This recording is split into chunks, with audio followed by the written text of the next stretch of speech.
So I wonder if it's just like because I didn't give it enough time to buffer preemptively. And there we go. I turned it back on.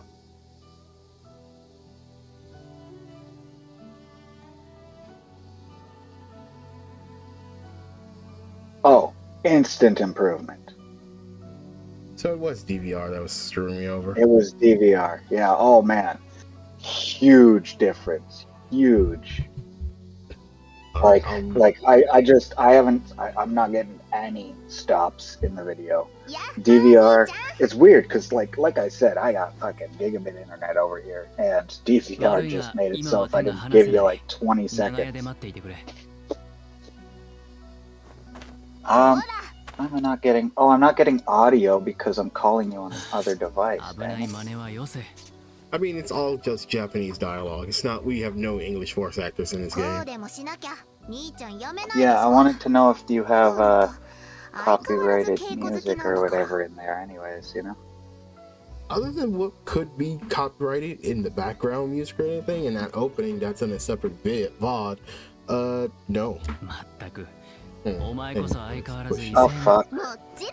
I hit pause and unpause and now we're hitting fucking stutters again.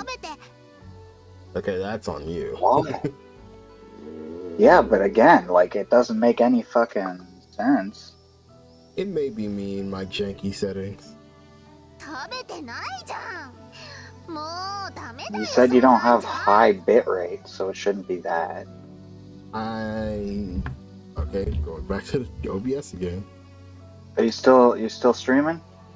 Yes, we're still technically live, but nobody's looking. Anyway. Oh shit! Let me stop this other live that's going on in the background. Well, that might fuck it out. But yeah, my video quality, bitrate's 1080. Thank you very much. Your bitrate 6,000 kilobits per second. That is perfect. Anyways, yeah, no, I paused the other live stream. I turned you to 1080. I have no problems yet. I hit stop. I hit play. Gosh, that was instant. Yeah, it was just because I had another live stream running in the background. So when I paused yours and tried to play yours again. So yeah, okay. Me. After pausing somebody else's, it was you when you had the DVR on.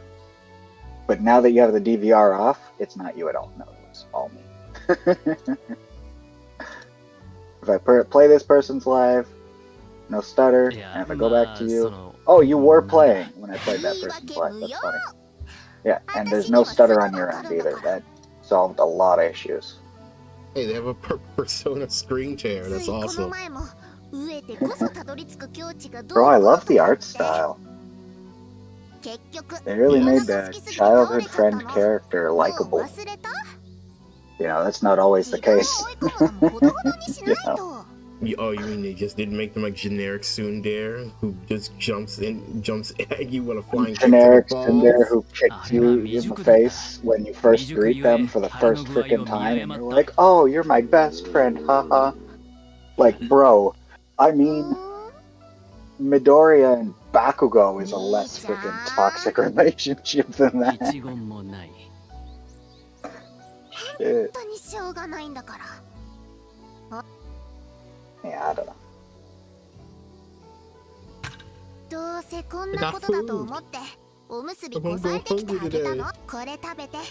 Hey. Oh, from in the game. Bro, I just thought you meant like also in real life. Flag. I am the world's fattest starving man. わかったわかった。助之進に口利きを頼んでみる。さあ、お前は小笠原の家に帰れ。はーい。兄ちゃん、気をつけて頑張ってね。あ、お前も小笠原様に迷惑。God, this music and this art style is just making me want to play Genshin. I don't even know I'm playing this. My camera turn sensitivity. Honestly, yeah, this is different than Genshin. Where? It's like partly between a painting and Yes. Hisui. I think it's more like the time it's set in, but it just makes me think of Hisui more than some like Genshin. It's more like Hisui. Like Genshin doesn't really feel like ancient Japan or anything. It more feels like fantasy land.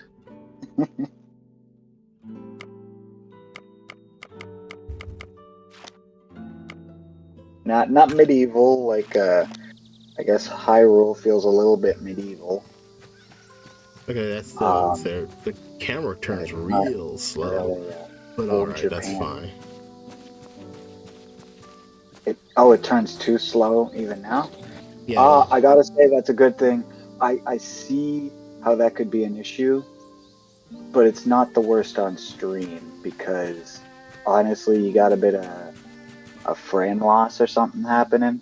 Not like massively. It's the 30 FPS thing or whatever. When you scroll, I don't know if this game has motion blur. I don't know if you're seeing it. Do you see how there's like a bit of jitter? Oh, you're going to be playing the game in at least 60. Yes. There's a bit of jitter when you swing the camera full. Like there is zero jitter when you're running in a straight line, but yeah, when you swing the camera, a little bit of jitter. I think that's just from the 30 frames. Let's see. Gonna give your viewers motion sickness thing.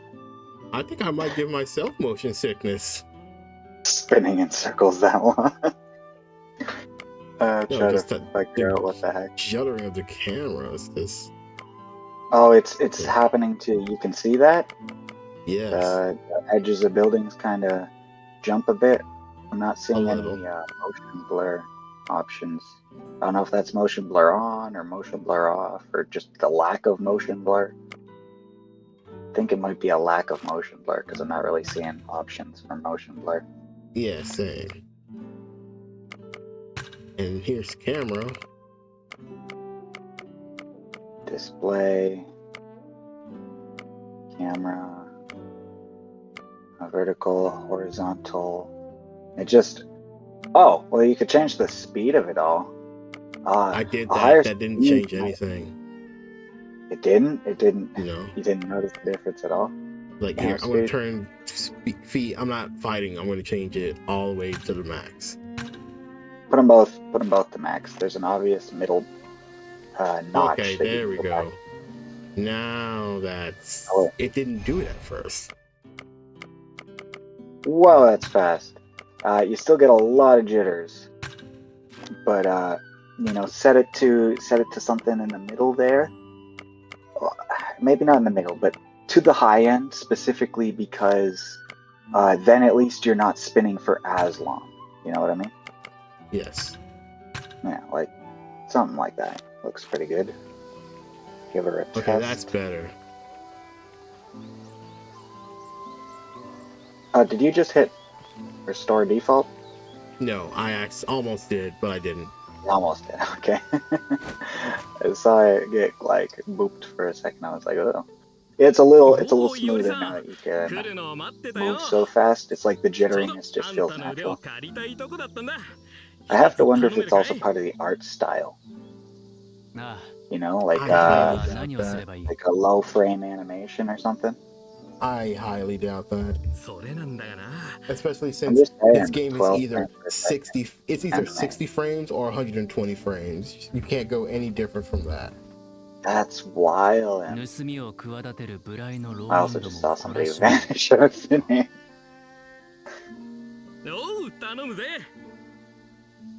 近頃この手の浪人どもが多くてな。狼藉に走る浪人はまだ増えるぞ。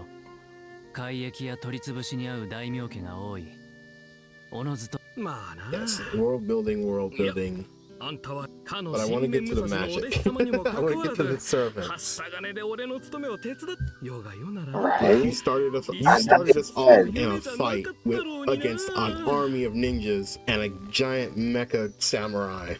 All right, you drop back into being an ordinary samurai. I'm not even an ordinary samurai. I'm a civilian at this point. Civilian with a sword. You're damn right. Oh my god. I'm a civilian with a gat. Now I'm a civilian with a sword. That's pretty great.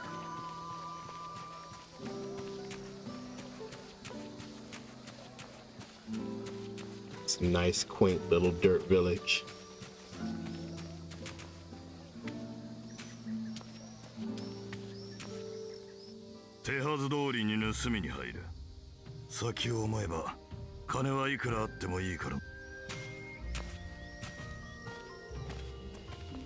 Ishikawa Nanigashi no manegoto ka?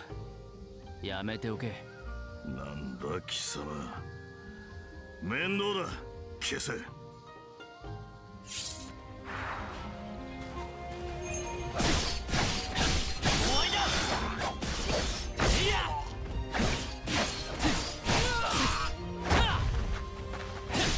受けてみろ。 So this is just going to be a dynasty war or something. After fighting a time in particular, your stance in your body will begin to shine and afterglow, change your stances, while this can restore special effects. Alright. No.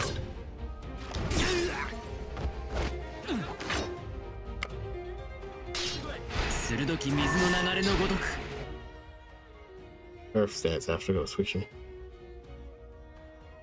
Alright.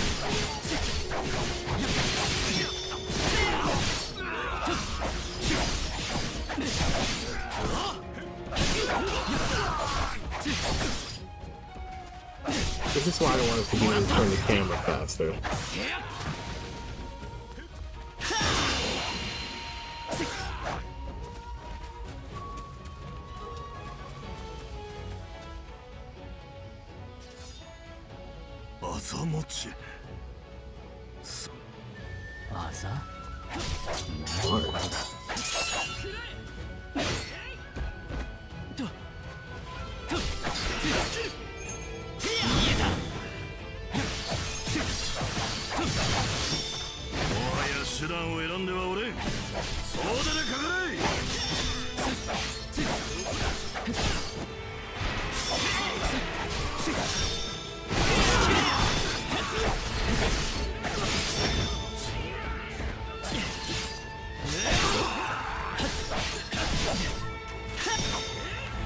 Shit, I have auto lock. I forgot. That's gonna be a pain in the ass when I have to fight all these people at once. Yeah, definitely. I wonder if there's less lag in a not lag, sorry, but delay in a Discord. Did you just pause? What, if I share my video with you on Discord? I wonder if there's less delay between, like, when you're talking to me and, or if there's more delay, because, like, I don't know, right? Oh, you're doing a clash, it's telling me about duels. Like, did that just happen for you, or was that a minute ago? You're still in the clash? Kind of happened. In the wide button? Oh, I hate. I That's one of the things that I hate, because I'm using a PlayStation controller, but it gives me X and Y, and I'm like, wait, where's the Y button? Where's the Y button? You're looking at PlayStation squares and circles and triangles, and you're like, where's the Y button? It tells you X, and it means, like, triangle or something. Yeah, and then, you know what's even worse? Nintendo controllers are like the opposite of Xbox controllers, but still have the same letters. So if you got used to like a Nintendo ABXY, and then you switch to a thing, to Xbox games, you'd have to remember that. I don't know if it's worse or just the same. It's not letting me. It's doing the thing where I can't. Well, actually, you can. I wonder, can you see it with the? Is that good enough? Is what? What's happening? You're in a chat? No, I'm just showing. Let's see. Go live on. There we go. You can see my disc. You can see my OBS, but not my actual game. I wonder, is that going to be faster than stream? Let's see. 1 second. It's I don't know why it's still loading. I think you're overburdening your encoder or something at this point. software encoding, because this live is not even starting on Discord. Maybe it's just the distance between us. Oh, no. When I stopped trying to watch the live, I actually have a better experience watching something. I don't know. You have it better on Discord or watching it on YouTube? Right now, it's telling me unstable internet and this and that. I don't know. Is it just my tablet that's lagging? 1 second. No, because again, we were having no problem with the YouTube. Yeah, I think maybe your encoder is overburdened. Can you still hear me? Yeah, I can still hear you. Alright, well, I'll turn off that. Oops. There we go. Okay. I'll watch you on that. Oh, man. Yeah, a little bit of lag still. My tablet, being that it's not wired, is slower. What the fuck? Don't ever put me down to 144 fucking p, YouTube. I don't care if I have to wait 10 days to watch something. Fucking 144p. It's weird, like, on my tablet, on the Wi-Fi, I get a lag every 2 fucking seconds. Kind of annoying shit. Try watching something else live. See if it does the same thing. Bro, why is my internet just garbage in general on the tablet? It should at least be 500 megabit per second on the tablet, too. I don't really get it. Now I'm getting like, even my ads are coming in bad quality. If you know anything about ads and how YouTube prioritizes those, that's fucked up. Like, how the hell did I get a bad quality ad? Okay, yeah, no, this live stream, 1080p, 60 is coming through with no lag. But I click on yours. It's lagging, we haven't even loaded. Oh, no, it's in? No, it's lagging again. Like, what the fuck, man? What the hell is actually happening right now? Okay, let's set I don't know. Maybe it's just proof that I was never meant to be a streamer. I'll just have to settle for recording. Settle for recording. No, again, like I can watch it just fine on the PC, live and everything. And now, but on the tablet, it won't even fucking load. Weird, and the difference is literally my bitrate and my download speeds.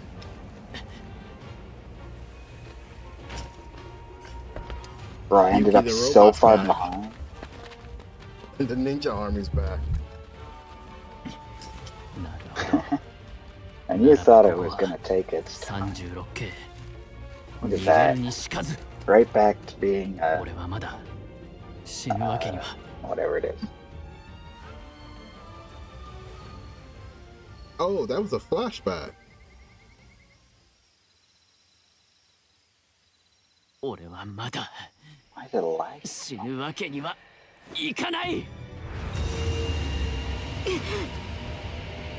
この光、やはり。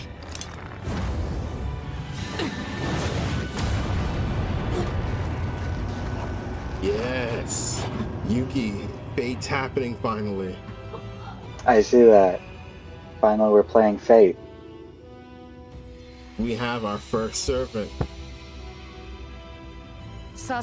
Oh, tripping. And it's a saber. She even has a saber face. She even has a saber face. Just look at it. It's just King Arthur. 待て。貴殿は。ふむ。私はセイバーのようだな。セイバー? Now this is a little fucking silly, if I'm honest, how much lag I'm getting, but only from you, and only when I don't have good internet. Are you sure you're not at 60,000 kilobytes per second? I'm pretty sure. It's like, hot damn, I need gigabit internet on a wired connection to watch your fucking stream. That is wild, dude. Doesn't even make sense to me. Let's see. Setting. Stream output 6,000 kilobits as the video bit rate. 3 zeros, not 4? 3 zeros. Here, let me see if this helps. Rate control. Apply. Tuning. Alright. I changed the quality of the bit. It's weird. Let's see if that fixes it.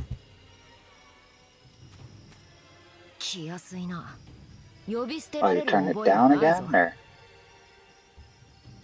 I turned it down. Like, not the bit rate, but like, I turned it from fast to, like, fast. I turned it to, like, very fast. Let's see. Oh, you went back up. That might be better. Yeah, I think your encoder. Like, look at the image. Quality is the one. Yeah. With the faster it is, the lower the quality. Yes, yes. It's to do with your encoder, the fact that your CPU encoding or whatever, software encoding. So it's taking less CPU from you, and I'm gonna be honest, I think that made a huge difference. What makes no sense to me is that I'm watching a so-called live, but I can hit pause and play, and it doesn't skip me to the current time. Like, I just get further and further behind every time I pause. Which can't be your fault, that's all fucking you do. No, that fixed a lot, yeah. Yeah, it's good. You fixed a whole lot there. Yeah, it's probably like I said, I have a baby tier PC. Lacking the power to be quick before much better than all the swords. Yeah, I think it had to do with encoding. We're missing us talking all this tech talk. We're missing the witty banter with our servers. There's witty banter? Yes, there is witty banter. Maybe that didn't fix anything?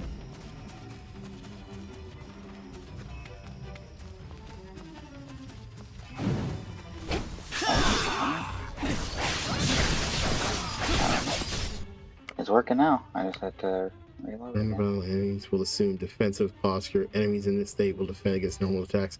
Use heavy damage attacks and spells, such as Veil Strikes, to break their guard. Enemies retaliate with dagger attack if you continue your barrage of normal attacks without breaking their guard. Okay.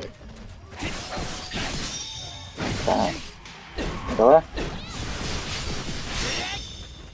Hello? Yeah, I'm still here. Okay. I turned the game audio down.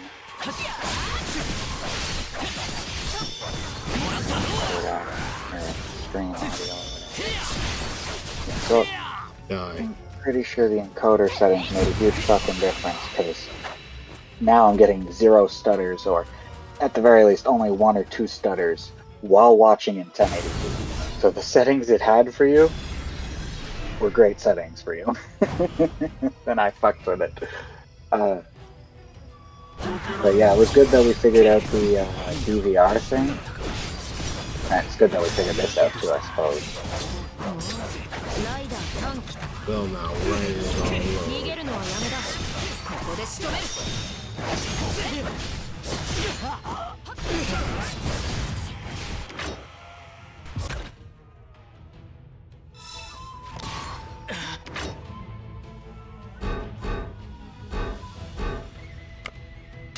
Turning your bit probably didn't feel nice on the encoder either.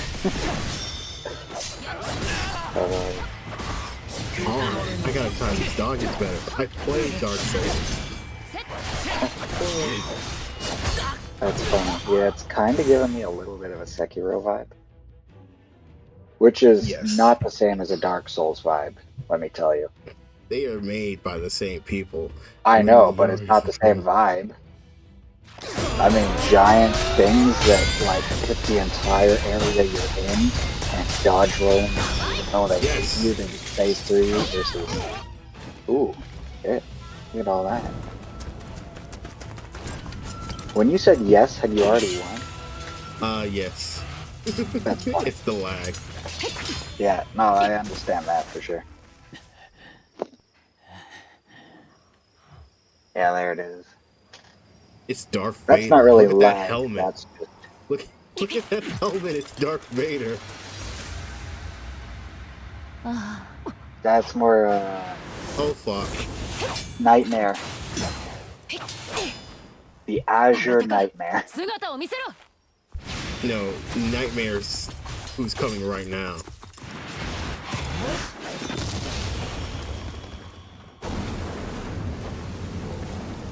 Where is who's coming? Oh, look at that. It's Big Free wearing Nightmare's armor. It's evil Joan of Arc. Oh, see, evil Joan of Arc. I wouldn't call her Nightmare. I just call her evil Joan of Arc. She doesn't look a thing like Nightmare. See, he looks like Nightmare. Mixed with that one samurai guy from that one anime I watched. What's that samurai anime that I watched?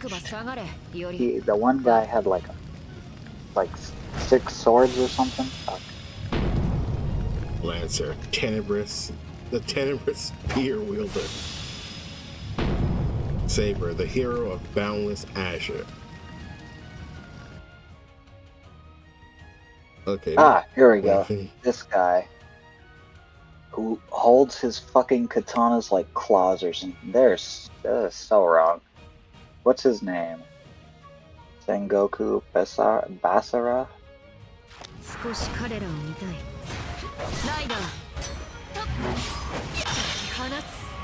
Sengoku Basara. The anime I'm thinking of, I wonder if it was this or if it was...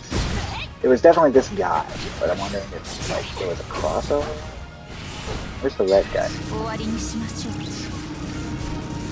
Yeah, that's hilarious. It looks like a mixture of this 6 sword and samurai and like Nightmare. In a good way, of course. We whipped that shit. Yeah, we figured. True. All stuff, that's cool. He's just learning gameplay mechanics, that's why. Also, she is fucking shrugging rock, bro. Oh, wait. Dude. Maybe ability or something. I can't wait to figure out who Saber is because I have a I know who Lancer is. I know who. Well, I don't know who Ryder is. I have an idea. Is your character not Saber? Who's your? You do know that. Who's your current servant? That's their code name, right? We don't know their real name yet. Yeah.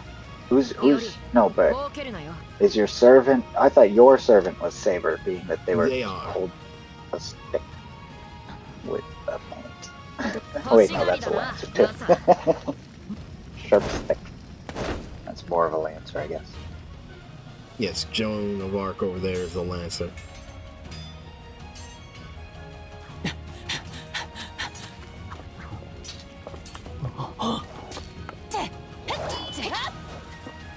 We're just setting this whole city on fire.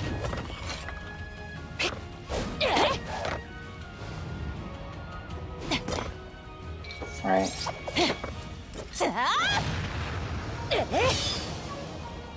Yeah, I feel like you were trying to protect the village, and now you're just trying to stay alive. Our lives. Still burning down this whole village. It's like your fucking hometown too. Like, damn, bro. There goes Jubilife Village. Look, ain't gonna be no Jubilife City in this timeline. You just altered the timeline, bro. Pretty sure that's like against time travel rules or something. I mean, with Fate, we break time travel rules several times. That's funny because I don't even think you're time traveling right now. Technically.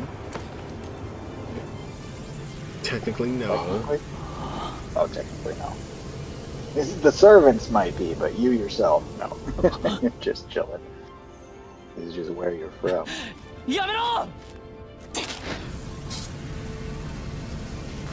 Oh shit, wait, I have a sword. Oh wait, he still doesn't use it. Bro is literally gonna blow away your childhood home.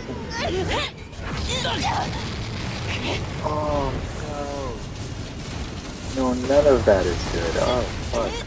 I wonder how delayed I am. Bro. Y'all fucked up.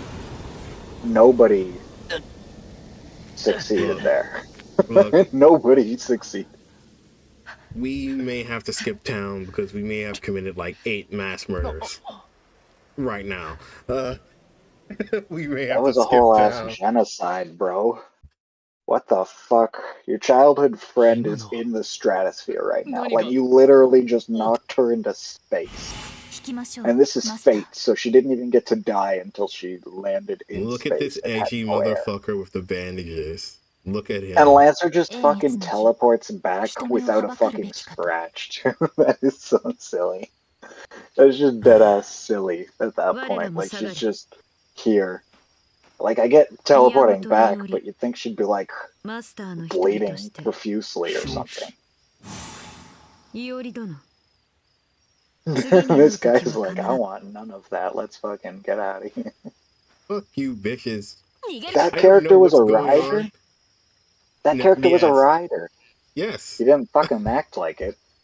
How do you know? Because you shouldn't have to use your final attack to see them ride something. It's not... It's a rider class. He should have a mount attack as at least a mid-tier fighter. Like, in all those cutscenes, he never used a decent attack. For all you know, all those ninjas were probably the things that make him a rider. I mean, look at Iskandar. That's not what a rider is. Does he stand on top of them while they carry him or something? Does he sit in a throne and they like... What's that shoulder having chair thing? I mean, there are servants that do that. Yeah, well, that makes sense. The term rider is stretched very thin in Fate. I'm going to tell you that right now. Bothersome. You think if you were like, oh, I'm a lance... yeah, they fucking have archers use swords and shit. Which is okay, but like, goddamn. Look, you know, have him at least throw... Like, Archer throws a sword or whatever. Look, we have an archer whose main attack isn't even using their bow. It's punching people in the face. So it's okay that your main attack, but your fucking secondary attack, your follow-up attack should use the bow. See what I mean? Like, you punch somebody, as long as you shoot the bow, and the only time you shoot the bow should not be as your noble phantasm. You know what I mean? Like, you should be able to shoot a bow without using your one-off giant attack that leaves you absolutely, like... I guess, I don't know how noble phantasms work. Can you just use them again and again and again? Depending on the guy, could you just sit there and like spam your noble phantasm? Because if you can, then there goes my complaints. But if it's not an attack you can repeat, if it's some big special one-off fucking attack that you can only do once, it makes no sense that your only connection to your whole goddamn class is a one-off attack that you never get to see again. Then, like, what if I'm a guy who doesn't even know how to use a fucking bow, and you make me an archer? And, like, I don't know how to use a bow, I don't know how to use a gun, I don't even know how to throw a knife. So I'm just a guy with no weapon who's supposed to be an archer. They shouldn't exist, man. I mean, I guess they should exist, but you should lose. Playing Fate Grand you should Order. immediately... You're playing Fate Grand Order. Go. Wow, this is fucking ridiculous. Fate is some silly shenanigans sometimes. What the hell? We have look. Here's the thing: we have a caster who doesn't know how to use magic. They have to use stage show magic. They have to be a stage magician to justify being in the caster class. Bro, that's actually kind of fucking hilarious. It's also terrible. Like, you're literally the most useless motherfucker I've ever heard of. But look, we have an cool. assassin. In a land with actual magic, you use like sleight of hand. I'm pretty sure that's a dexterity skill, not a magic skill. Speaking of dex, we have an assassin that can't remain hidden. Oh my god. Like, being that class should just automatically give you a fucking skill. Or you should only spawn at all if your class is available in said Holy Grail War or whatever. I'm trying to think, what is the ridiculous shit they have? Let's see. Is there a saber that doesn't have... Oh, yes. Well, no, he's not a saber. He's a rider. Let's see. What is it? Riders that don't ride. Archers that don't shoot. Oh, sabers that don't know how to pick up a stick. I don't even know what it'd be at that point. Like,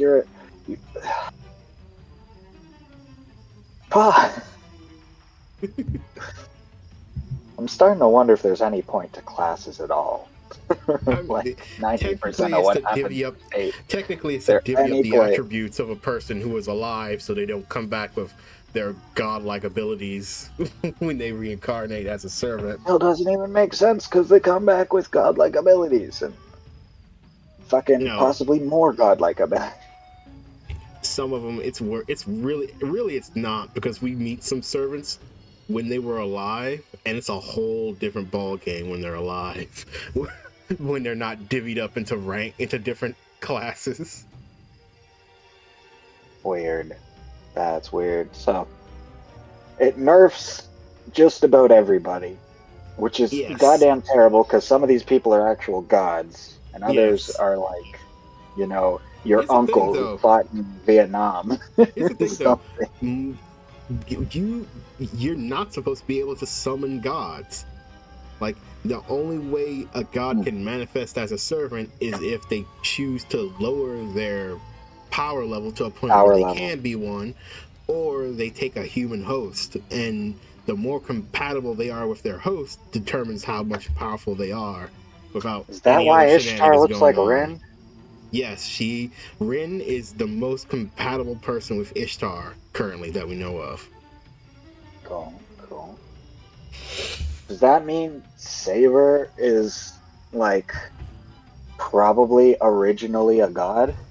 Because 90% of these characters have Saber face, so... Yeah. That's just Nasu being biased. Being biased.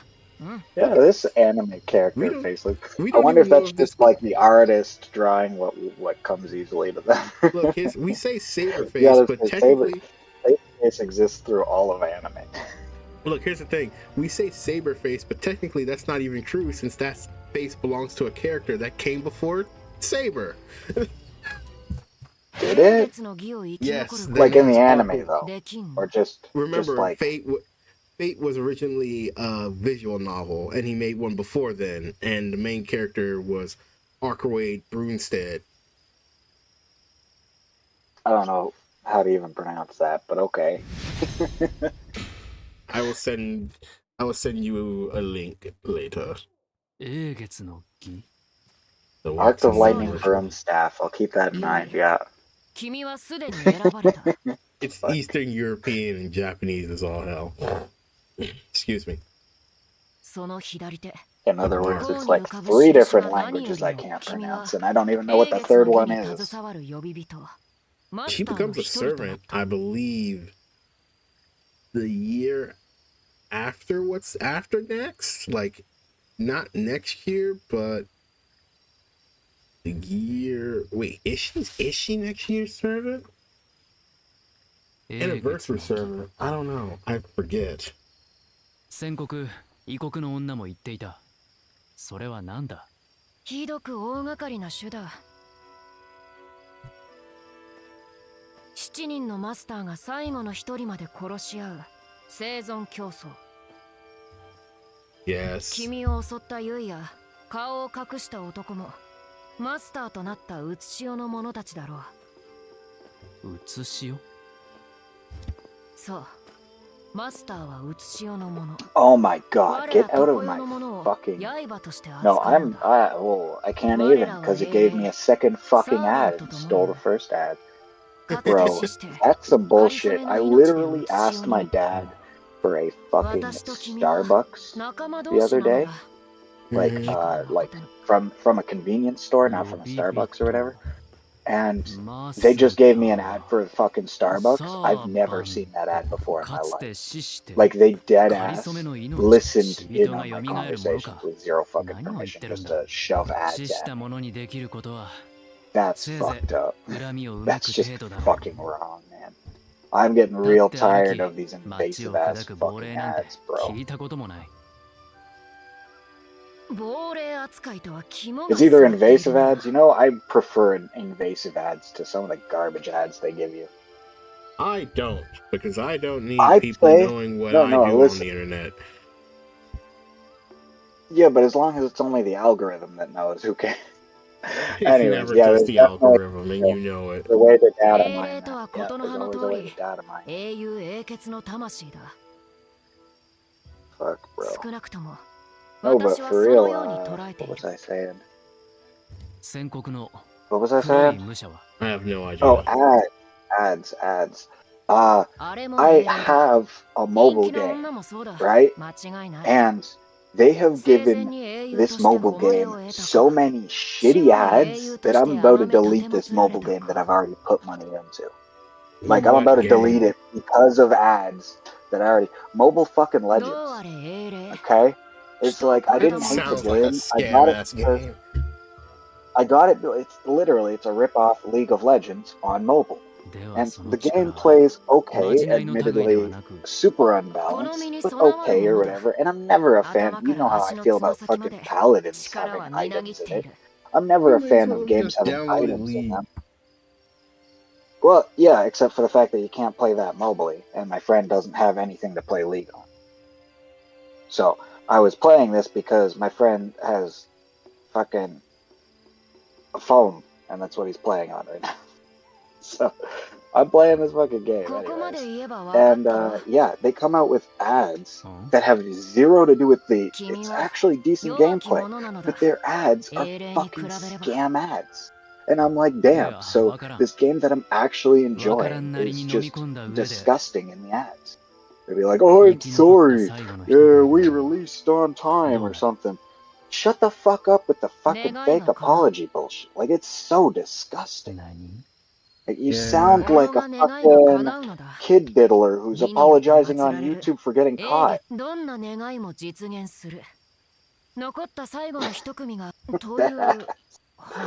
Fucking seriously, because I enjoyed the fucking game, and here I am going, you know what I should do is delete this fucking game. There's rarely has there ever been anyone to actually get the wish at the end of a Grail War, and even if they do, it's rarely they do it for anything good or not world ending. I'm gonna be honest, that's the biggest letdown of all of Fate. That there's literally nothing at the end of the fucking... There's no light at the end of the tunnel. And you'd think after hundreds of years of taking fucking L's that somebody'd get the goddamn memo and realize that y'all are just, like, fighting for no reason or whatever. Like, at this point. Here's the thing. One of the ways they could fix this shit is if they actually made it tournament style. And they had brackets. Instead, it's just like guerrilla warfare across an entire country. Well, I don't mind guerrilla warfare because it's the best possible option for characters like Assassin, right? Like if you gave a tournament arc style, Assassins would really start to struggle. No, I'm just like, all right, we're all doing it in this abandoned city. All right, we're going to throw everyone in there. No one knows where they are. And that's where we're going to do the fight. All right? Yeah, we're just gonna, we'll all do it. We'll all stay here. We'll fight to the death, and then it'll be over with. Fucking. Yeah. Still gotta burn down civilization to Oh try my to god! get Another mysterious servant with amnesia. Oh, just so you don't tell us who you are. Are you our daughter from the future? Are you us? Are you magically transformed us on some fucking Shiro Emiya bullshit again? They'll just be exactly Shiro Emiya bullshit. I was dead ass about to say they'll just turn out to be Enkidu's. Everybody's either Enkidu or Enkidu at the end of the day. I mean, we don't know if this is a chick or a dude yet. Do we know that about Enkidu either? Let's be real. They're neither. Or both. Or either or. Or who fucking knows? It's actually neither. It's actually neither. He's a shape-shifting doll made of clay that has the face of a pretty prostitute that he was friends with. That's literally what he is. Fuck, I didn't know that. That's weird. Like, I'll send you a screenshot of Enkidu's profile on my phone. That's they tell us. Get. Because I have him as a servant. Never run out of things to say. いや、いい。立ち話はここまでだ。より、ねぐらまで案内しろ。まあ。いや、ちょっと待て。俺たちは今後、寝食を共にするのか？うん、そうだ。そうか。何を難しい顔してる。行くぞ。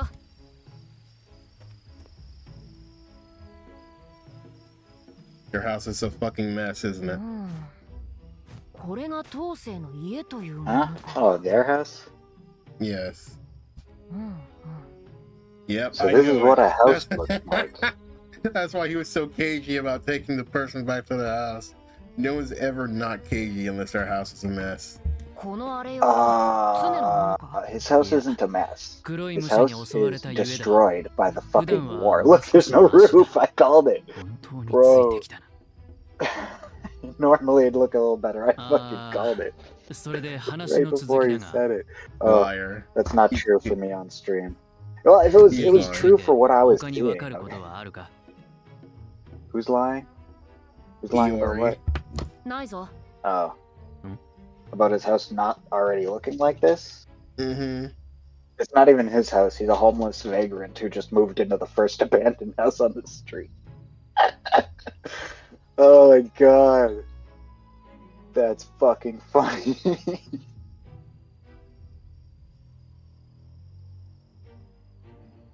And it should be Fate Samurai Vagrant. Samurai Vagrant.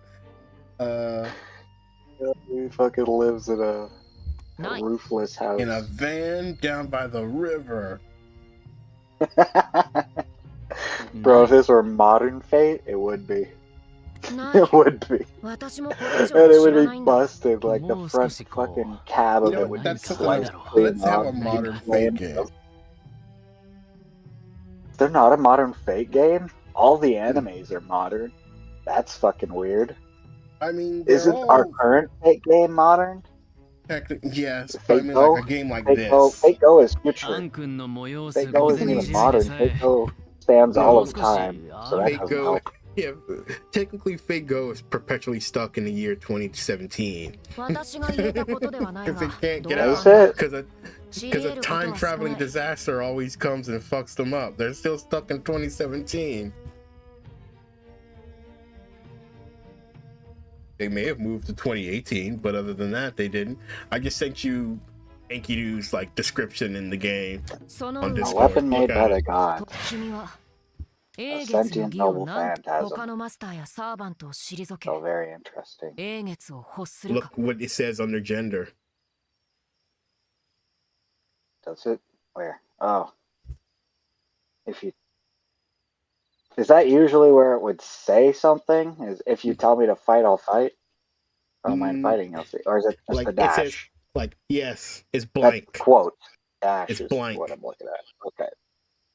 I thought his gender is if you tell me to fight, I'll fight. That's a quote. I thought that was his gender. Oh, damn. That's funny.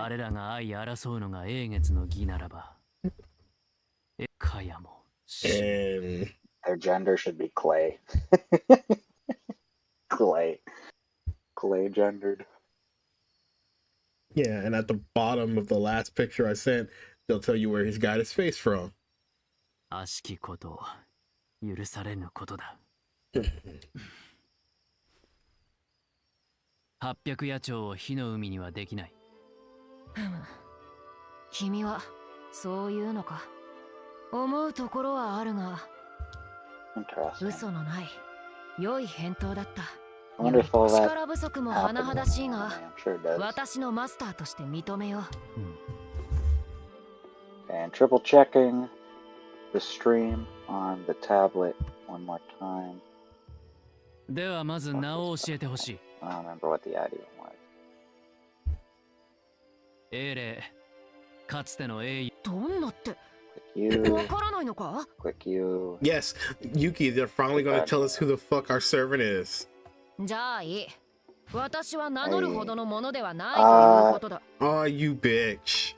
貴殿を呼ぶときに支障が出るだろう。おいでもお前でも好きに呼ぶといい。そもそもイオリは弱い。弱いマスターに名を明かしても私に利はないぞ。Fuck you. If you tell me to call you hey or you, I'll just call you イオリが敵方に囚われて。Hey bitch. You bitch. そのまま我が名を明かすやもしれん。あ Save るいは me, 生き人 bitch. 形にされるやもしれん。ゆえに、イオリに我が名は教えられない。Oh no, bitch, help me. そんなに名が大切か。うん。そうか。ところ Don't で、 really look like a bitch. 俺が敵に、 Damn, just tell me 敵 your が name, 弱いな bitch. ら捕まえるもの。マスターなら直す。Oh, so fucking excuses. イオリがいようと今 Don't と they even know 戦 their 力 name 的に and they're 変わり making は up ない。 excuses? マスターが死んだのなら、それはそれで戦い Wow. 確かに。 You know 貴 what 殿 they に are. 比べれば、吹けば。神 Oh my 神 god, では fuck you, ない bitch. な。響きが少し違う。吹けば飛ぶものなのか? They don't know what paper is? How far in the past are you from? This is ancient Japan. おや? それも Well, that's just it. To be a servant in ancient Japan, you have to be older than ancient Japan. Oh, okay, fair. しかし、 Yeah. 今は知らない。 Which makes zero sense that they're dressed in Japanese garb then. Here's the thing though. Any of them. Is Some that of these Chinese? That servants, might be Chinese. look, I looked up some of these servants, and some of these servants are old, but they still know, they're still old. They're still at a point where paper is a thing that they know what it is. Like, this one's real old if they don't know what paper is. Mesopotamian god. The what's her name? Starts with an E or whatever. なんだ、急に黙って。 She wouldn't know what 眠 paper いの is. か? She's also a god. So I guess Ereshkigal? she fucking would have recent. No. That's the one, the Mayan one. イオリ。Quetzalcoatl. おーい。 Quetzalcoatl. Her. She wouldn't have any fucking clue what paper is. They carved everything into stone. And she's also a god. Hello. And she's also a god. Yeah, there's that. In fact, she might know what paper is because, heck, you know, she's a god or whatever. She existed long after her people, maybe?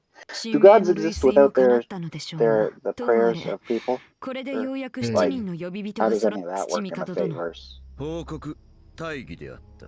You say things like, they have to weaken themselves to come down to Earth, but are they not weak as fuck because nobody actually worships them anymore?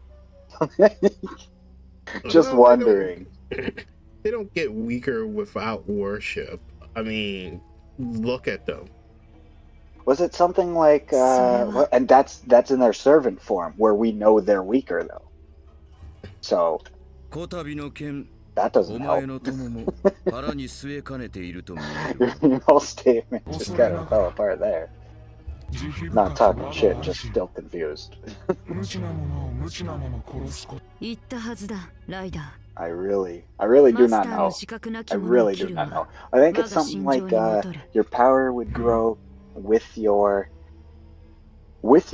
servants or whatever, right? Like the more servants you have, the more powerful you get. But even if they die, you still retain that power. Even if they die or stop being your worshippers, you'd still retain that power, and that would kind of make sense. Except the oldest gods like Ishtar and Ereshkigal have all this power, and then they don't. I don't even know if any modern religion is referenced. No, but they certainly aren't. In Fate, it's not about how much or what you were worshipped. It's about like what. It's technically about what you are. Because think about this: what people believed you could do or whatever. Yes, it's not about the constant belief. So it's the. What about the fucking Christian Judeo God or whatever? Because they have churches and crosses and all of that, but we also have God. Well, here's the thing. That's Jesus a real fucking weird in Fate. What? That's what I want to hear, bro. Like Jesus is technically in Fate because we have. Is he a servant? We've never seen him as a servant yet, but he's been name dropped several times. Like one of the servants we can get in Fate Grand Order is Saint Martha, who is a direct servant of Jesus because her brother was Lazarus that Jesus brought back from the dead, and she's met him and spoken to him. That's fucking wild. We also meet Longinus, like the Roman spearman who stabbed Jesus on the cross. He is a servant that we actually get to meet. Damn, that is too much. I'm so confused. Okay, also it's too much while also being way too little. You know what I mean? Though. Like one more person. I forget what their real name is, but have you ever seen the Ancient Magus Bride? Yeah, I've seen some of the first season, like half the first season. Okay, there's a man. No spoilers for second season. There's a man who was blaspheming Jesus as he was crucified and throwing stones at him, and he was cursed with immortality, and that's also a person that's in the Fate universe. So the Ancient Magus Bride, the Ancient Magus, is in the Fate universe. No, it's not he's an antagonist in that series. His name is Cartophilius.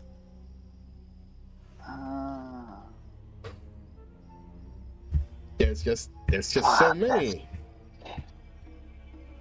Well, Saint Joan of Arc is Saint Joan of Arc, right? Yes. And she didn't know Jesus or anything, but she was fucking Christian as fuck. Yes. But who else? Like we have Pope Joan. I'm just wilding because like we have zero referential comparison for like any of these gods, right? We know what they're like when they are servants, but what about when they are gods? What about technically which ones of them took part in the creation of Enkidu? Which ones didn't? Oh, Ereshkigal and Ishtar weren't a part of that. Weren't a part of that. No, they weren't. Was what about the Mayan one? What's her name again? Quetzalcoatl? Quetzal. Yeah, was she part of that? No, she's from a completely different pantheon. From a different location. Well, which particular pantheon created the Mayan Enkidu? One? Oh, the Mesopotamia, the Uruk, Ziggurats. Shit, I forget. We were just talking about. Is it Mesopotamian? Is that like Persian? Not Persian. No, Mesopotamia. It's a specific word. It's a specific word. Babylonian. There we go. Babylonian. Babylon. Yes, Babylon. That's where Gilgamesh, Ishtar, that's Mesopotamia. And that's Enkidu are from. They're from Babylon. Ancient Babylon. Ishtar and Ereshkigal. Yeah, and they interact. I was starting into the season where Ishtar and Ereshkigal and Gilgamesh back when he was alive, I believe. Yes. Living Gilgamesh. Yes. Yeah, I was starting into that. We already met Ereshkigal and all that. I was right about there, like right after they recruited Ereshkigal. Yep. That's where I last left off. But like, so those two gods had no part in it. No. Do we even know the rest of the fucking pantheon? I guess we could look it up. They are mentioned, but yeah, but Babylon, isn't that? So there was obviously a time before all of this, but that's also in the Christian law. I almost said lore. Religion too, isn't it? Isn't it? Lore is still the correct word. In religion, lore is the correct word, you think? It is still the correct word. Okay. But, I mean, Christianity really didn't come about until after Babylon. So yeah, we're looking at, all of the, I guess, I looked up Babylonian, but I think Babylonian and Mesopotamian would be the same then. If not, they're very They are the same thing. They are the exact same thing. There might be more gods in all of Mesopotamia, but Babylon is within Mesopotamia. So, okay. That's what we're getting at. Well, at Enki being a fucking god of Mesopotamia. All these edgy, serious motherfuckers in an alleyway. But yeah. But here's the thing, who else do we know? Oh yeah, well, St. George is also in Fate. The man who slayed a dragon. Tiamat. Tiamat is a character we can summon in 2 years. They're a god of Mesopotamia. Yes, they are. But they were also a boss that we had to kill. That's funny. Were they a god at the time, or they were a god? Servant? They were. Look, here's the thing. God? They weren't a servant. No, they were alive and a god at that point. We had to kill them. That's a lot. So I wonder if Enkidu is supposed to be Enki? No. No? They're different entirely? They are complete. He's named after Enki because he had a hand in creating Enkidu, but they are not the same person. That's like naming your son Yuki Jr. Okay, here's something funny. Here's something hilarious. So Enki is not just Mesopotamian, but also Sumerian. Yeah, that tracks. They come from Sumer. Not Sumeru, but Sumer. Those places were all pretty much in the same location. A lot going on back then. That's kind of funny. Now, what do we got going on now? Ooh, that's bad. That explains why he's so fucked up. Yeah. He's from Shimabara. Well, I don't know what that is, but yeah. It's a... We were just talking about Christianity, but back in the day when Christians were pretty much trying to indoctrinate Japan, there was a big persecution going on, and they pretty much burnt down almost an entire province where Christians were holding up with people. The Christians or the Japanese people burnt The Japanese people. Oh, okay, interesting. Yes, that explains why he's so fucked up. That's gnarly, dude. Holy shit. God damn it, here I am learning real history alongside the most convoluted fake history. Bro, you would not expect the most absurd, nonsensical lore to teach you real life history. Look, I learned most of my history by watching fantasy and alternate history stuff, all right? Because normal history is boring. Normal history. Well, yeah, it's always more fun the mythology side as opposed to the historical side. At least a little bit more fun, I imagine. We actually have a servant from Shimabara who was actually a Christian, saint at the time. Whereas like mythology tells stories that go in all directions, right? Mythology is at its root kind of just like tales of the people and stuff, you know what I mean? Like there's the religion with it, but then there's also the stories passed down through people and with meaning. And then there's like, you know, history, which is just us being told about how shitty we are. Remember when you did this? Oh, it's our dad. Holy shit, Fate has parental figures that aren't like somehow weirdly misgendered, and we'll get to that part next.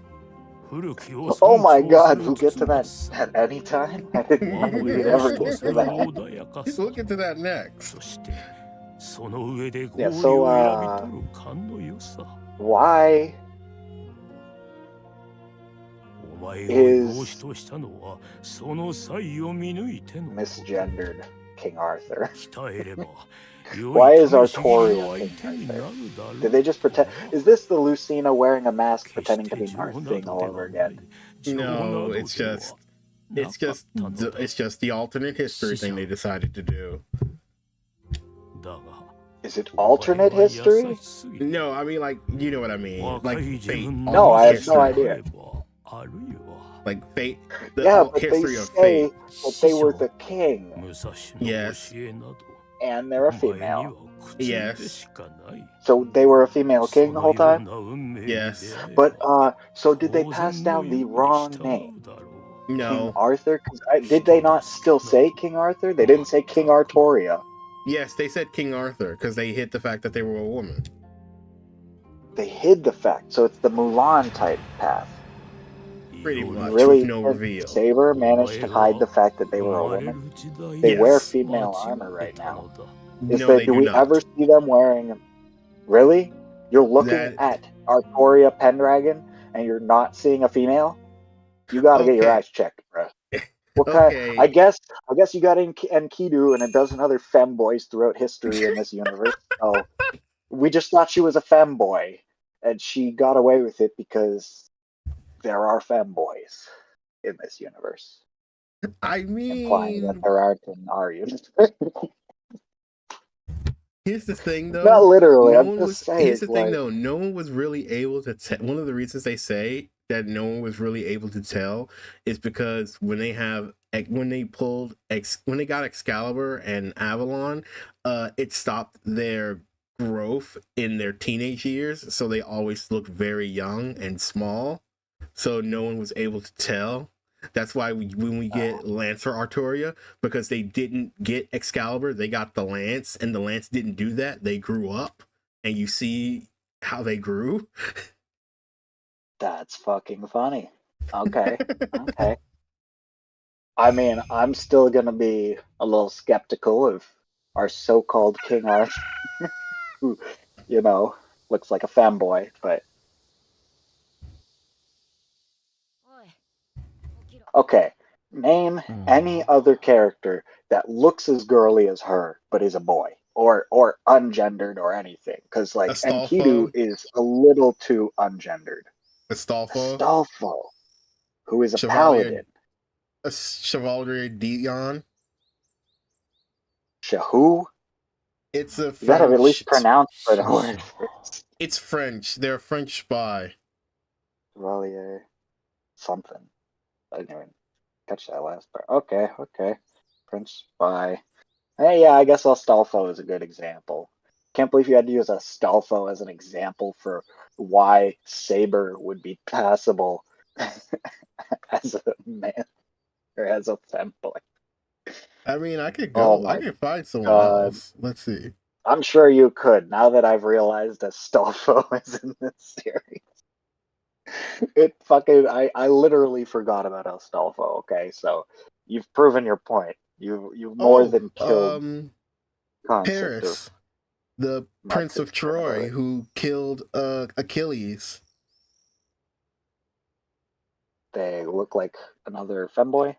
Yeah, look up Paris FGO. You will see.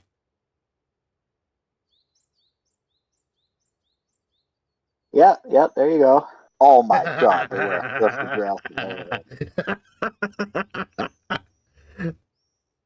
Are they a sheep? What is happening right now? That sheep is actually a manifestation of the god Apollo, which is their patron deity. Oh. Isn't Apollo a sun deity? Yes. Why is he a sheep? Because Paris was a shepherd. He's round. Oh. Round. He's got sunny eyes. Paris was a shepherd. They wear a fluffy, woolly dress. Or just a frilly, normal dress. You're telling me this person managed to kill the fucking Achilles? They had help from both Apollo and other people that gave them the weapon to do it. They have Apollo as a tiny little sun sheep, so yeah, I guess that makes sense. Who else? I'm trying to find someone else. Well, I guess that's not really all that convincing. Let's see. They're only a fucking 2-star?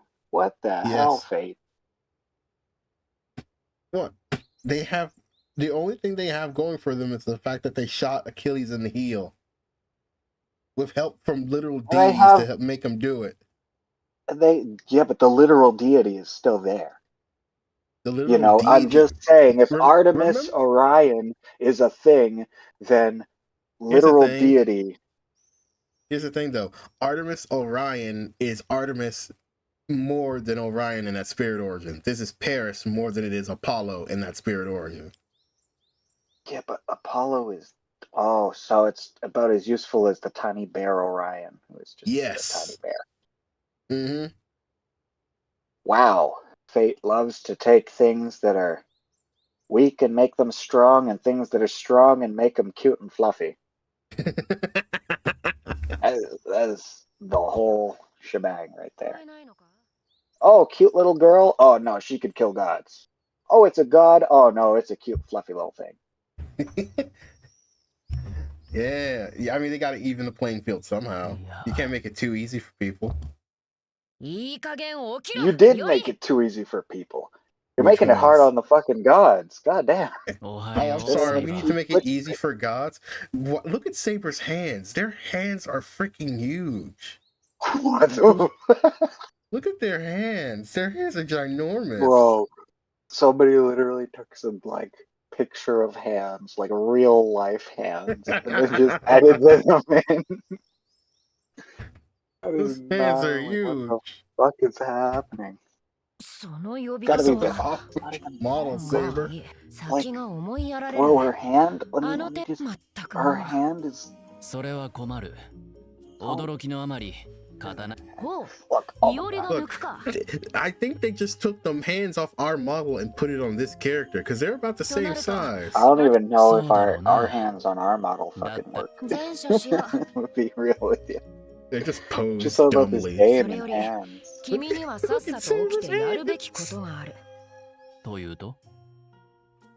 Those hands are giant. No,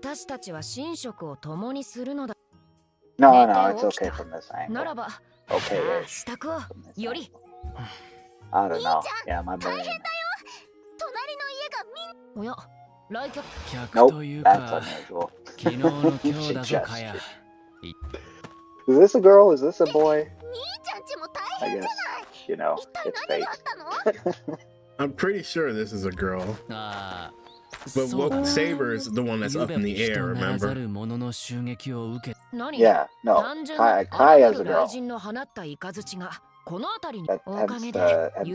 feminine kimono, I would assume. Of course, this is fate, so, you could be a girl and Kai could be a boy. I doubt you're a girl, though. No, I'm not. I'm literally... Have they ever made girls that you can't tell are girls? They make a lot of boys that you can't tell are boys. Do they ever make girls that you cannot tell are girls? Well, okay, back to the Fate Grand Order app, everybody. It's got a reference. Everybody that's on screen. All right, we're going with sabers. We're not going with bikini sabers. Let's see. Well, not going with bikini. Let's see. Oh wait, I said that wrong. Girls. I said it backwards, and they just gave me Astolfo.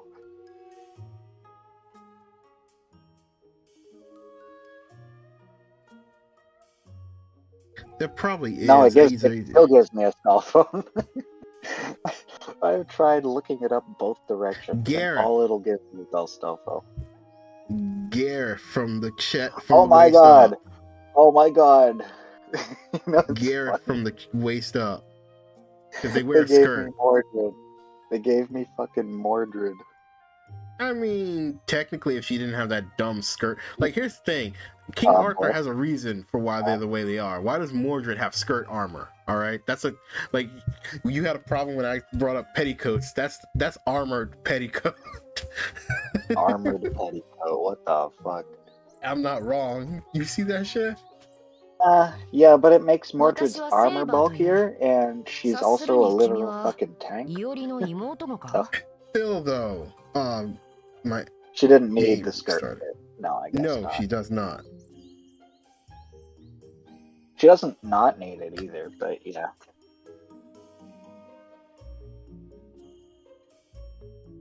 Go back. Let's see. Yeah, Gera. Let's see who else. Oh, Jaguar Warrior. Warrior. Have a name. That is their name. Jaguar Warrior. Oh. Jaguar Warrior. That is their name as a servant. Look it up right now. Yeah, Jaguar. I know them, yeah. You know Jaguar Warrior? Yeah, well, they're in the same anime as... I wonder how much of this I watched then. Yeah, I've seen yeah. Jaguar. Oh, yeah, I forgot you watched Babylonia. Yeah. I don't know how much of it, but yeah, I've seen Jaguar in the anime. Okay, that's a great example. Let's see, casters. Better example than, Mordred's tomboy in personality. Bro. Jaguar Warrior, sure, but they also call them Jaguar Man? Yeah. Is that actually their name, or? Yes, they're both correct. Okay.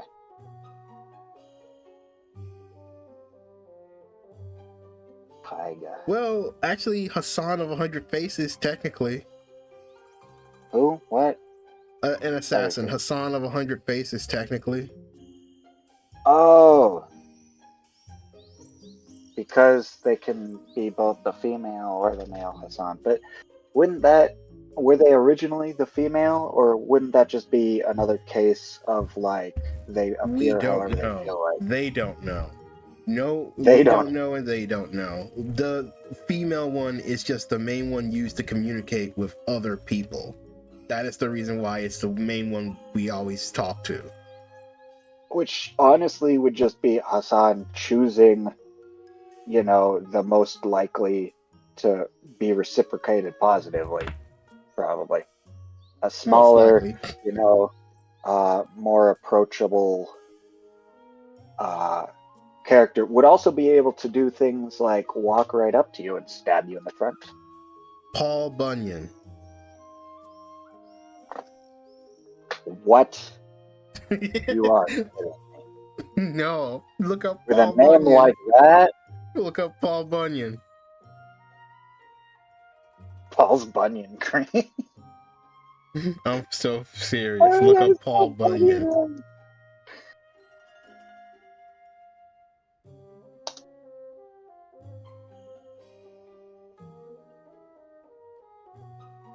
That doesn't even count. Why is it a lolly? Bro, it's just what's her name with a bad bob. What's her name? The German girl? Which that one? anime? In the one anime. Oh, Tanya the Evil. Tanya.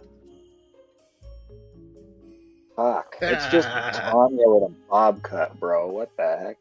Let me send you this one particular picture where she's making a total Tanya face. There. Look at this shit.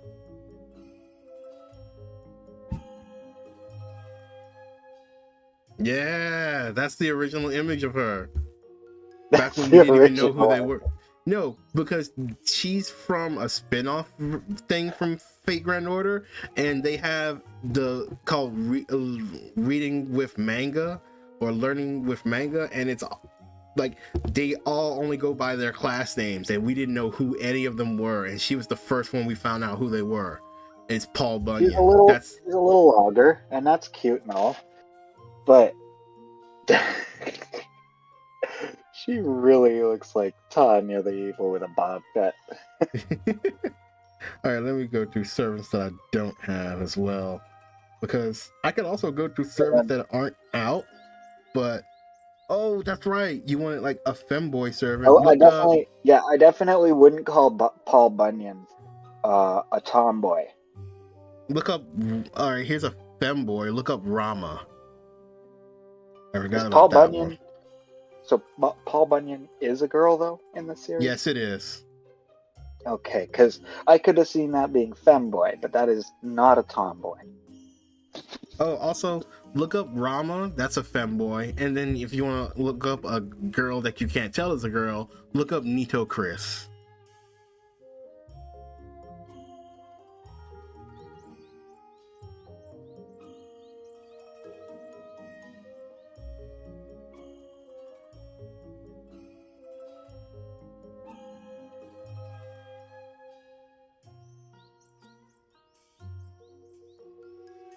Oh, that's right. I'm not finding the characters anymore, bro.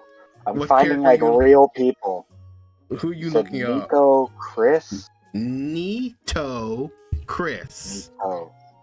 Nito Nitocris. Oh, no H. J. Oh, it's one. Bro, that looks like a female. What are you talking about? Hey, look at her first ascension. Oh, not just Fate, and then Fate Hell. Huh? No, I still haven't found it. 1 second. Deadass, that looks like if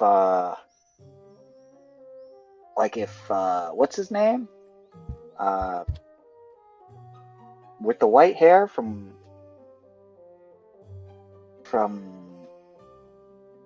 what's the fucking game called? God, I'm too many things in my brain right now. Genshin Impact. If Sino had titties. It's literally like you took Sino's clothes and ears or whatever, and you just put them onto Candace or whatever with the other Egyptian looking, the girl from Genshin. Here, I'm going to send this one to you in Discord because you may not find the right picture, but here's another servant you can't tell is a girl. Yeah, Candace from Genshin. It's literally Sino mixed with Candace from Genshin. It's two Genshin characters came together and made a fake character. Look, here's another character. Here's Ganesh, the elephant Indian god. You can't tell that's a girl. Oh, the Indian god? You mean in their first form where they're just a statue? That doesn't fucking count. That's a statue.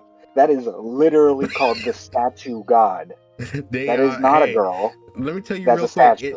I'll tell you why it counts right now. Because it has stone titties? No. They don't bounce. That don't count. No. That's not why it counts. You want to know why it counts? Why does it count?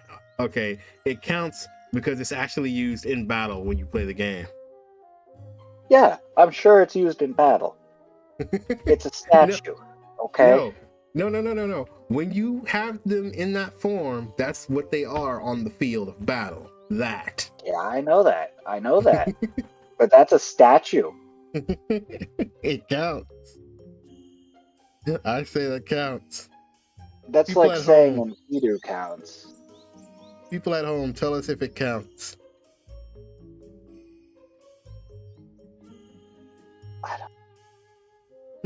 I think Enkidu is a closer count than a statue.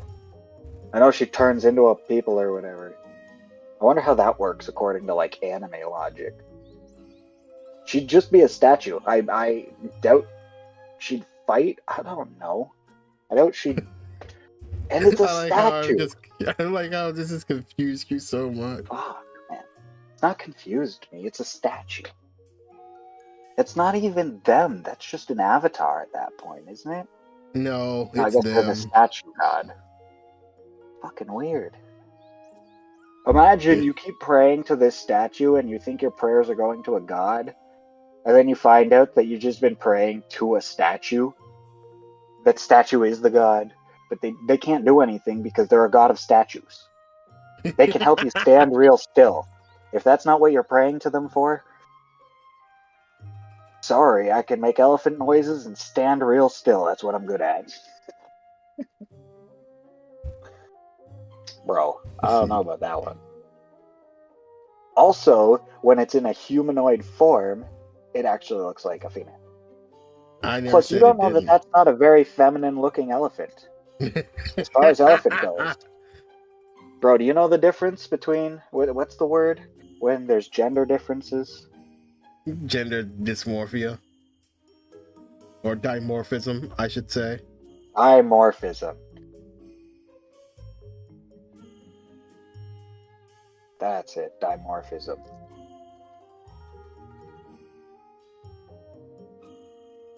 What's another word for gender difference? Inequality, discrimination, bias, inequity, disparity, imbalance. I was trying to figure out the correct science term for it. No, but I Googled it, right? And all I'm getting are different words for inequality. I said word for differences, like in gender. Word for gender differences. And all it'll give me is... Bro, the world has gotten a little too political when I can't use Google as a thesaurus anymore because you're too worried about political correctness. It's not like the information goes against political correctness. It's not a... What's the word? It's not even a relative topic. I'm looking for like the word for when an animal has a difference between one gender and the other. Fuck. It's dimorphism. It is dimorphism. That's the word I was looking for, but Google refused to say that. Thesaurus word for...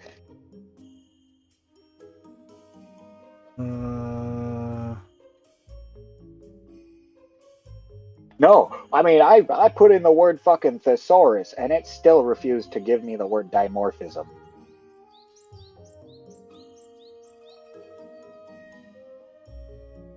Fuck, I'm trying to think of something else. Something else I was talking to you about. We got completely off track with the game, but I'm trying to think of something else. The fact that even when you put the word thesaurus in there, it can't furtherance.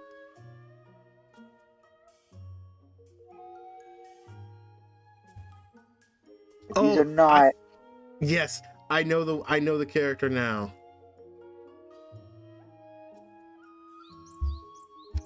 Look, here we go. When you can't tell if it's a chick when it really is, or it's supposed to be at least. I have the character. Give me the right one. Give me the right one. No, I don't want their in-game. I want the one in-game. Give me the one that you use in-game, not the one that's used for story. Out the fucking way, damn you. No, I don't need a new vacuum, Dyson. I need you out the way. Here we go. just gonna look up a thesaurus to begin with, and then see thesaurus.com, and then see if it'll give me what I'm fucking looking for. I found that I hear the perfect character of what you're talking. Nobu Obunaga, Avenger form or Avenger second form.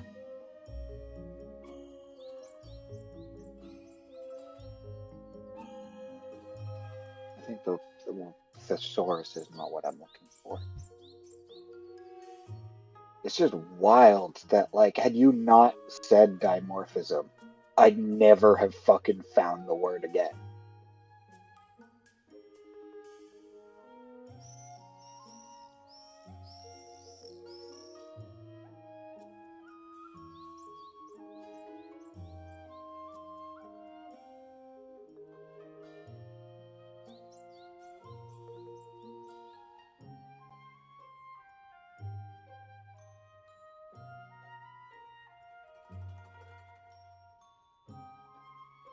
Yeah, and I look, word for differences between sexes, and oh, look at that. Wikipedia is the only one with the balls to tell me that the word dimorphism exists. Everything else is political as fuck. Literally, the first page, word for differences. Now I had to look up word for differences between sexes. I realized because it's called sexual dimorphism, word for difference between the sexes. And yeah, I scroll down. Okay, people also ask, and then you find it in people also ask, which is right above Wikipedia. But the very top, from sources across the web, gender expression, gender fluid, transgender, cisgender. They're worried about gender, not what I asked. And then as soon as you get past the Wikipedia page, medical news today, not talking about it, talking again politically, and then the same Wikipedia page twice for some fucking reason. Oh no, the first Wikipedia page is again a political thing. The third option is finally the Wikipedia page I'm looking for, and then you have political. People also search for, but more of as an actual here. Search for it. Political.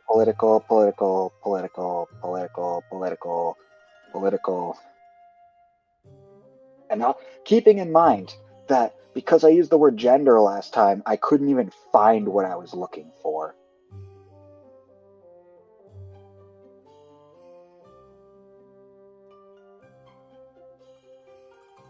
Political.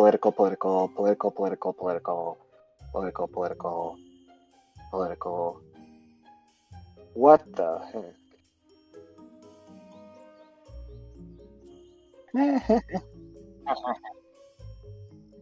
Oh yeah, we've been live. Bro, I couldn't find the fucking word dimorphism. Shit, like, I'm sorry, but is the internet not supposed to be like a hub of knowledge and not a fucking cesspool of opinions and shit? Like, damn. Used to be.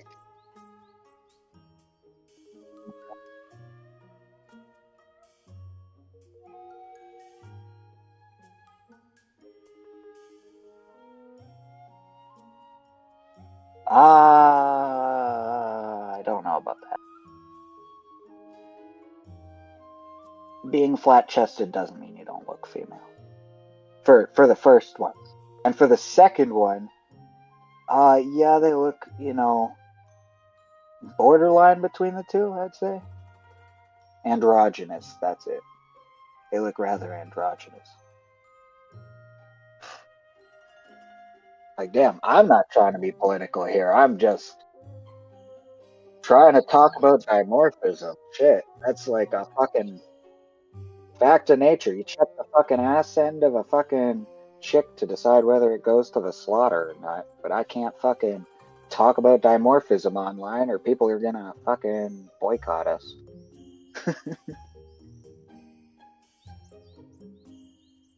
It's already being put in the shadow.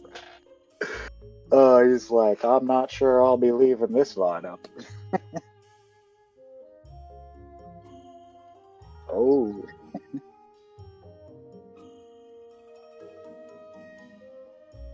Anyone's speed. Blame fate, okay. Shit. I don't blame fate either. I blame Google. I entirely blame Google. I couldn't find the fucking word, okay? Shit, talking about trying to find a word. Okay, fair enough.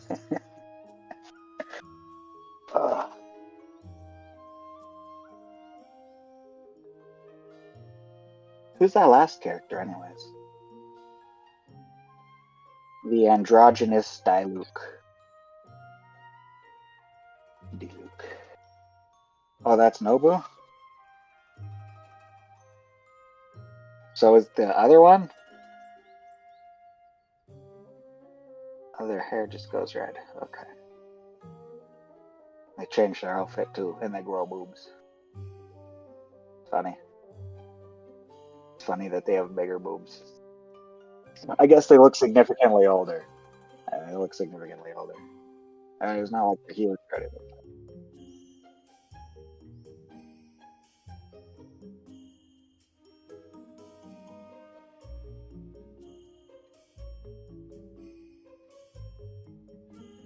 In that form. What about the other form? Is it still unknown in the other form? In the tall what form? Yeah. Oh, it's unknown the first one, but the second one we know. The red one we know. Interesting. Okay. No, I like their character design a lot.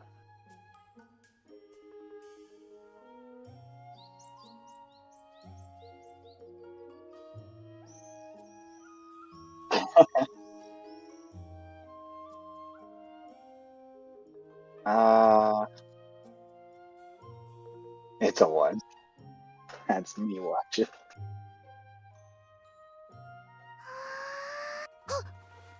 What were we doing? Yeah, well, we're discussing the game.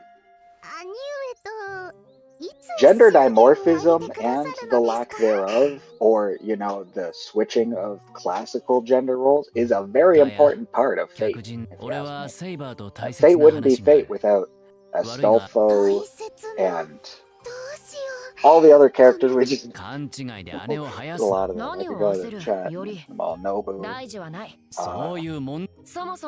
Paul Bunyan. And I guess technically Mordred and... yeah. And Kidu, right?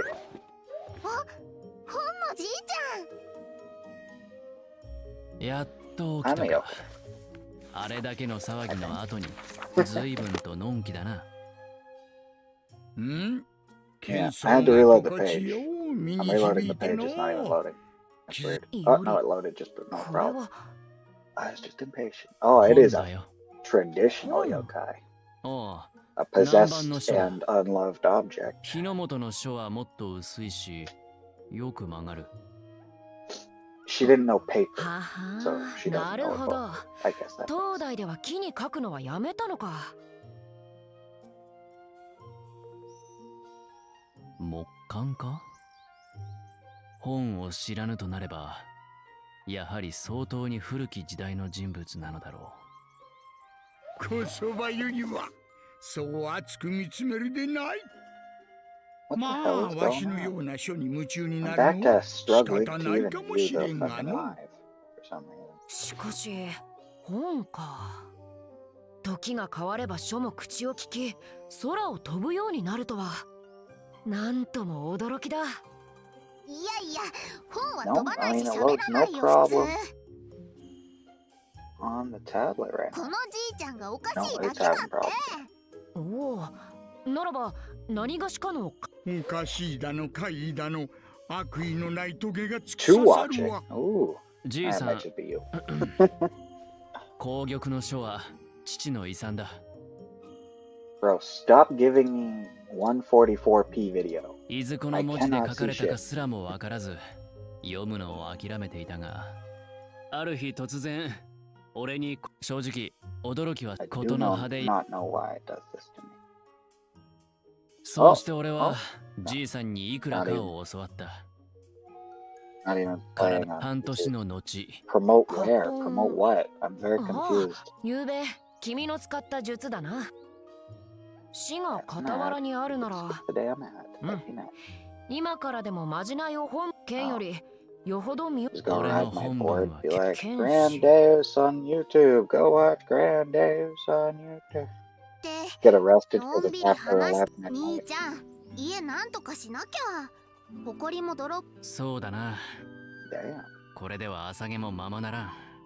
Very viewers. ならばよりよ。Oh, it's これ working を no 機に problem on that. この長屋に魔術工房をこしらえてはどうじゃ。鍛冶師に鍛冶場あり、魔術師に魔術工房ありじゃ。工房？なんだっけそれ。お前も前にじいさんから聞いたろう。魔術師の持つ Magecraft workshop. Well, that's because mages don't do magic, they do magecraft. しかり、魔術師の魔術工房とは難攻不落の要塞なり。だが余人に知られては三流の仕事。一見してもわからぬよ。This one's still at 1080. 守りを固める術ならぜひやるといい。やぶさかではないが。工房作りには素材がいるぞ。無から言う。まあ。銭はまあ昨日の稼ぎで足りるじゃろ。Ah, it's wild. Oh, no, right there.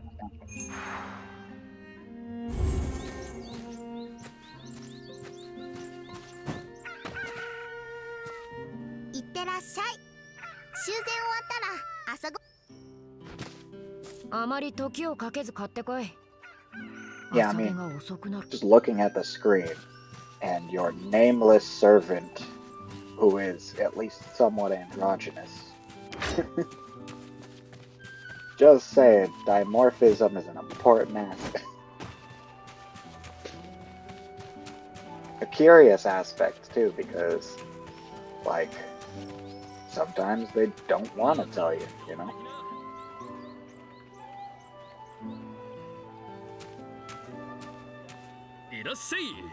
Oh, Stolfo's gotta be like one of the two most iconic characters too.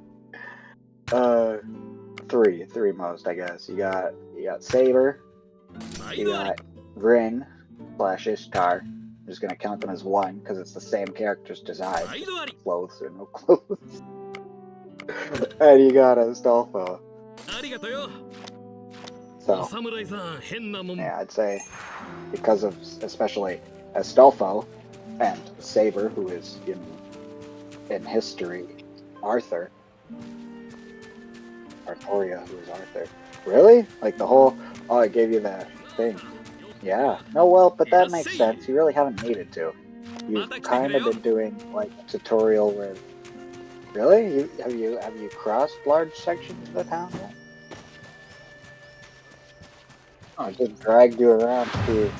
Well, you didn't need it because they've been dragging you around through tutorial. And do you use sprinting? Oh my god, you can sprint during battle. Okay, that's an important aspect of battle then.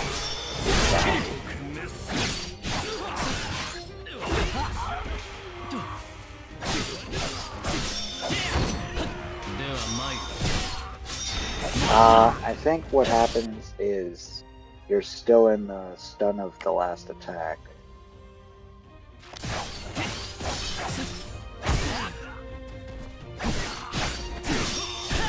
Because you were still stunned by the last attack. Like, your last attack input had not finished. The attack taken. Yeah, because you weren't just having swung a sword. You were you're swinging a sword.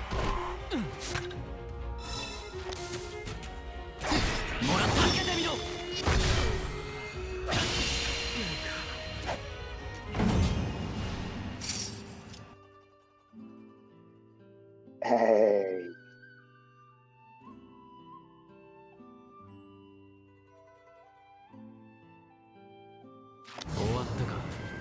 I am a fox. But if I were a dog, I'd be contented. I also am a dog in one of my avatars.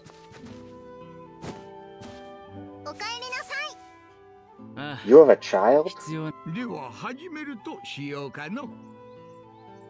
you have a kid with Kaya? What's happening? Oh my god, he's got Kaya's hair color. He's your and Kaya's child. It all makes sense. That's why he can't tell you his name. Because you have to name him.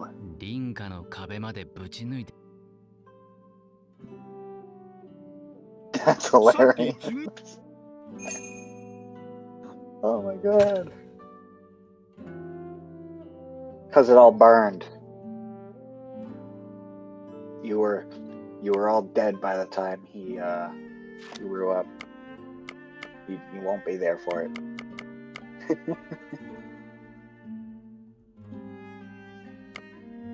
He thinks he comes from the past, but the truth is, everything burned.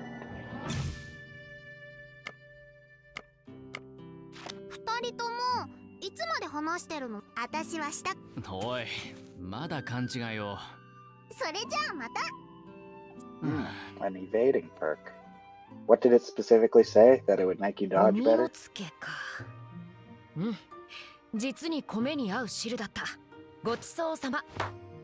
Oh. So it might not help. If you can do what you can't do, then you'll get to attack back. Yeah, fight on an empty stomach. He's like, I know that. Your mother tells me that all the time. 私は優先すべきは敵マスターとサーバントの撃破。待て、それは江戸の民のことはいないものとして考える。分かってもらえた。So, how is Artoria Mordred's dad?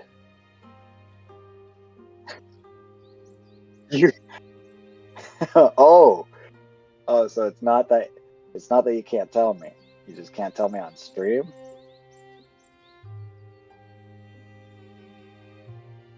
I'm gonna scream it out on stream.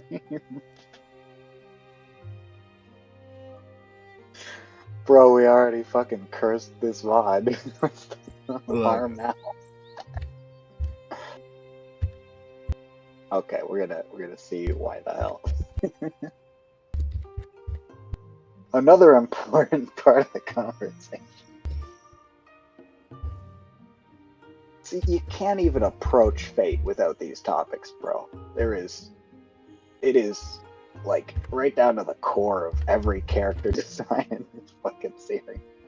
Well, not every, but like many. Like how even? How even? Do they have a mother? Or oh, what the fuck? How? Why? How? Is that canon?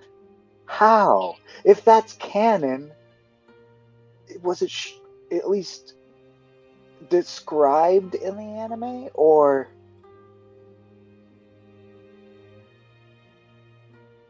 how do you know? Who said? Says who?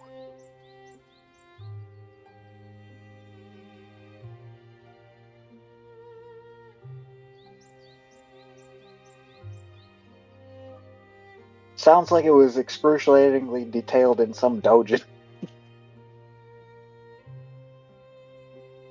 Yes, it was. By the canon.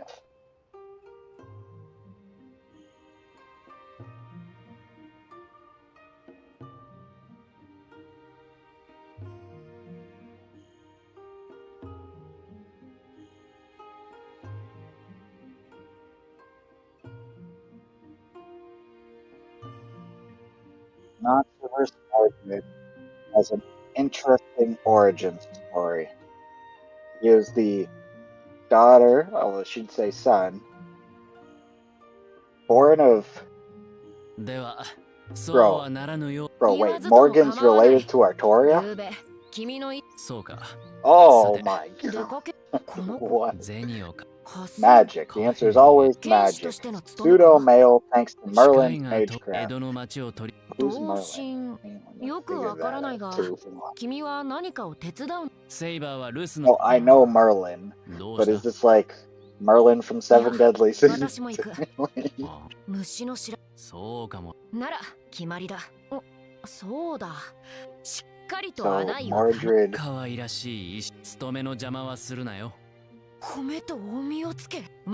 And then her life was sad and her death was tragic. But that's all in the past. Mordred's a heroic spirit now.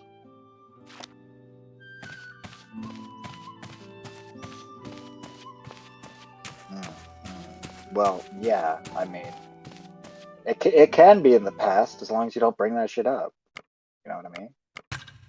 Of course, then you're also like, you know, just imagine Mordred's there telling you, you know, Artoria's her dad, and you're like, how? And then she beat the shit. She just like stabbed you, run you right through. Holy. And I mean, I get it. She calls the sword evil, but the sword just does what she swings it to do, right? Mordred calls her sword Clarence the evil sword that killed King Arthur or whatever, right? But she swung the sword. Is the sword evil because of what it did? Because of what she did? Oh, like somebody else thought it was? But that's what it's saying, like...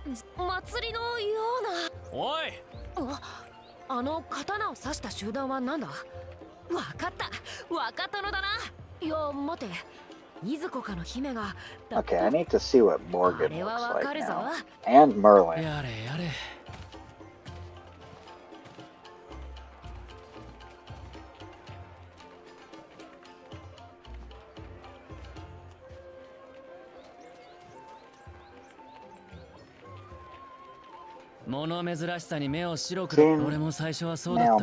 So either Merlin is pretty much the same Merlin, because we know Merlin can do shit like that, right? No? Why the fuck not?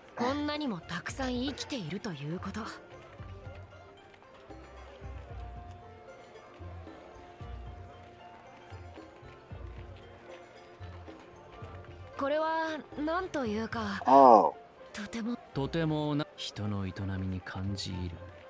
But it says that male Merlin tries not to interfere. Female Merlin fucks with male Artoria, who I guess would just be Arthur at that point.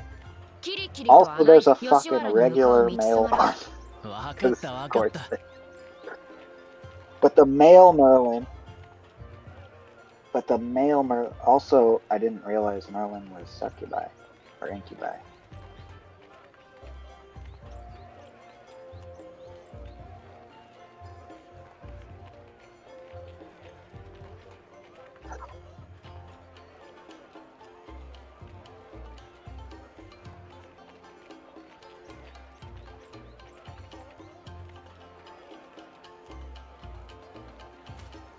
But it still gave her a thing.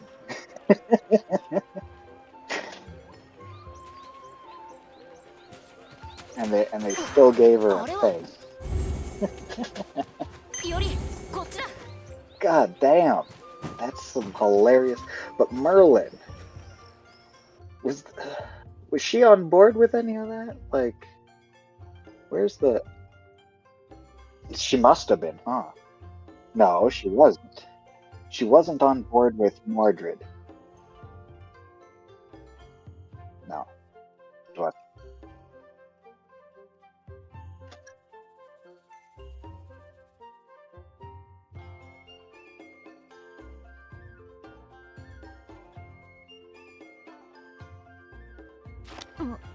あれは食べたいのか？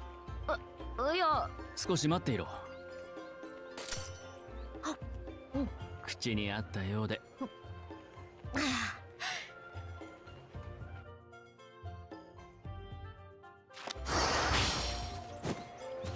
いらっしゃい。 Oh, and then it also links you to a fucking figure of Mordred. Wow, what a useful... it's not exactly a wiki, but... Then they link you to a sick-ass Mordred figurine. That is some complicated shit, but it's also not unbelievable.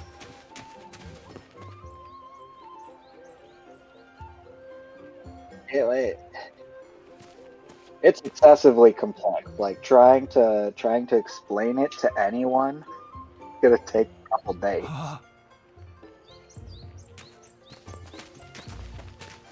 Makes sense. Makes sense. どうしたセイバー？わずかに魔力を感じた。かような街中で。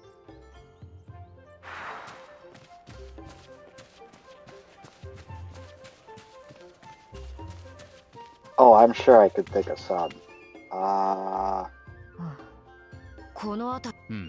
What's the other one? Ah, yes. No. なんだあれは。まあそうだ。おおかたゆうべより。話は後だ。わかっている。Oh.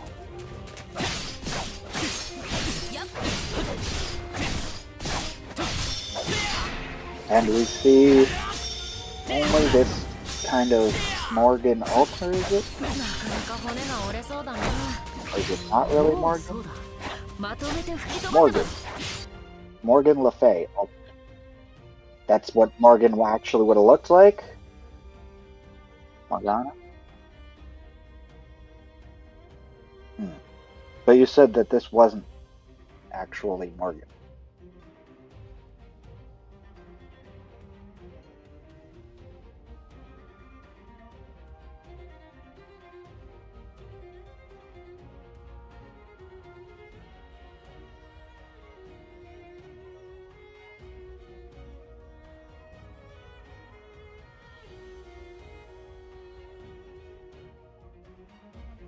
So she possessed some random body?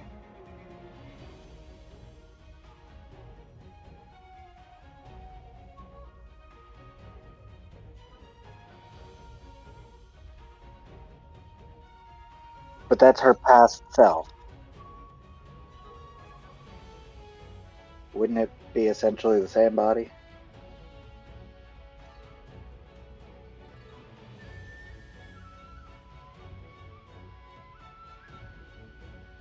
So it's not her body. It's not her from 1,000 years ago.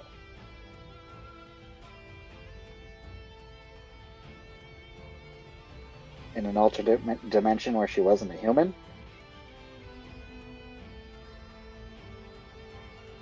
But she's still a bitch. Because she has the memories from the future? Oh. So she's at least in between. Not a total bitch.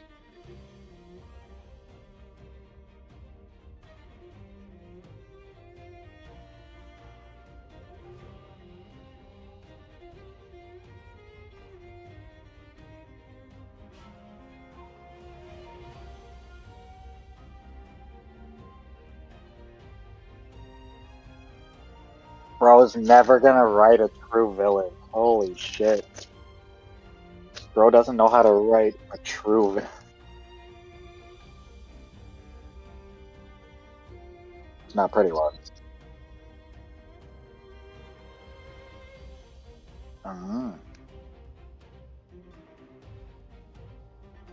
Oh, jeez. That's hot.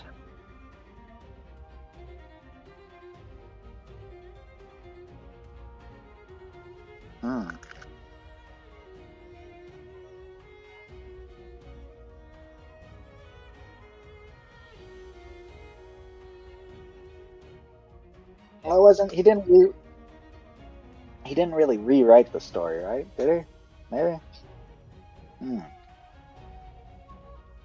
But he kept the original plot, didn't he? You know? Like, Morgan's still who Morgan was, but not. You see what I mean? Like that was all already there. It's still the same, but there's a new one. Yeah. No, that makes sense. But the story, he kept the original plot and then added to it to a degree, rather. He wrote a whole new story, but he didn't reduce what was already there.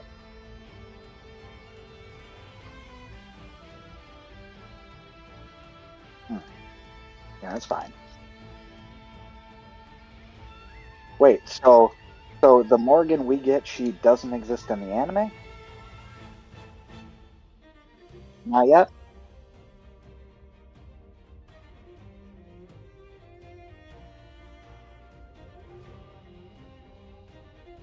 No, but Morgan et al. In the anime. Not necessarily from the time of King Arthur.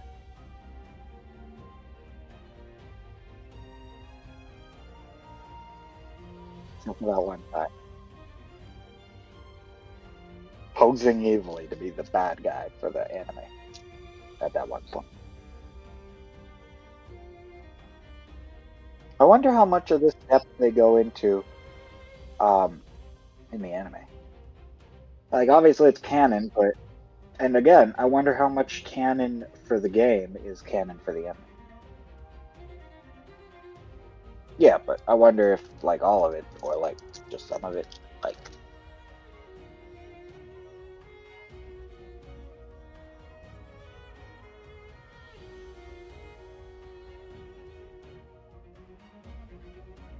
As a completely different character with a completely different name. And no clothes. Rin becoming his star. Oh my god. No, that's what I meant by the whole no clothes thing. Rin and his star.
But it's from a different series, from a different lore.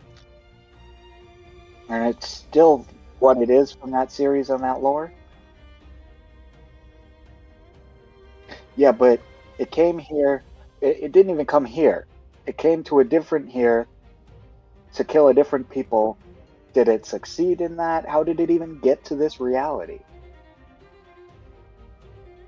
Killed everybody, it got bored, and it moved to different reality?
いおりの声に応じて私の体が動く。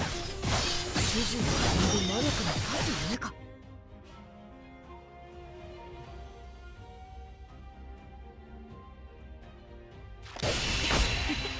これは面白い。必要な時は私を呼べ、より。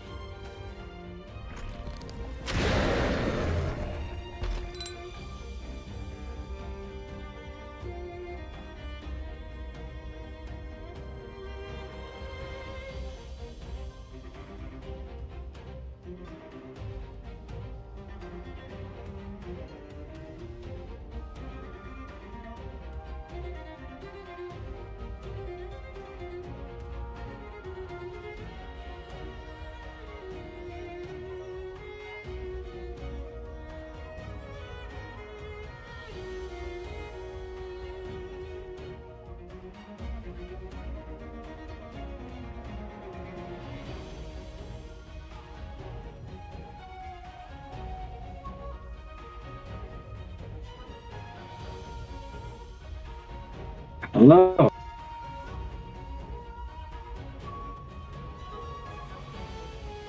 Yes. I changed headphones for like. What happened with what thing again? Oh, the thing from space. Why is it? You never told me why it was in our reality.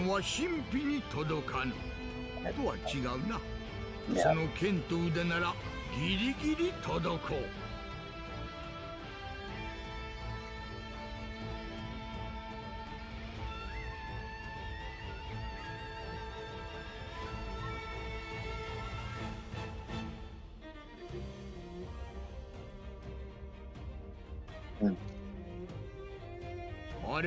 Well, not Earth, right? Just the people on it. But Earth is Gaia.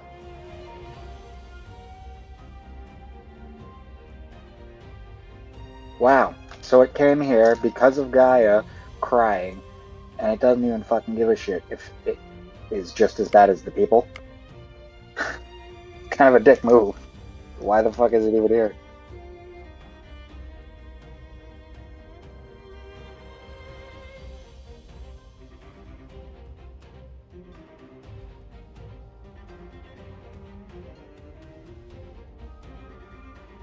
No, but Gaia has communicated with it. Gaia, which is also a force of nature, obviously ended up communicating where it understood her or she understood it, or not really she, but Earth. So it heard her and showed up. They're like, yeah.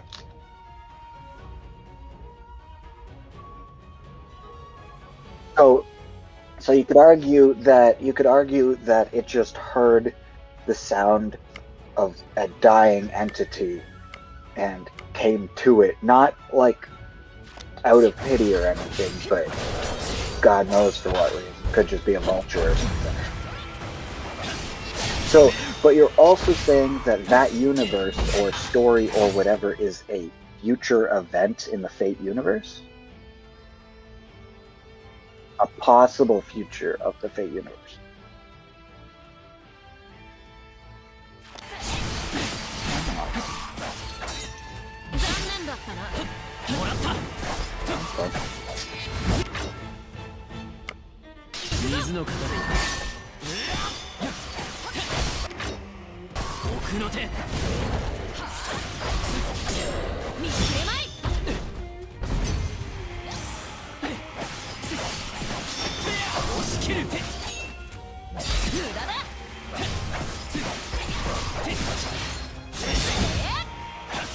Haven't we gone through 100 years of Fate timeline already? 100 years from where?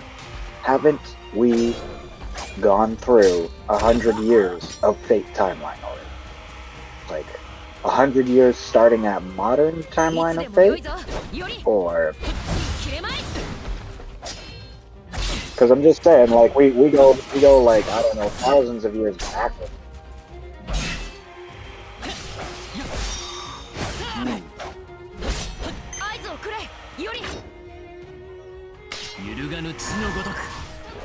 Because we go like thousands of years in the past. 100 years really ain't that.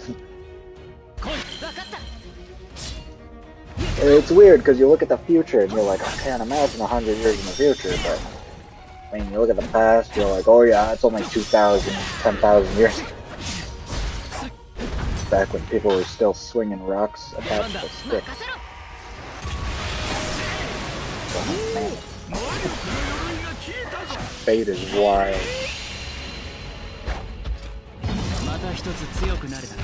And then, so that other verse, that's not a future verse, then. It's a alternate.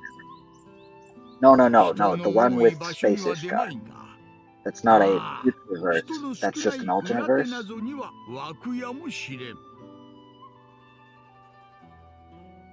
It's a possible future. Does it have to deal with that fucking thing? Did Gaia die in that one?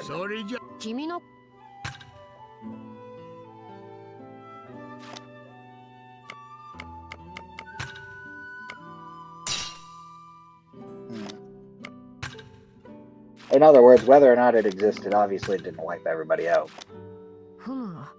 Still kind of weirdly fucked up that, like, one of Ishtar's descendants would be Ishtar or whatever. I guess not Ishtar, sorry, Ishtar's a god, but, like, one of Artoria's descendants is Artoria? Or is she a summoned servant, who is just the same Artoria summoned to a future time? Because, I mean, it makes total sense for Artoria to be another.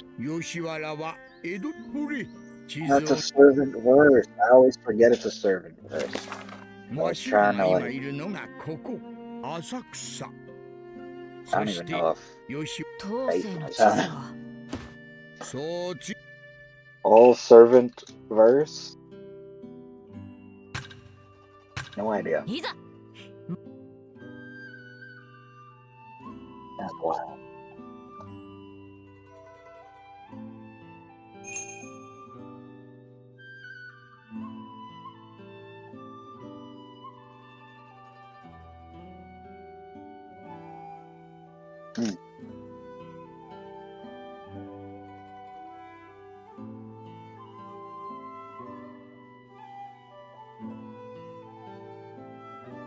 You gotta rename this stream. Explaining all of Fate to my friend who knows like 2% of Fate. Honestly.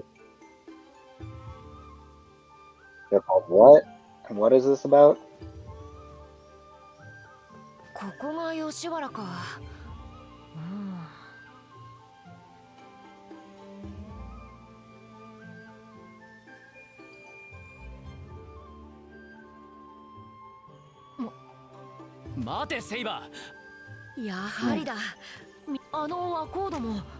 So people are servant level beings. As long as they aren't stupid. Are servants magic?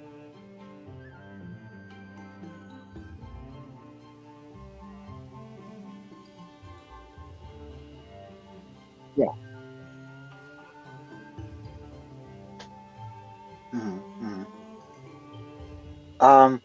So is that magic?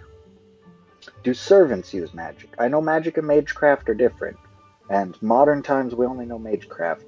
When you summon a caster, are they using magecraft too?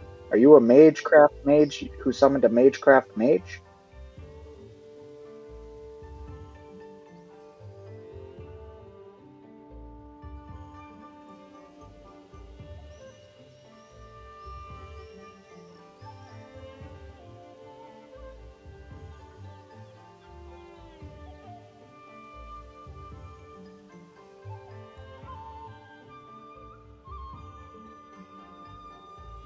Okay, but so magic is not noble phantasms or anything. Magic is only essentially the Grail.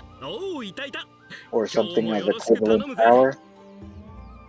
And Magecraft is everything else, including casters and noble phantasms and all of that. Okay.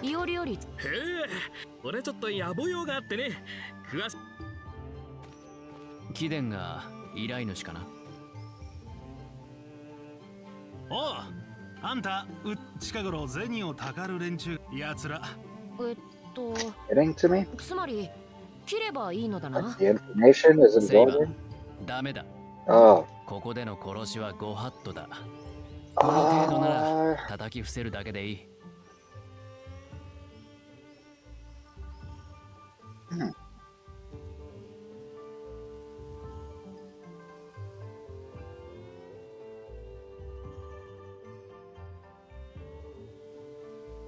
そもそもセイバーわけがわからない。Salem Ozpin and the four whatchamacalls.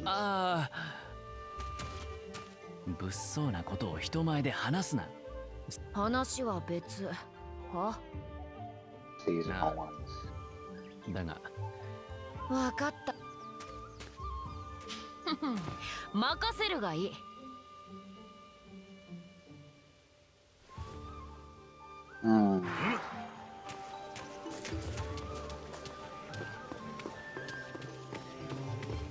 Which servant would you choose to summon if you could choose which servant you summon? よりこっちだ。You only get one.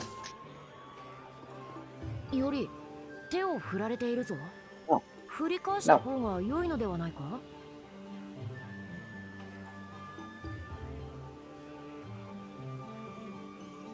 You pretty much. あれは仕事で手を振っている。そういう。You're not. Here's the thing. You're not in a Holy Grail war. Let's do two. One where you are fighting for your fucking life and you're choosing one based on sheer power, and the other one where you're not. You know, it's more of a slice of life, or I guess you could just command your servants to do horrible things. Or you could just pick a servant who's willing to do horrible things. It's a slice of life unless you make it a horror. You know? Like Jack the Ripper and then just murder people for fun. Like, I don't know. You could pick the Artoria who uses. You don't know, but Jack the Ripper is at the very least blamed for all the Jack the Ripper stuff, right?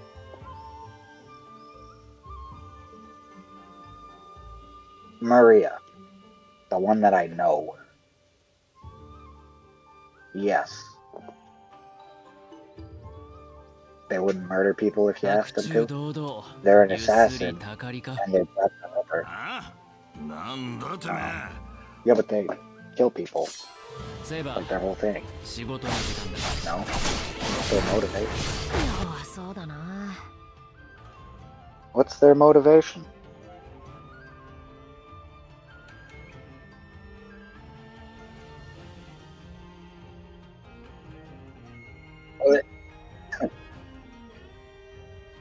Wow, that is fucking awful. That's actual lore?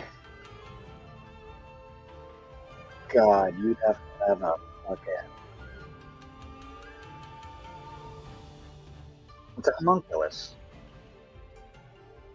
It's a homunculus. Mordred.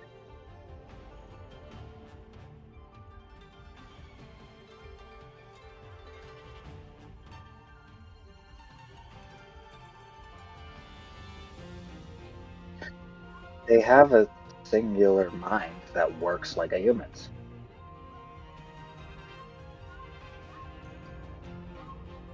Really? That's freaky. It's fucking venom. It's a symbiote.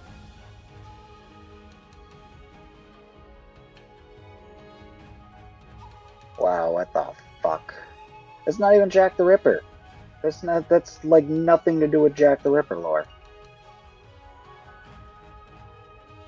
Jack the Ripper was like a barbershop killer.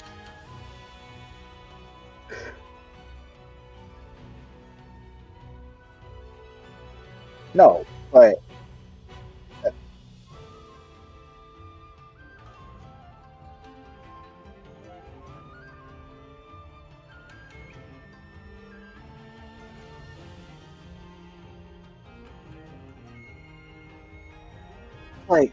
it's like saying,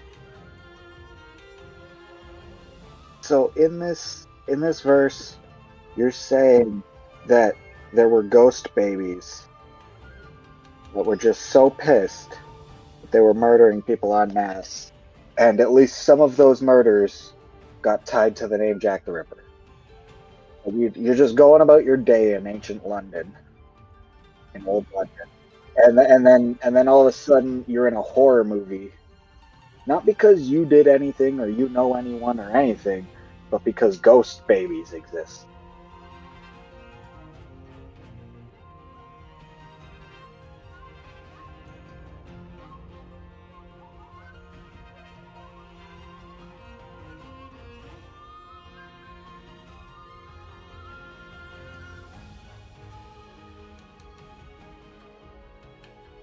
Damn it, why does it have to be so convoluted?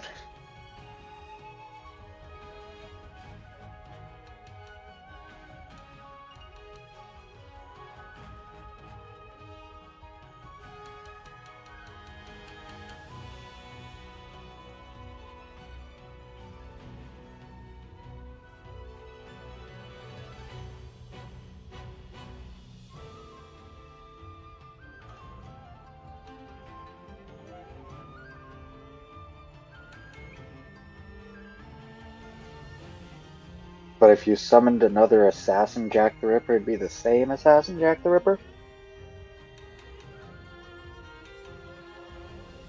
Hmm.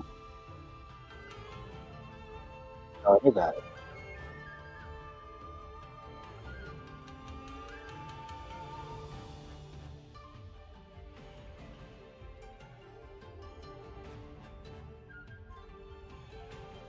So Avenger Jack the Ripper,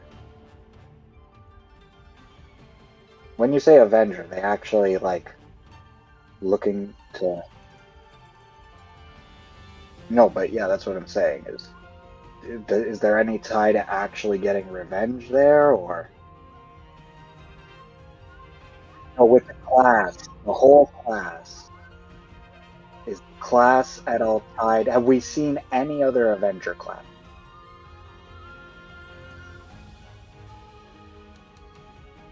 Yeah. Yeah, do they usually have ties to revenge, or... Yeah? Okay. That's what I was wondering. Yeah, oh.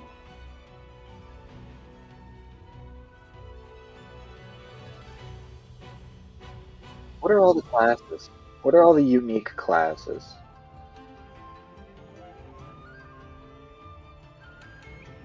Yeah.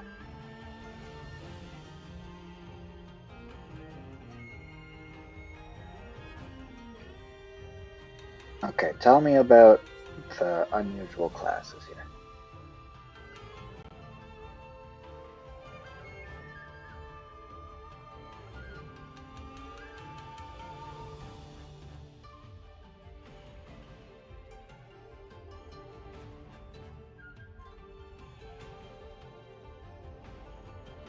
Ruler is usually just somebody who keeps the balance in the Holy Grail War, right?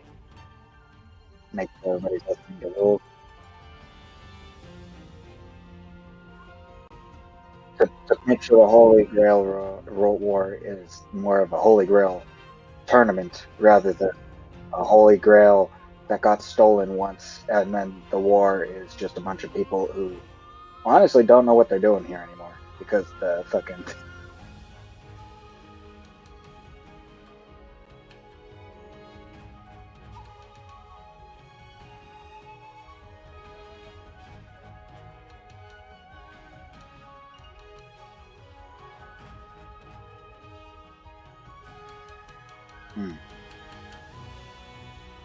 Yeah.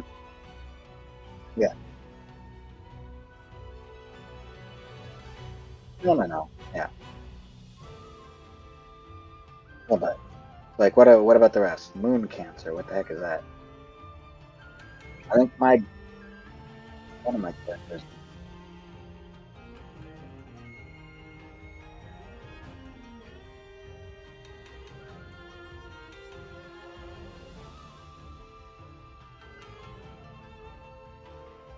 Why does the artificial intelligence care if they escape non-existence?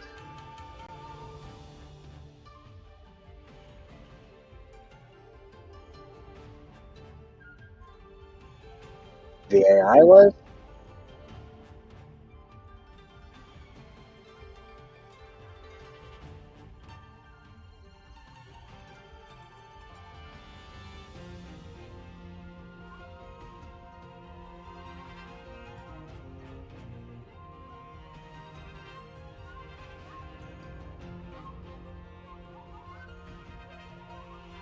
So they put a place for themselves. The AI itself is a Moon Cancer servant then? You could end up summoning the AI itself if you had a relic. Right? Oh.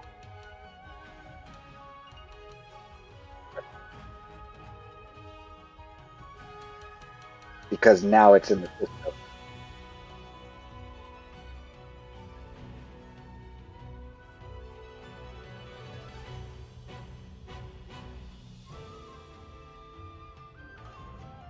I have a Moon Cancer.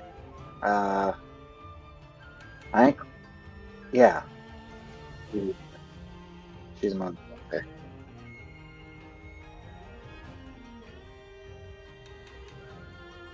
BB did it, but Summer BB is just chilling.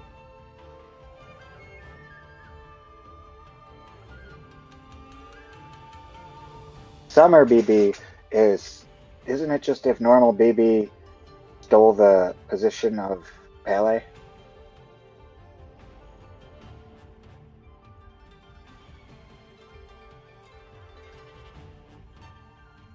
No, but isn't she? I thought she was.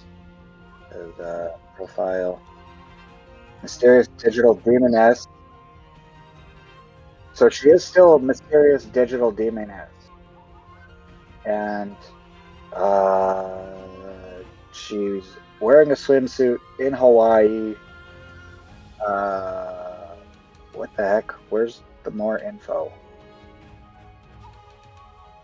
Scrolling down. Her alignment. Oh, profile 1. Yeah, I don't have profile 2 through 6. Holy shit. But so BB is usually good. Chaotic neutral. But in profile 1, for some reason, her alignment has changed from good to evil. She's still humanity's ally. She claims. Or so she claims.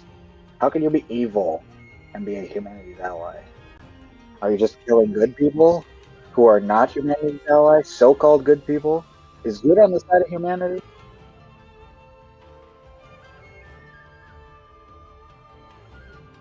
Well, what the hell is good and evil? You can be an ally to humanity, but also torture people?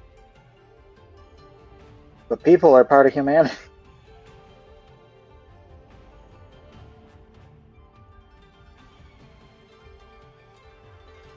I'm very confused. So she's a dominatrix.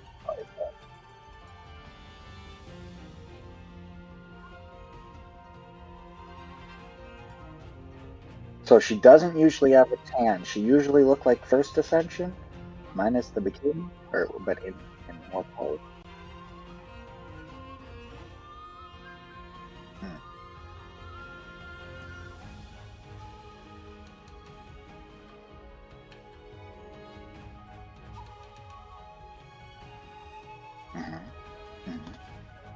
Alter egos are like the ones that end in alter.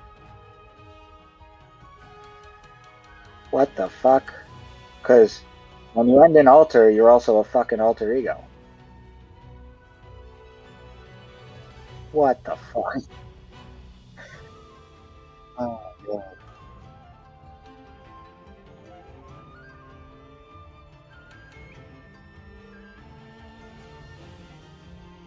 Oh, whereas future Batman is a different person.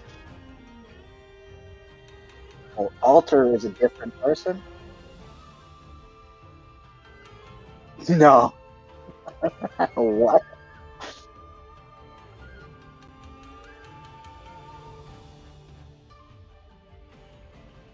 Yeah.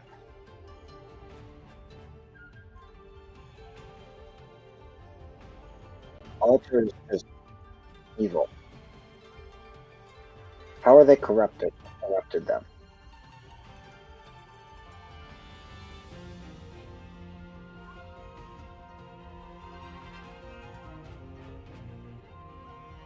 How the heck did the Holy Grail get corrupted?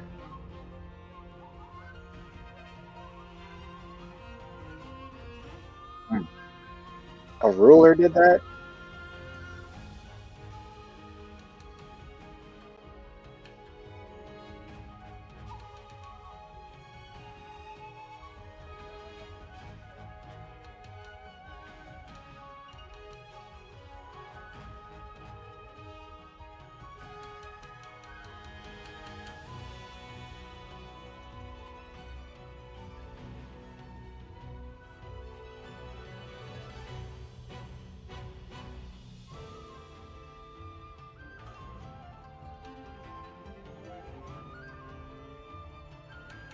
So it was created so it could manipulate you into creating. Because that's not confusing. Oh, no.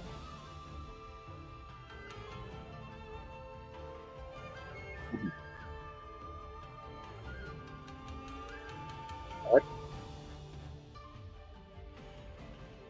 Oh, an extra servant.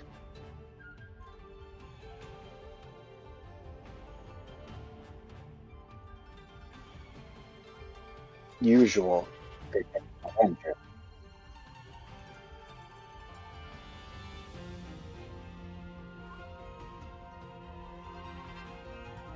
Which was a bad idea because they have their own fucking motivations.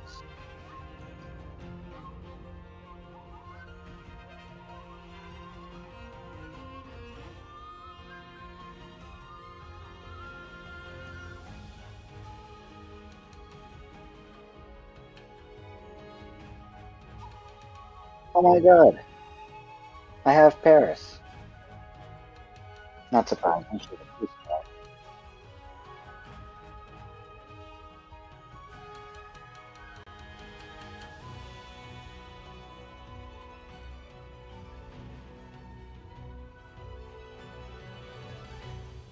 What?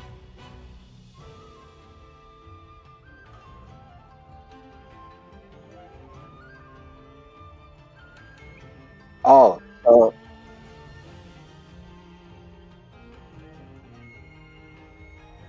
so you have gods, and then you have eldritch gods.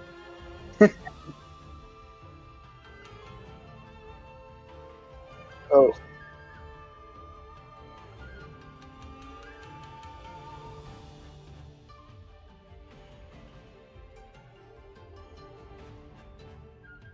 Hmm. So for your alternate dimension, the servant verse, if you come from space, if you shouldn't be there, a lot of reasons to call them a foreigner. Foreigner is just anybody. It's almost like Misfit from Demon King Misfit or whatever. Misfit of Demon King Academy. Classification Misfit. Yeah.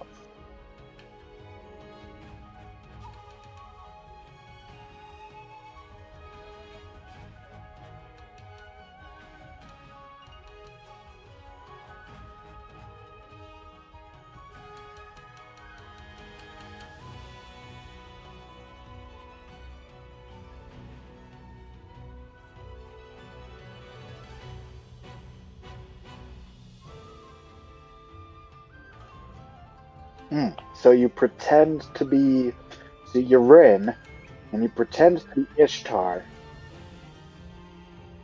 And then when people find out by the time people find out you're Rin, your accomplishments are so great. They never find out? Or you stop being a pretender? Oh, that's so weird. So when, what's her name?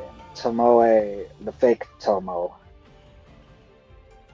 sorry. The fake Tamamo. She's a pretender?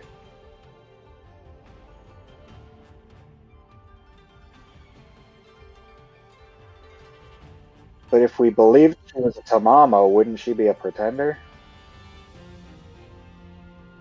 In fact, if you ever figured out their class,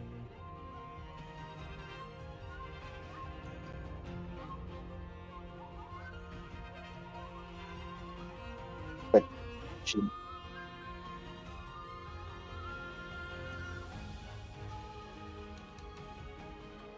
So can you, yes, but can you, what is it? In terms of something like Tamamo, can you name me some pretenders? Not Tamamo. Can you name me some pretenders?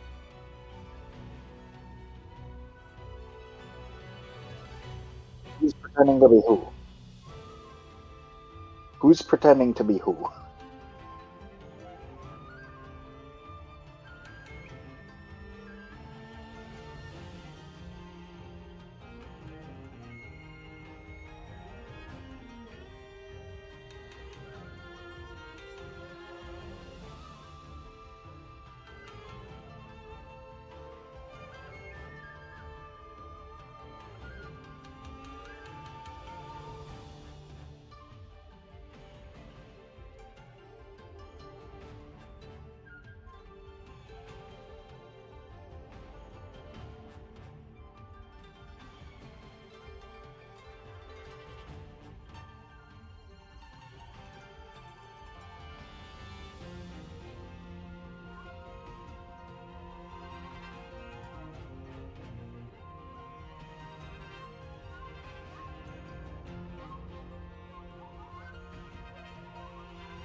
But that's Merlin, who's just pretending to be Merlin's sister.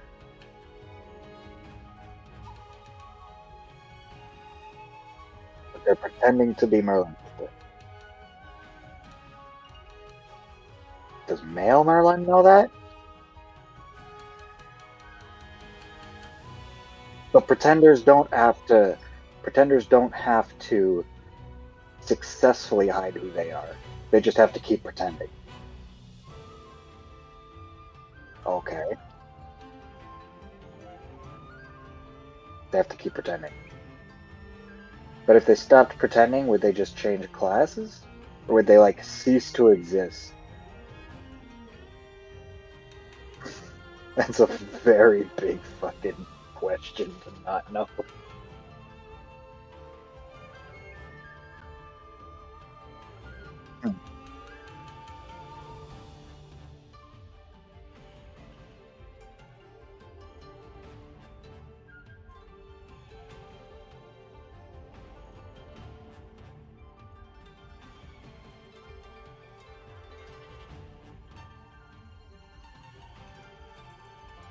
He is still Vortigern pretending to be Oberon.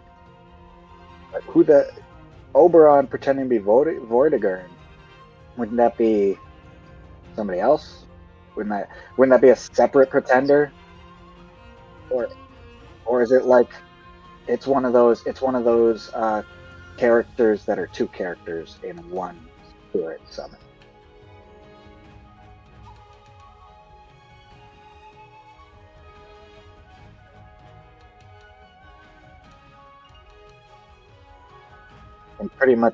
In pretty much the same way. But should Artemis Orion not be a pretender who's pretending to be Orion?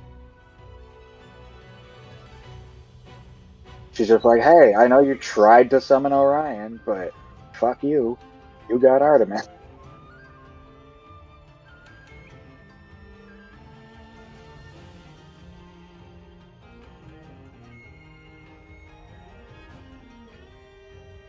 Is he dying? So he's not dying, but she's like what's the word when you're like stuck to your twin? She's conjoined. So she's a conjoined. She's like the little tiny. Yeah. So she's not really suffocating his spirit so much. She's just made it really fucking cramped in me.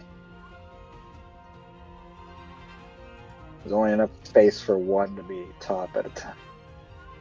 So when we see Orion, when we see just Orion, though, is that post or pre? I know. Just a separate. Hmm.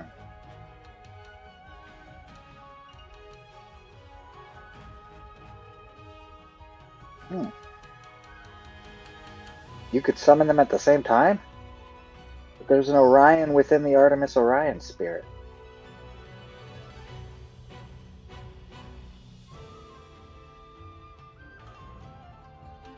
Yeah, but Orion's spirit origin is there.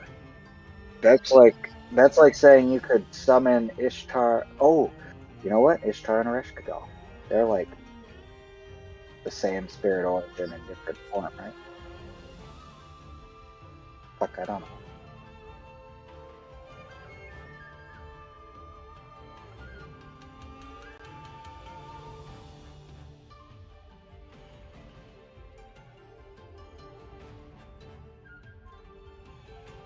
That has me questioning whether the thing on her head was ever Apollo, or is at the most just an avatar of Apollo.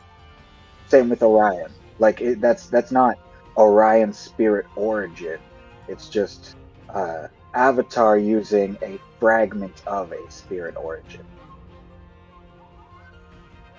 That's Orion. That's what confuses me, because then you're telling me not only can Artemis interact with Orion, but Orion can interact with Orion in the same summon. But that's like summoning. Actually, haven't we actually had like Saber fight Saber alter? So no, yes, no.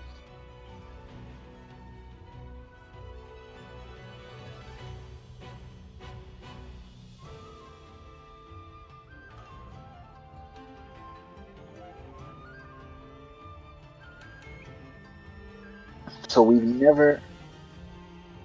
So they can't summon. Usually, you can't summon two of the same spirit origin. But as long as the spirit origin is weak, then there is.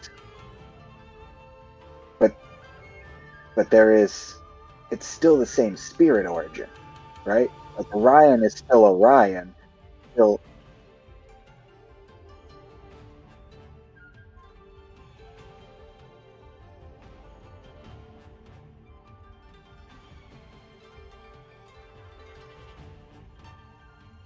Because like if Ishtar and Space Ishtar would be, two different universes, right? Like Merlin and female Merlin are two different dimensions or whatever.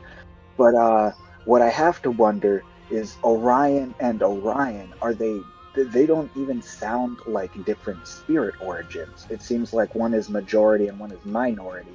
So if you summon them both at the same time, you'd have Artemis, who stitched herself to Orion, and because she's majority, there'd be only a small fragment of Orion. But that would mean that the other Orion you summon would be almost an incomplete Orion, because part of him is still attached to Artemis. Part of his spirit origin is attached to Artemis, though.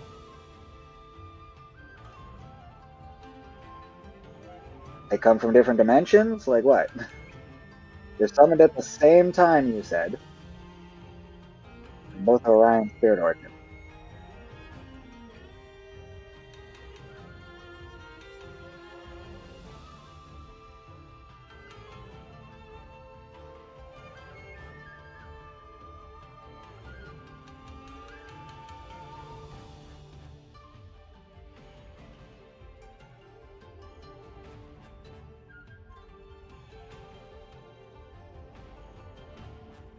Yeah.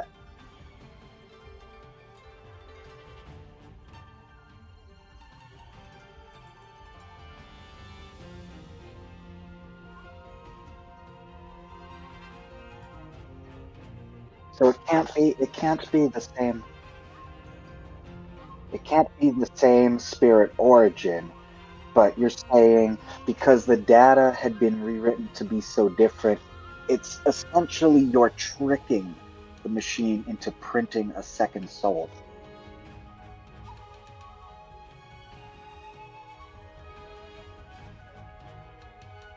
Cool, cool.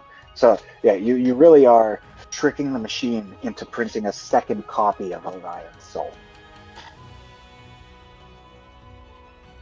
That's kind of fucked up too.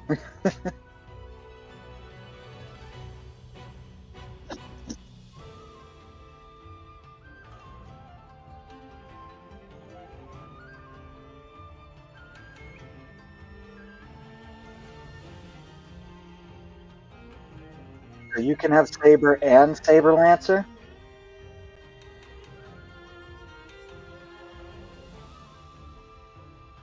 So Excalibur is part of the spirit origin then.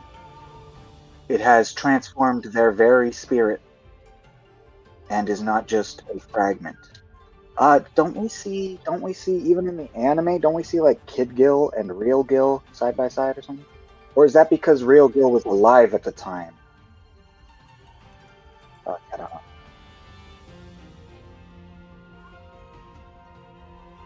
Really? He's taken a youth potion, but he also seems like less of a bastard.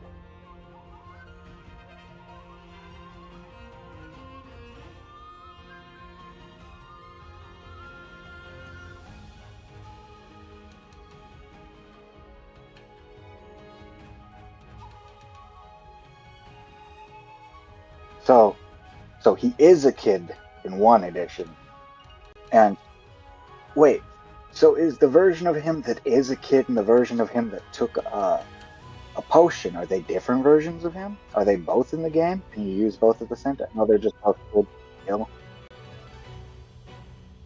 So he takes a potion thinking it'll just make him look younger or something, and then he ends up stuck with his kid mentality again. Like, my man's regrets.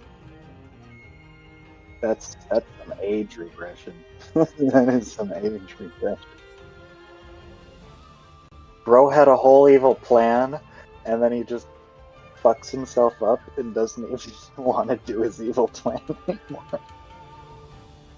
That is way too funny.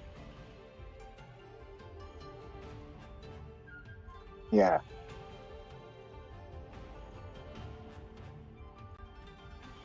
And she stopped being an altar?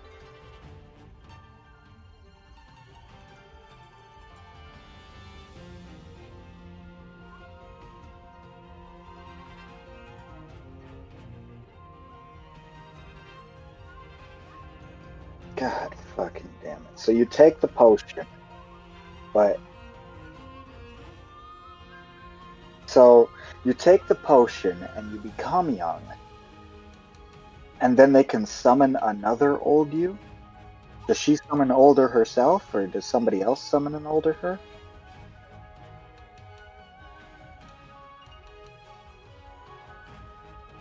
But that's in the game. That's not really the anime, right? In the story? In the story? Wow. That's so funny. God, my brain. I am actually, I'm kind of getting past the point of confusion and into the point of loving how sillily ridiculous this is. Real fast, he says. Sorry, the game's open. Oh, it's finally closed. Huh? No. My game. My Fate Go is open so I can see what the hell we're talking about.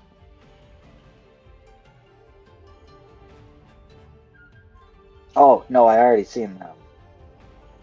The pink one and the silver one.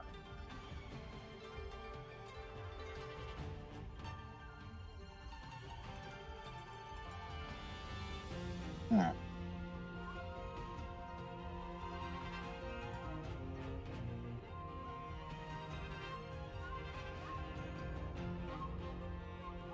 Oh, are you? Yeah, but Orion and the Orion that is technically not Orion. The one that's not Orion, that's still called Orion, though, right? Yeah, no, but the one that's attached to Artemis, that's still Spirit Origin Orion. It's called, right? It's not called Spirit Origin Artemis. It's an Orion that they were.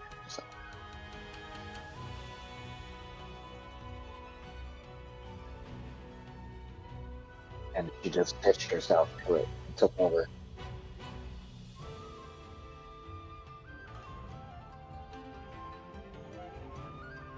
Yeah, yeah. Is that's an archer though? Is the other Orion also an archer?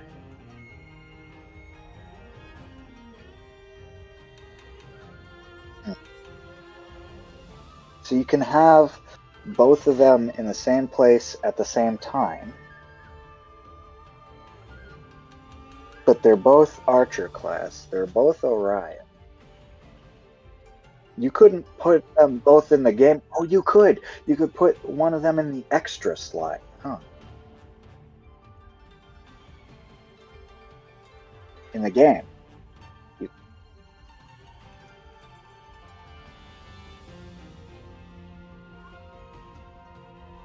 no, no, in your extra slot. Uh, not for your characters, but like for your. I was thinking for your borrowable characters. You know how you can put into slots. I guess for your borrowable characters, can you put two of the exact same character in? Borrowing does not count. No, no, no. But not if I'm borrowing from you. But for the characters you can borrow from me, I could put the same character in there twice.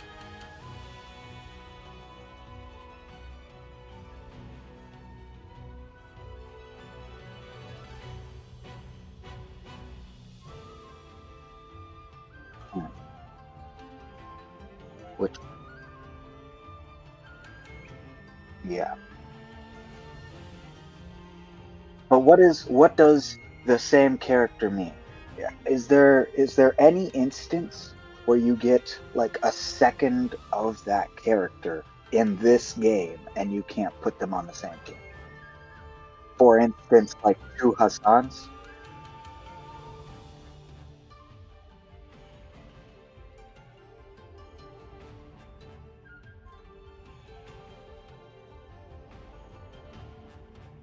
No, but when talking about putting them on the field, if I put Ishtar, could I also, or sorry, if I put Kid Gil, could I also put Adult Gil?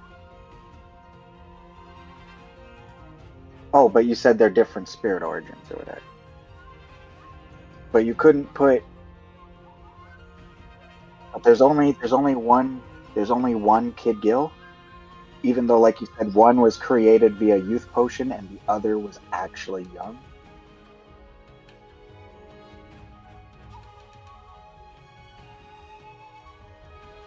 Okay, but the Lancer, Ku, as he were, you have two of him, and I can put him on the same team as himself. Oh no, this one's Prototype. I have no idea who the hell Prototype is. Bro, that's the same fucking thing. Don't tell me he's slightly younger. What the hell?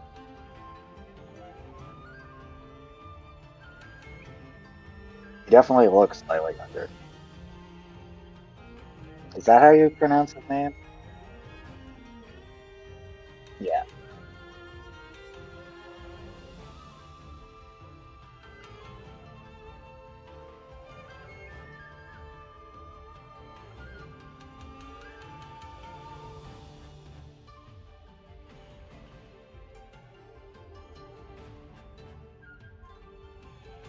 Okay, but what about when he's a caster?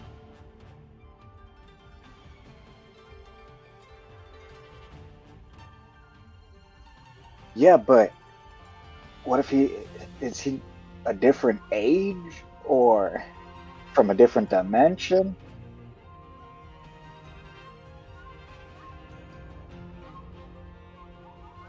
That's essentially the exact same man that you summoned twice and just given a different stick. Like, no, it's the stick. Different stick.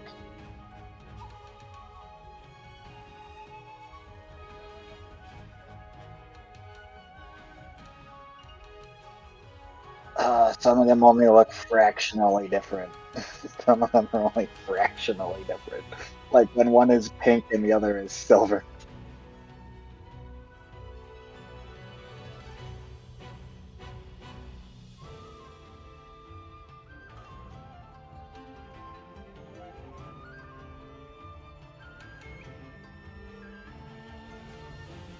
Hell, they don't have to be. One could just be from 5 minutes in the future or whatever. This is fate, right? That's like Ku when he's training and Ku when he's trained. That could be like a day apart, bro.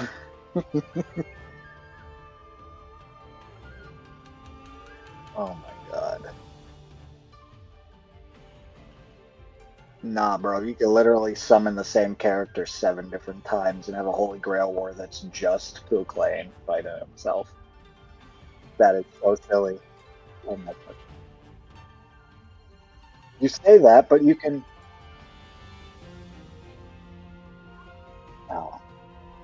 Oh my god. What the fuck? Bro, they need some rules. The rulers need to do their goddamn job. The machine needs to do its goddamn job. Why don't the rulers ever do their job? What the fuck's the point in that whole class?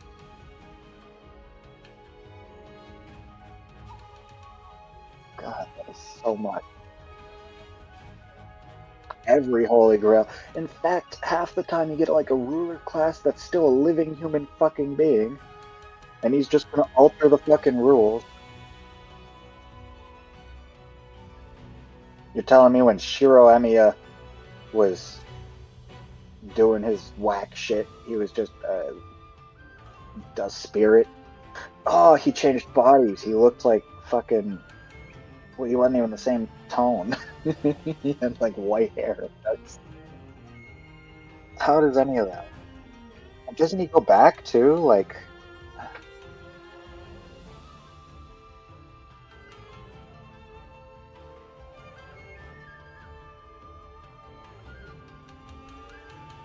So is Iliad Prisma whatever using what does the Grail? Oh. Oh. So he burnt himself out and he can't, but he can still use his magic circuits.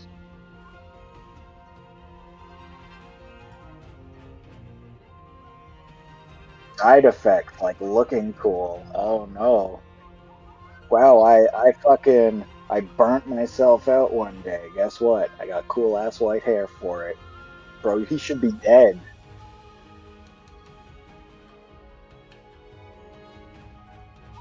Or they die. So he got fucking lucky. Not only did he burn himself out, but he's perfectly fucking fine after.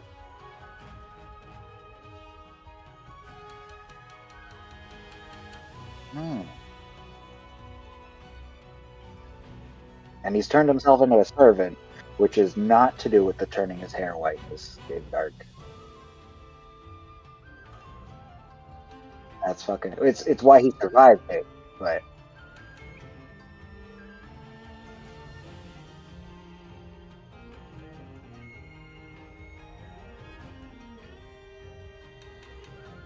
My man went fucking Ultra Instinct when he tried to kill himself. That's some bullshit if I've ever heard it. Guy cheated the system.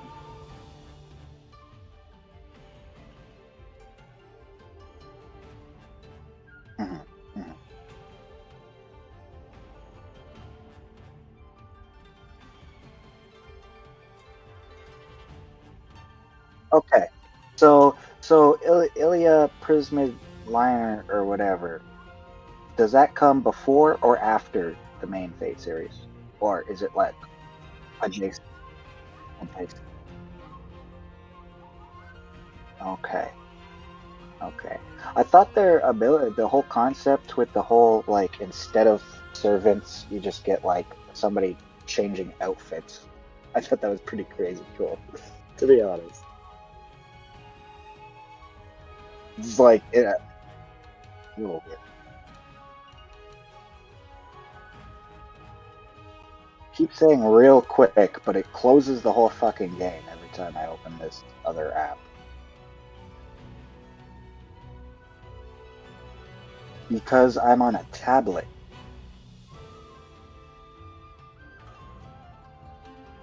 Oh. Oh, it didn't close that time. Yeah, usually whenever I open a second app, any other apps close. Unless I'm running Samsung DeX, which can overheat this thing pretty fucking easily. I think my device, this tablet, only has like 4 gigs of RAM.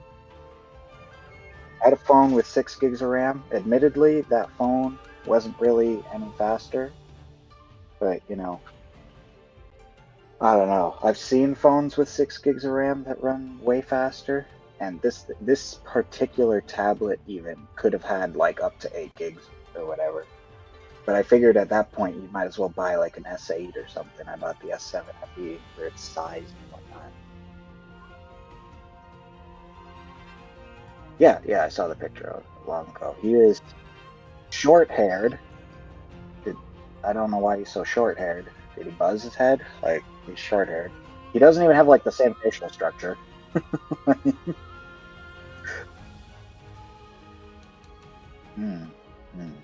I'm just saying, Kulan, or whatever his name is.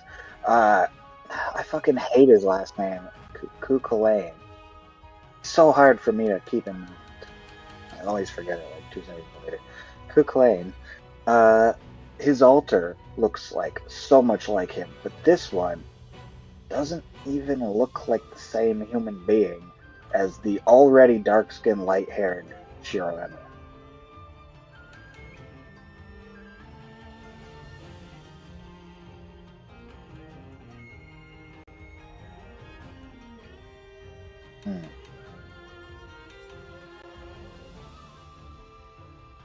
Okay, it's not bad either. I just, yeah, it does. I do find.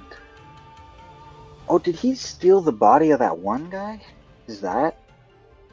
Because he's got the black and white swords. Black, white, and red. Yeah, but we've seen those swords used by the other dark-skinned, white-haired guy, who was Rin's. That wasn't Shiro. Rin's summon, Rin's spirit, who was an archer with swords.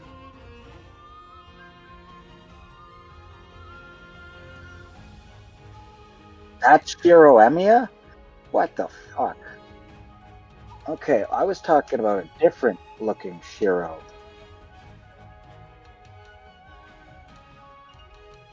Red-headed Shiro becomes white-haired. Fuck no, Shiro is the redhead. Who's the black-haired guy? No, who's the black-haired guy? One who fucking ruins everything. That's Shiro Emiya, who, again, still looks nothing like the original Shiro Emiya. But now I'm starting to see the transition a lot better. I'm talking about the black-haired guy with Ilya and all them. The black-haired guy with Ilya.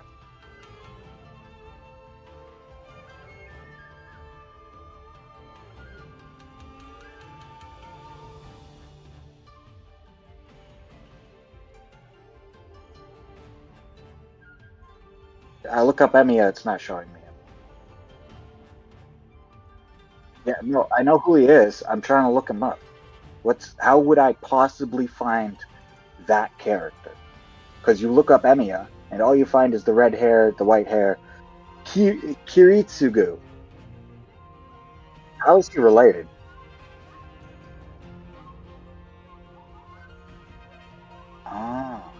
Yeah, Kuritsugu. Doesn't he also get white hair? And it's a family tree.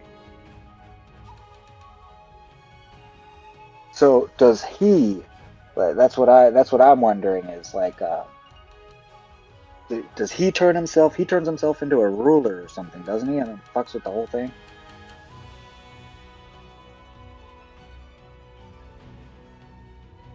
Yeah.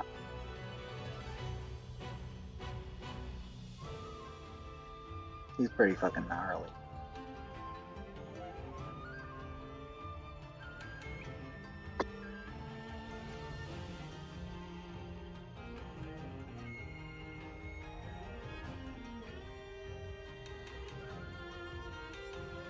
Bro. I mean, at least it's not. I'm sorry, Shiro's fucking transformation just makes him not Shiro. Like, full stop. Kuritsugu becomes white-haired, dark-skinned, badass Kuritsugu. You know, he was already a cool motherfucker, and he became a badass. But when Shiro...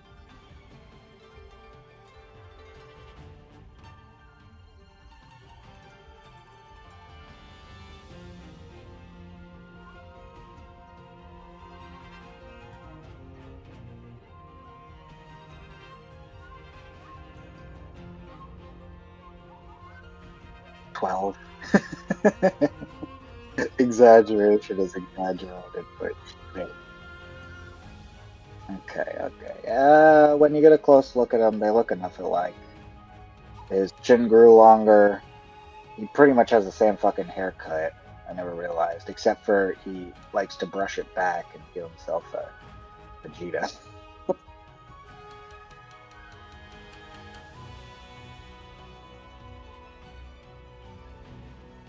Red-haired Shiro is a summonable servant?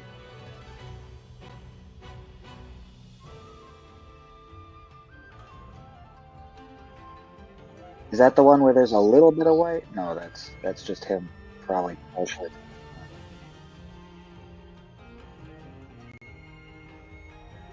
That's funny. No, I was talking about, I see an image here where some of his hair is starting to turn white. He has the two swords. He's wearing like white clothes, but they're stained red. I don't know if this is just more of an artwork or...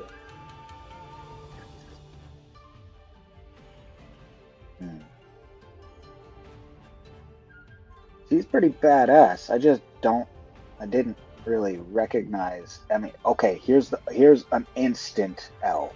Bro's eye shape changes so fucking significantly. Sorry, he goes from huge wide eyes to like narrow eyes. The color changing can be chalked up to the magic. The face shape changing can be chalked up to the magic. Your eyes do technically not grow when the rest of you grows, but the drastic change in shape, like, it's no wonder I did not recognize it. You know what I mean? SamuraiRemnant. I have just the white-haired, dark skin. The eye shape is drastically different from how they drew red-haired Shiro. And like I just said, like, your eyes don't grow when your body grows. That's just a fact of life. But it really throws off character design because things like that are how you, like, recognize one character to the next. Exactly. It's like after having this much Saber face in the same damn anime, to say his irises get smaller, his eye shape changes and is literally smaller, like a side-by-side of them shows, you know, his face might be smaller in his younger form, but his eyes were bigger.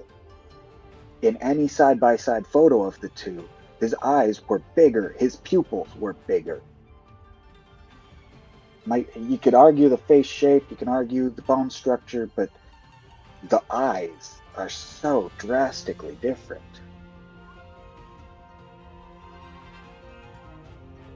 And you could say that's also due to things like age, or, you know, character development. But we see angry little Shiro. Again, it's just very hard for me to, or it would have been nigh impossible for me to catch that on my own. And they fucking called it out. You know what I mean? Like, they literally call him by name, and I go, who? Does he go by a different name when he's undercover or whatever with Rin?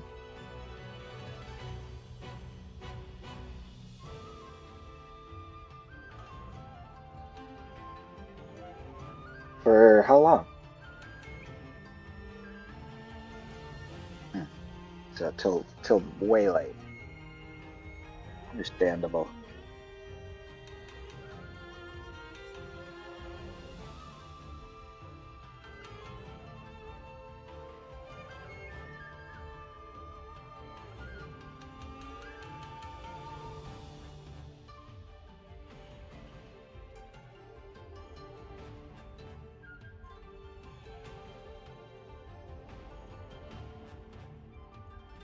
So she was looking for an archer or something.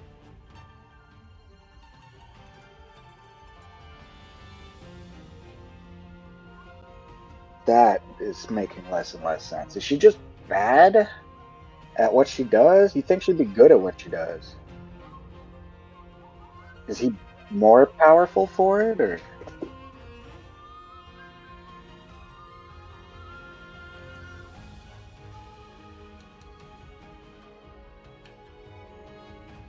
She had a little bit of timing off?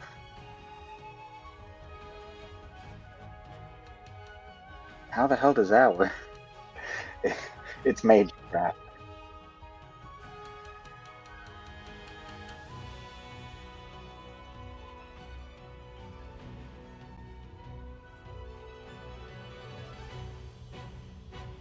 Oh.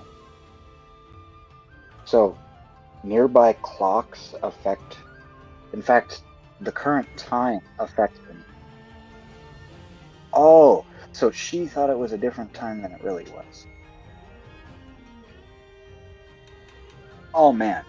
Actually though, the younger white-haired Shiro, that's fucking recognizable as Shiro Emiya. If I had seen more of that before getting the older white-haired Shiro Emiya, I would have actually been able to recognize a step-by-step transformation. But I don't fucking remember that version of him. Does that not come until after?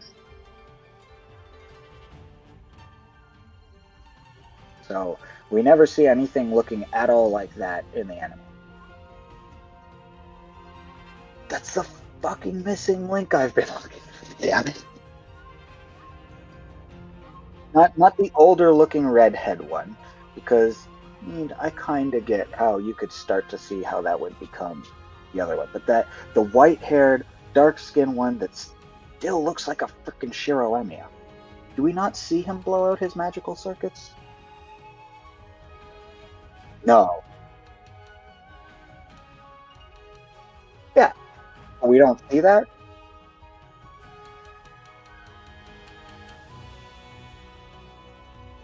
But it already happened. In some alternate timeline, at least. So, is a red-haired Shiro... Does he die or something?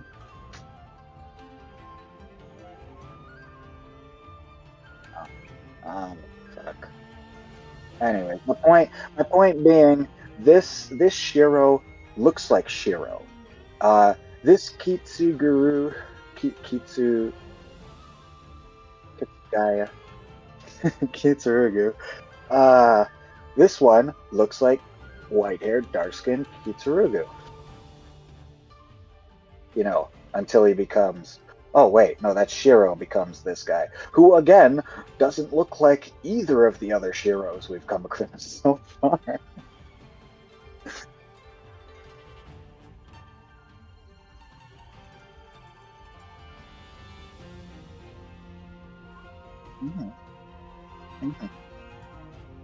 Twice blown.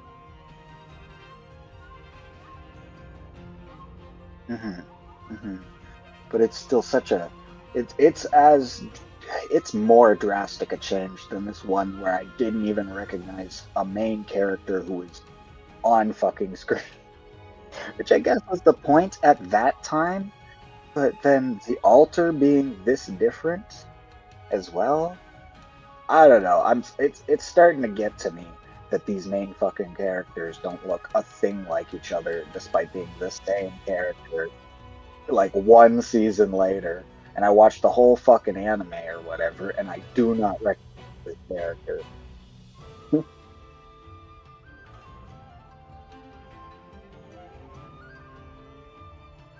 Oh no, not the altar, the other one. Now he's ages later potentially. You know, he's summoned, so who knows? He's not even this timeline, is he? You said he's from the bad timeline.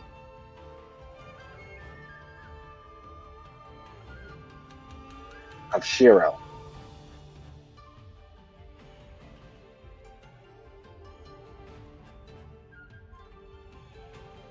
That's funny. So what happened to our Shiro, Emiya? He's just chilling in the world still, having failed the first roar? Or is he still...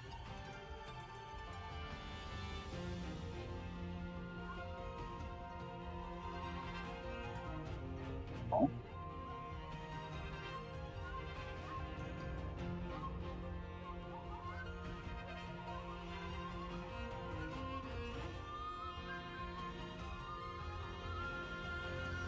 Evil Sakura as in from Naruto?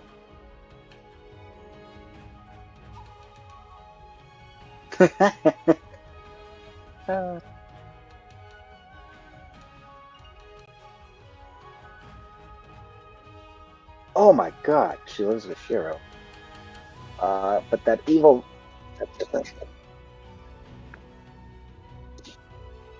Okay, okay.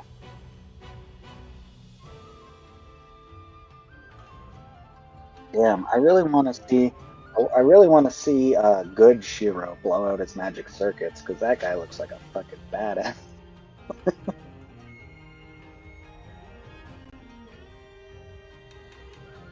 Fuck, man, for real.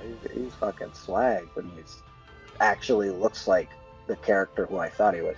Heck, knowing that they're from alternate timelines, maybe Guy just happened to look like that his whole fucking life, you know? I'm just saying, he just looked like that and then blew out his magic circuits. Like... Yeah, but especially because we see it happen to Kitsuguru over here. Ritsugu. Because we've seen it happen to him, and he stayed the same, but he didn't grow up. But his eye shape never fucking changed. He actually looked younger than he transformed.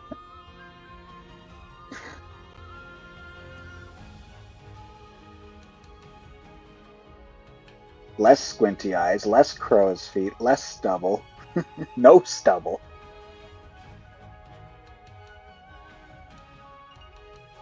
Didn't he have white stubble? Didn't he have white stubble?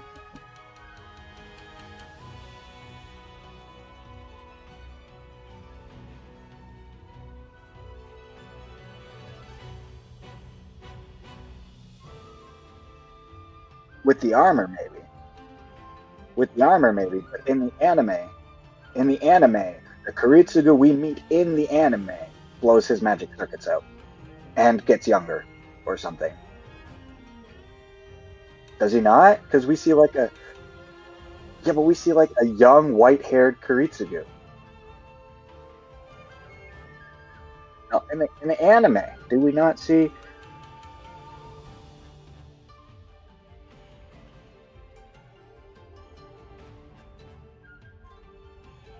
Anime, white-haired Kuritsugu never existed? What the fuck am I remembering?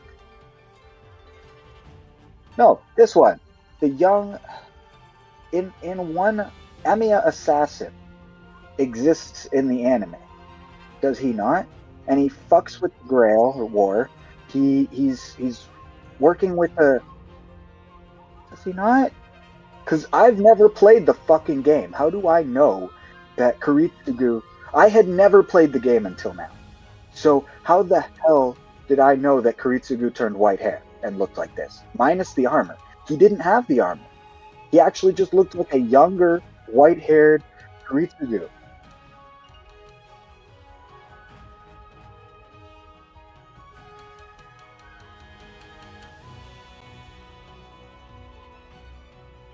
Living with Shiro. After rescuing Shiro... Timbit, fuck off. Don't trip us.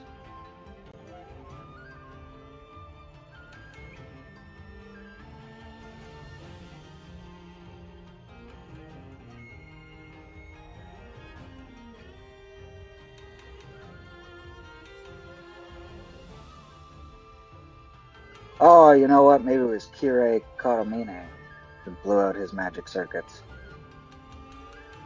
Who is the character who dresses like he works in the church and ends up with white hair? Who is that character?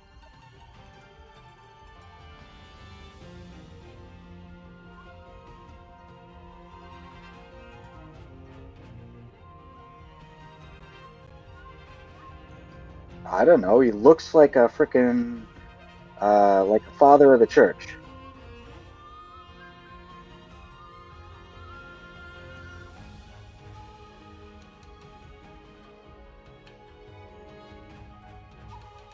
Yeah, that's Koramine Kirie.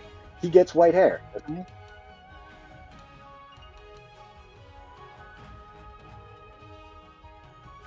Then there's the Shiro Toki Sada, but he's wearing red. The one I'm thinking of wore mostly black.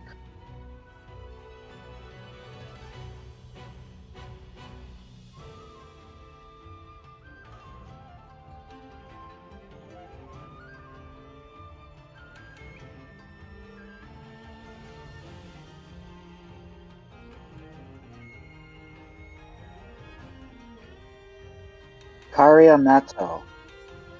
What the fuck happened to his face? He had dark skin, he dressed like a father. This isn't the guy. He's not dressed like a father at all. He's dressed like a homeless bum in every photo I see of him.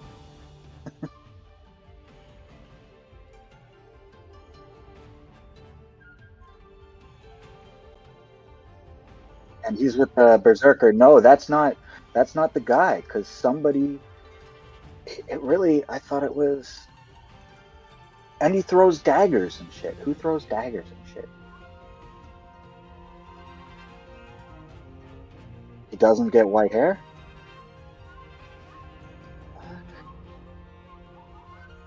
Why the fuck did I know that Emiya even went white-haired? How did I know that? No, I watched the anime.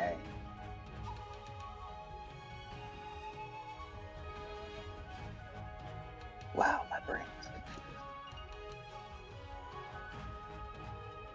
No, I know Kotamine was always a bastard. Kotamine was a bastard. I swear to God, I have some mental image of like Kotamine clothes on fucking...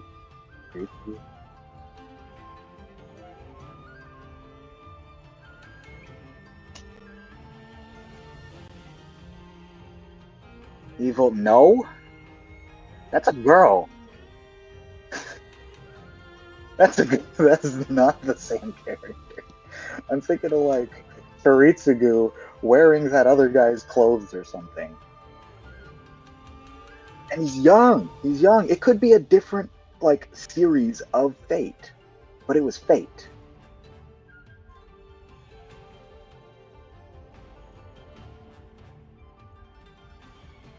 He dresses. Okay, but he dresses in priest. He was doing the ruler thing. Yes, he was doing the ruler thing. He dresses in priest and he has white hair. Who? From Fate Upon.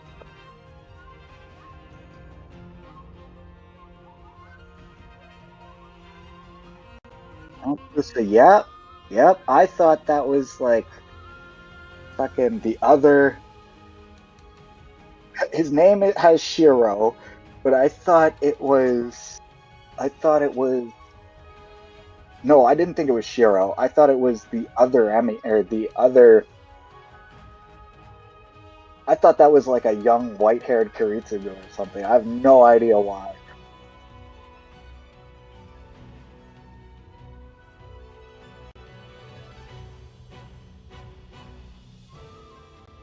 I don't even know why. Why did I think that?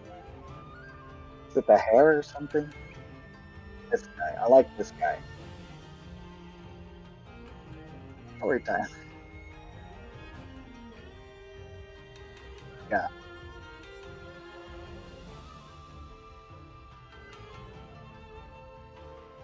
He's Christian. Okay. Shit. He's fervent.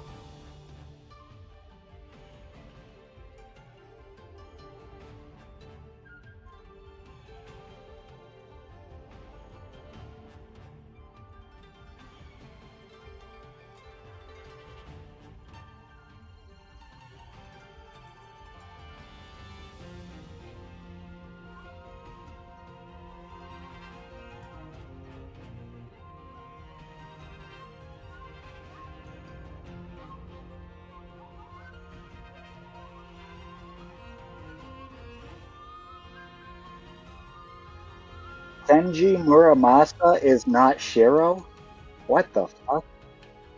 Archer Emiya is Shiro, but even though they call him Shiro and say he has Shiro face, he does not have Shiro's face. But I would argue that this guy has Shiro's face. This guy whose name is Shiro has Emiya's face. But then Emiya himself does not have his own face. And then Senji Muramasa is Shiro in face and hair and everything.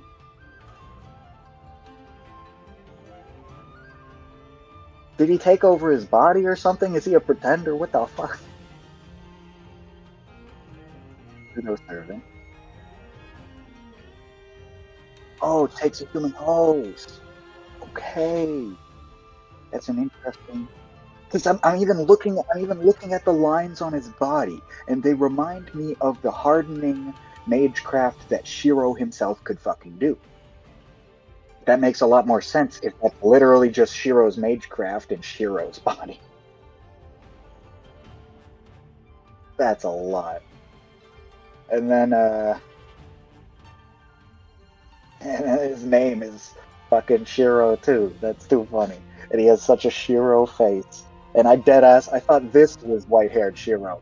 The other guy, the other Emiya, doesn't look like Shiro.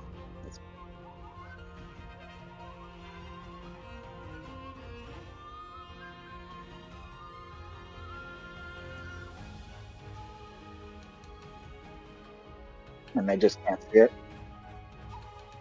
Oh, it's for the greater good, so ends justify the means. So he's not really a bad guy, but he's doing horrible heckin' things for the right reason.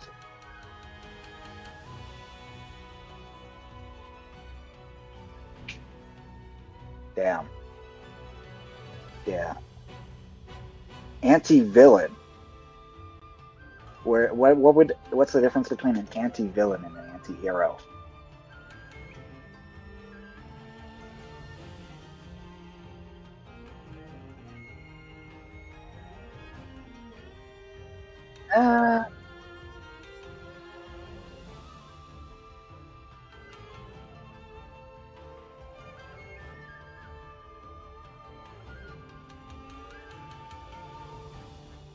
Oh, yeah, Deadpool killing people is not very cool.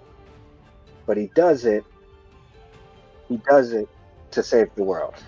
But didn't you just say that the goal of this Shiro is a good goal? And he's doing bad things like Deadpool killing people, but he's doing it for a good reason?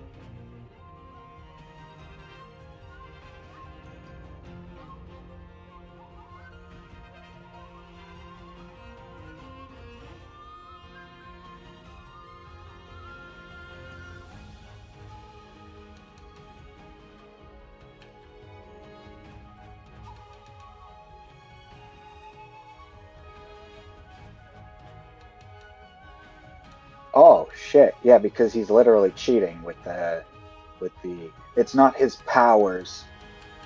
I mean, it kind of is his powers because he'd have, but it's mostly just the ridiculous arm covered in control marks or whatever command spells. That is the cheat. Wait a second, but he looks white in that one. When do we see him? When do we see him? When do we see him before transformation? We see him before transformation? Amakusa.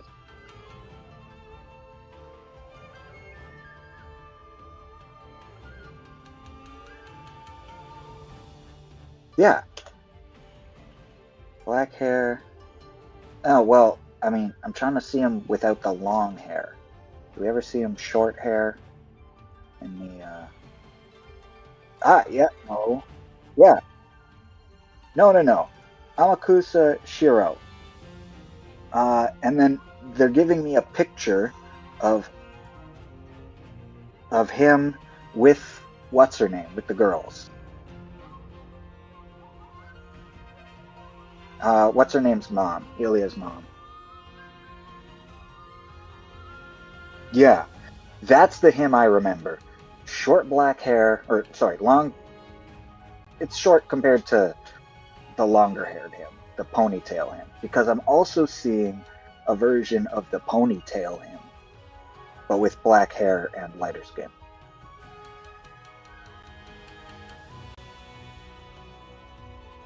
That's more the actual, like, ancient.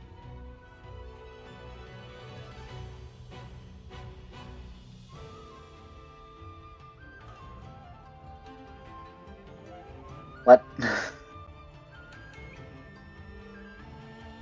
For the last time, I'm not that Shiro. I got this funny meme.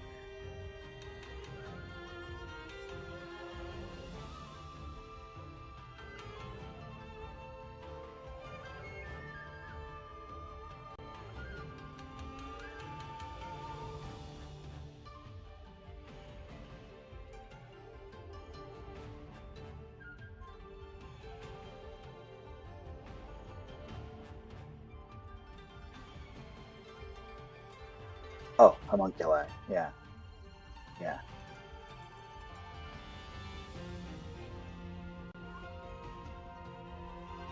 The last time, I'm not that Shiro. Oh, my God. Fucking dog. Deadass. They gave Shiro white hair and tan skin, and it's not the one that looks like Shiro or is named Shiro. I deadass thought Shiro got evil. But then I thought that Amakusa Shiro was also that other guy with the dark hair. Kiritsugu. Doesn't Kiritsugu also interact with the Ilias or the homunculi or something? Also, was the little one a homunculi, or was that one actually Ilia just being raised by a homunculi?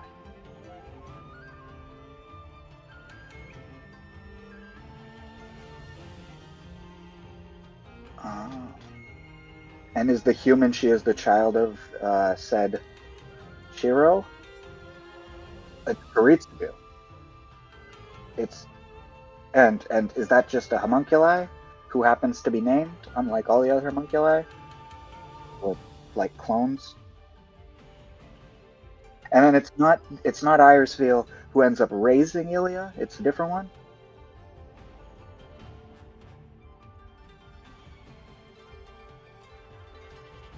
Yeah.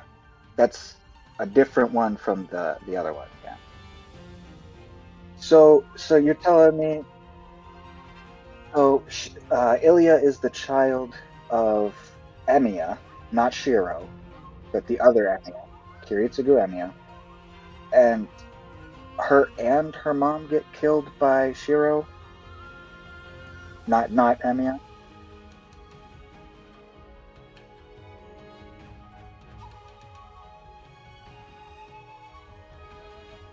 Yeah.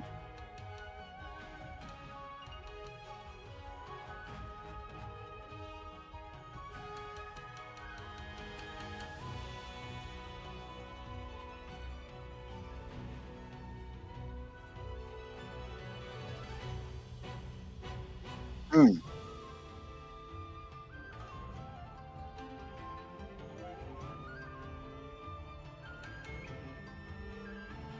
But not this Shiro. But not this Shiro. This Shiro is never a happy guy. Why does he kill her again? The homunculus. And does Ilya also get killed then? When Shiro, not Emiya, kills the homunculus. He kills the homunculus, right? Before even getting Light Red. He doesn't? Because there's an image where dark-haired Shiro is chilling with the Ilias. Or with Ilya's mom. And she's dying. I'm pretty sure he killed her. No, but the homunculus that was raising her, I thought.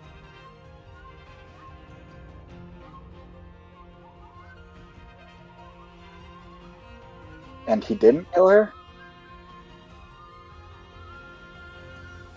Oh. And that's what leads to his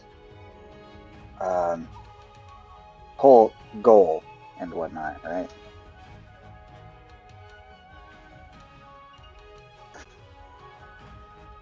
It's been a long time for me too, but I knew this character existed, and I love his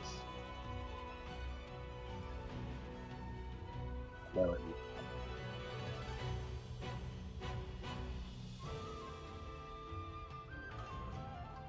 And then there's Avenger Amasuka Masuda Shiro. Is apparently a thing.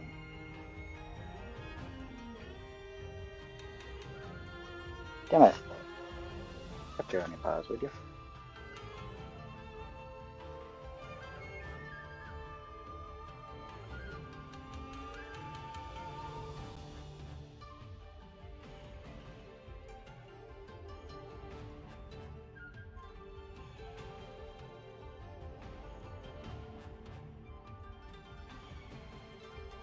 Let's see. Goal.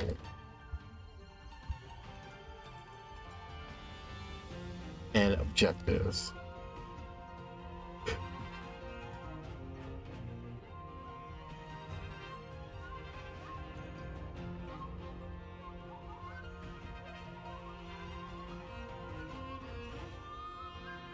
You know what? I know a better place.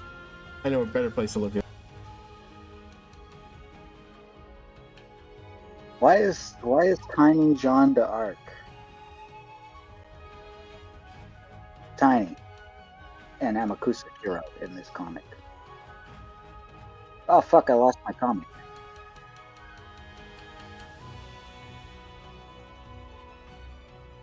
It was Jean d'Arc. You did mention that actually. Does Amakusa Shiro adopt Jean d'Arc alter? Or is this just some random fan comic?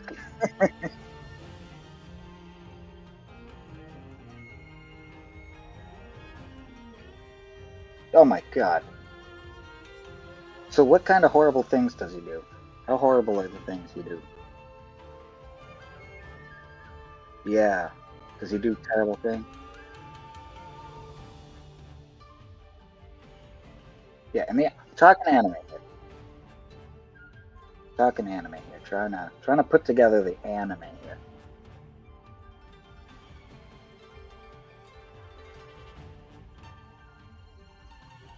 Big titty crow girlfriend with the feathers. Rami?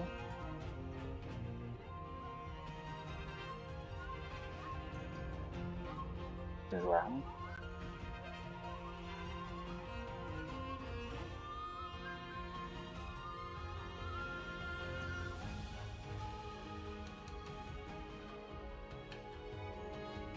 Oh. He's an extremist.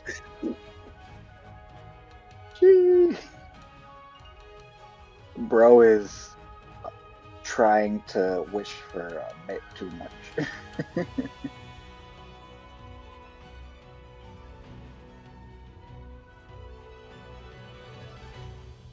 Free will. Dead ass. A guy got a little depressed and decided to. He's just a villain though. Like he's not really an anti-villain. He's not doing good things for bad reasons. He's doing bad things for. He thinks it's a good reason. If he were really doing bad things for a good reason, that would make him an anti-hero. But the fact is, his true goal is a bad one, which just makes him a plain-out villain. He's a pitiable, relatable villain. He's a relatable, pitiable villain who thinks he's doing good, but in the end, he's just doing bad.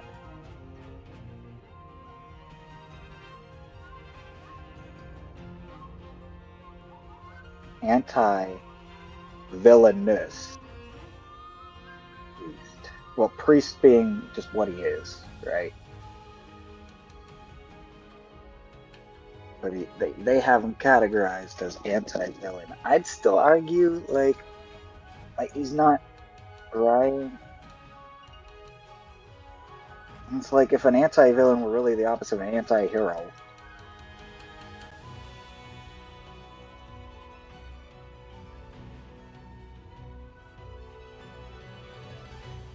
Heroic traits or goals, but is ultimately the bad guy. Yeah, okay. Yes, there you go. Exactly. Noble goals, but their means to achieve that goal are evil. But that's just it. Heroic traits or goals, I wouldn't agree that he's got heroic goals. He does have an heroic goal, elimination of all the world's evil. He's just taking a very literal stance on it, which is bad. Oh, elimination of evil could be done but that's just it. I'd say, as an anti-villain, you would be essentially very similar to an anti-hero. You could call Deadpool an anti-villain. Yes, you can. Because his goal is, stopping bad guys. But he goes about it by doing bad things. Yes. Essentially making himself a bad guy. You can. In a way. A bad guy to some. But that's where I'm saying this is Shiro right while an anti-hero often fights on the side of good, but with questionable and selfish motives, the anti-villain plays a villain's game, but for a noble cause in a way that the audience and other characters can sympathize with. I would argue that that Deadpool's more of an anti-villain. And according to that definition, Deadpool sounds more like an anti-villain, where his goal is good, but he's exactly anybody in that gray state could be between the two. And they like to point out Black Panther's Killmonger as an anti-villain. Yes, but I struggle to agree that he'd be an anti-villain. Because even though he thinks his goal is noble, it's not. Which is just the classic villain trait. He's just going too far with it. It's just like, look, I'm gonna feed the poor by making sure no one goes hungry again, and by flooding the markets with food to the point where there's food everywhere, and there's so much food that it floods the streets and it spoils. Anti-villain does the wrong thing, but their reasons are understandable. So that's what I'm saying. I guess Hero's definitely an anti-villain. Yes, but he doesn't know when to stop. The anti-hero does the right thing not for the right reasons. Yes, but that's not Deadpool. Deadpool's not an anti-hero. Deadpool is an anti-villain, and so to see Deadpool as a hero on what he's doing when he's an anti-villain. For Deadpool, it depends on what he's doing at the time. Okay, I guess you could. But that's just it. Is it not the right reason to kill people to save your girlfriend? That sounds like the wrong thing you're doing for the right reasons. So the definition for anti-villain, what I've always heard. Innocence, though. He's killing other murderous sociopaths who are worse than him. So whether it's the right or wrong thing is a gray area. And whether it's the right or wrong reason is also a gray area with Deadpool. Yes, it is. Everything is a gray area with Deadpool. So Deadpool literally walks the line between the two. Yes. That's why I said he flip-flops between the two. Deadpool is literally Jedi Gray. But you Shiro, you brought up Jedi. Shiro over here is literally an anti-villain. Look, that's what I'm saying. Amakusa would be the thing where I would say like an evil Jedi, or Jedi that's the villain. Like someone who is good, who is pure of heart, who is trying to do the right thing. But the things that they're trying to do and the way they're trying to go about it are the things that are making them out to be the villain. Mm-hmm.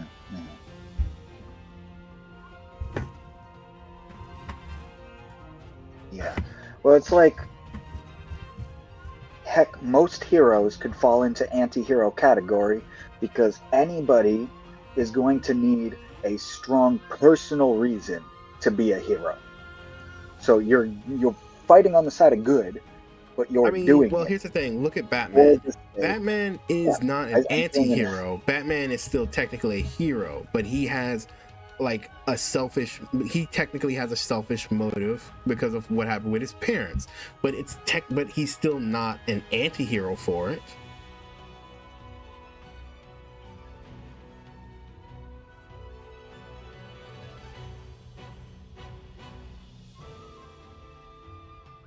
Like, would you argue that Batman is an anti-hero?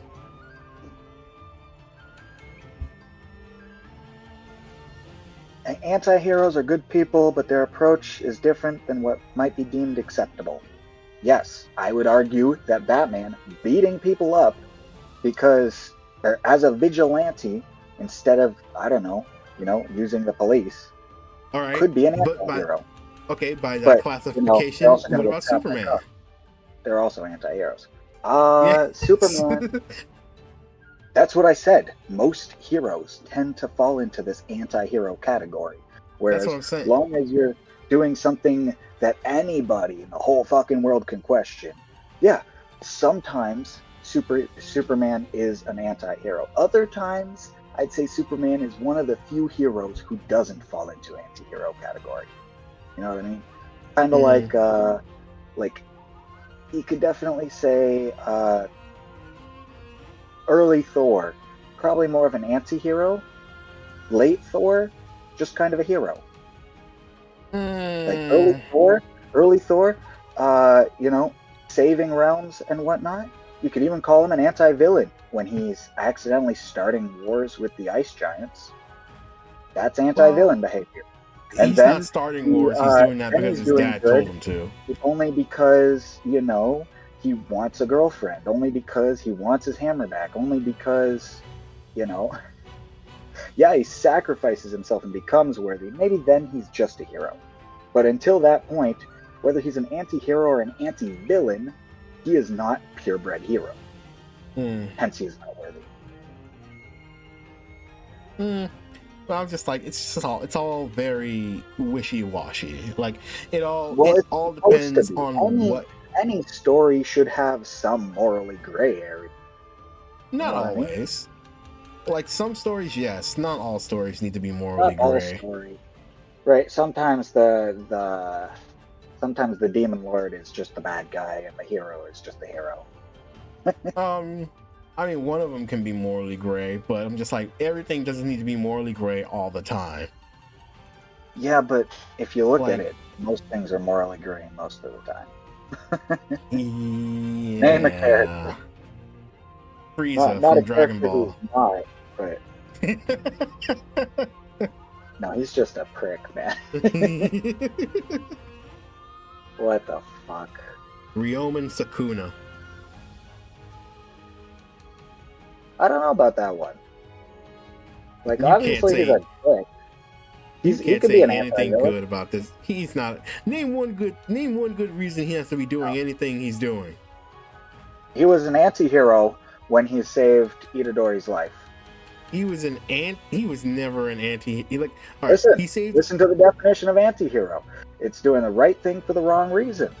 He did the right thing, and his reason was terrible. No, here's the thing. One, he saved Itadori's life the first time when he ate the finger because he thought he was free and he just wanted to tear shit up. All right, he saved Itadori's life the second time. Like, no, he saved Itadori's life the second time because he was forced out and the spirit wouldn't cooperate, and then afterwards he just decided to rip his own heart out just to prove a fucking point. Like, that's not doing the right thing for the wrong reasons. He's just being an asshole the whole way through. Killing Itadori was doing the wrong thing for the wrong reason. Before he knew Itadori wasn't coming back, he killed the guy, right? The bad guy. On accident, like, okay, because it wouldn't listen to him. Yeah, but he ended up doing the right thing. He didn't want to. Before that, he did the right... Well, he didn't even try to. When Guy touched his soul, he even gave Guy a second chance. But when Guy touched his soul for the second time, he did again, for the third time now, the right thing for the wrong reason. I don't think he did that. His reason for doing that has nothing to do wrong. With...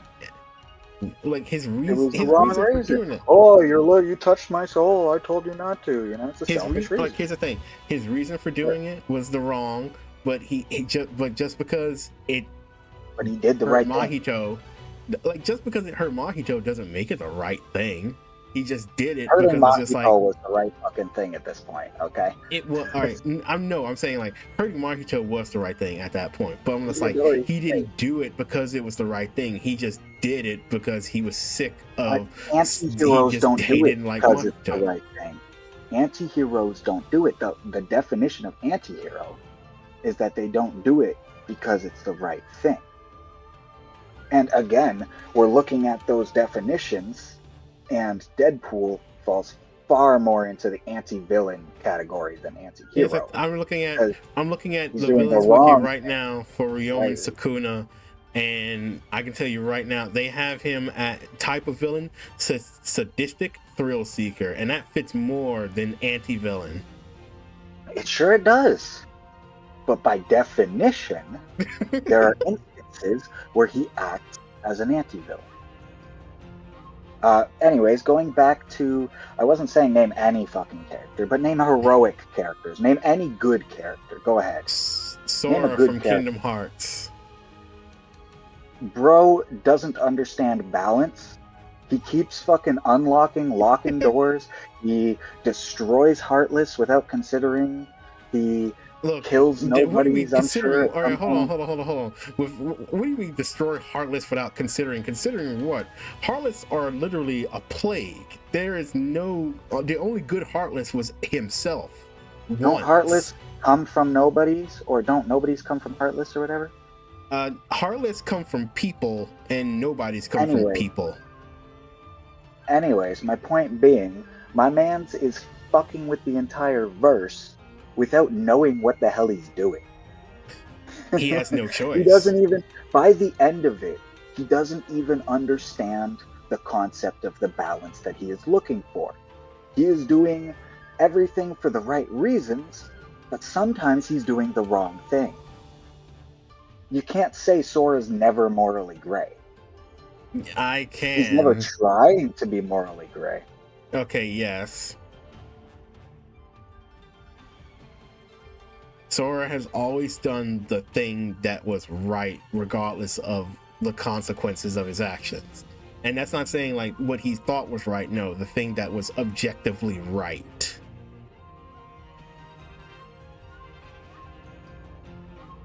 He's done the thing that's been objectively right. Consequences be damned. Yes, he's done that. But that, I wouldn't say that makes him an anti-villain.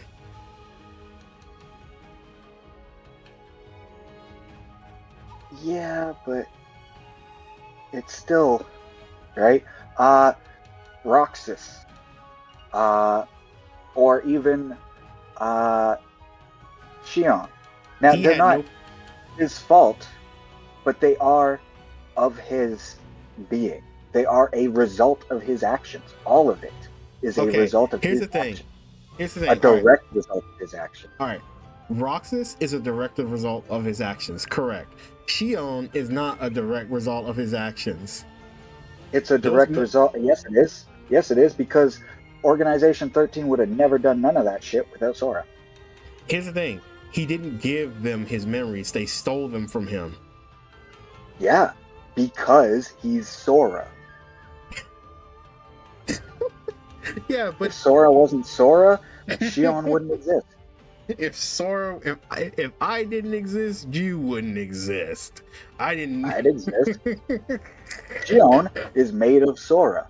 So anything that happens with or around Shion, especially the bad shit, can be said to be a product of Sora's mind.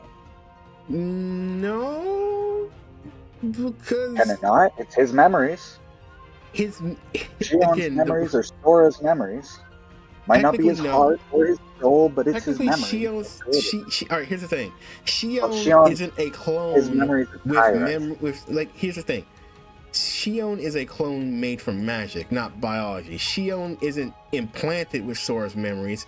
She is a physical chunk of memories played like Play-Doh into the shape of a person. Yeah.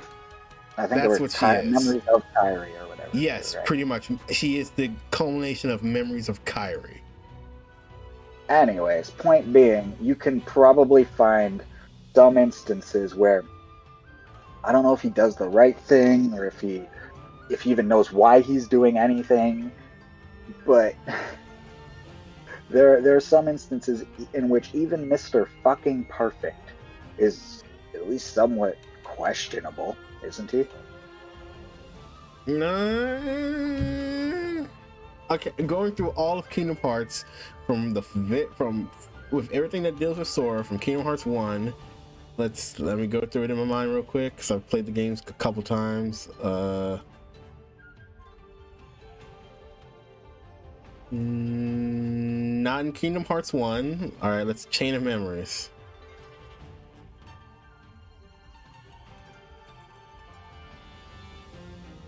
No. All right, Kingdom Hearts 2.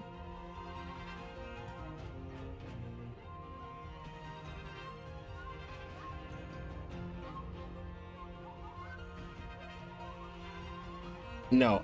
Kingdom Hearts 3.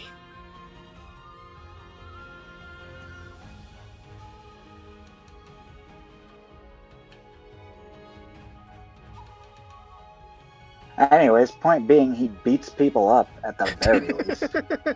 He beats up monsters that are the literal concept of darkness and evil. Does he not beat up, like, Xemnas?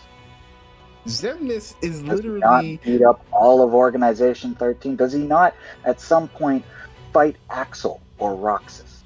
No, he never fights Axel. He never fights... He only fights really? A mental projection of Roxas.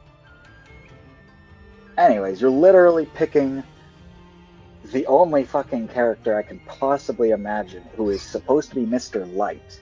And then again, by the end of the show, he's supposed to balance light and darkness. And he shouldn't be capable of that because he's Mr. Light. Yeah, so technically, he did the wrong thing all along. And the whole not his fault, though. Series should end on failure because he is too good. And it shouldn't be Sora who balances light and dark. It should be Riku. Sora Riku fusion, or just fucking Riku. Yeah, exactly. Yeah, no, just Riku. It shouldn't be Sora at all. Even Roxas could do it. Roxas could come close, but I don't think Roxas would actually get it done. The only person who could actually get it done is Riku, because he's the only one who understands the connections between light and dark, how to balance it, how to keep darkness in your heart, but keep control over it and not let it consume you like it's done several times. He's been trying to balance light and dark from the beginning. If anything, Sora's biggest villain moment is trying to be the hero at the end, when he should have learned that at this point, he even says in Kingdom Hearts 3, when he loses his friends, all his strength came from them. So he should also, become humble and realize that he has to rely on his friend and give his light to Riku, who is at the time consumed by darkness or something. No, he's not. Bring about more balance in Riku. Well, if he's not, then it should just be Riku. At the very least, Sora should just step back and let Riku do or something. Look, here's the thing, though. Here's the thing, though. That's not also Sora's fault, because at the point where he says, "My friends are Apollo, but all my friends are gone," Riku's the only one left, and Riku literally steps in front of a murder blast in order to protect Sora and tells him that, "Nah, you got this. I'm going to leave everything to you," and he does that. Sure, that all happens. Even though, it could have been the other way around, which would have been Sora's hero moment. Yes, that could have been Sora's good guy hero moment, and then Riku could balance it. Yes. But Sora just, after watching Riku die, betrays his whole character. No, he doesn't. I guess you'd feel darkness in your heart seeing Riku and all your friends die, maybe. He doesn't betray his whole character. He literally doubles down on his character by literally breaking he balances everything, and then he locks. No, he doesn't balance everything. He locks the door to darkness. No, he doesn't. How is that Kingdom Hearts 3? In Kingdom Hearts 3? That's not what happens in Kingdom Hearts 3. I played Kingdom Hearts, okay? I watched the cutscenes. In the cutscenes, that's not what happens. I know what happens. In Kingdom Hearts 3, that's not what happens in the cutscenes. All right, look, with the thing, all right, when all his friends die, he literally uses the Keyblade to break the rules of reality, to bring back their souls from the brink of death and time travel, which is something he's not supposed to do. And the whole thing with him fighting Xehanort is that he's the only person who could reach it fast enough to stop him from literally unmaking reality, which he barely does.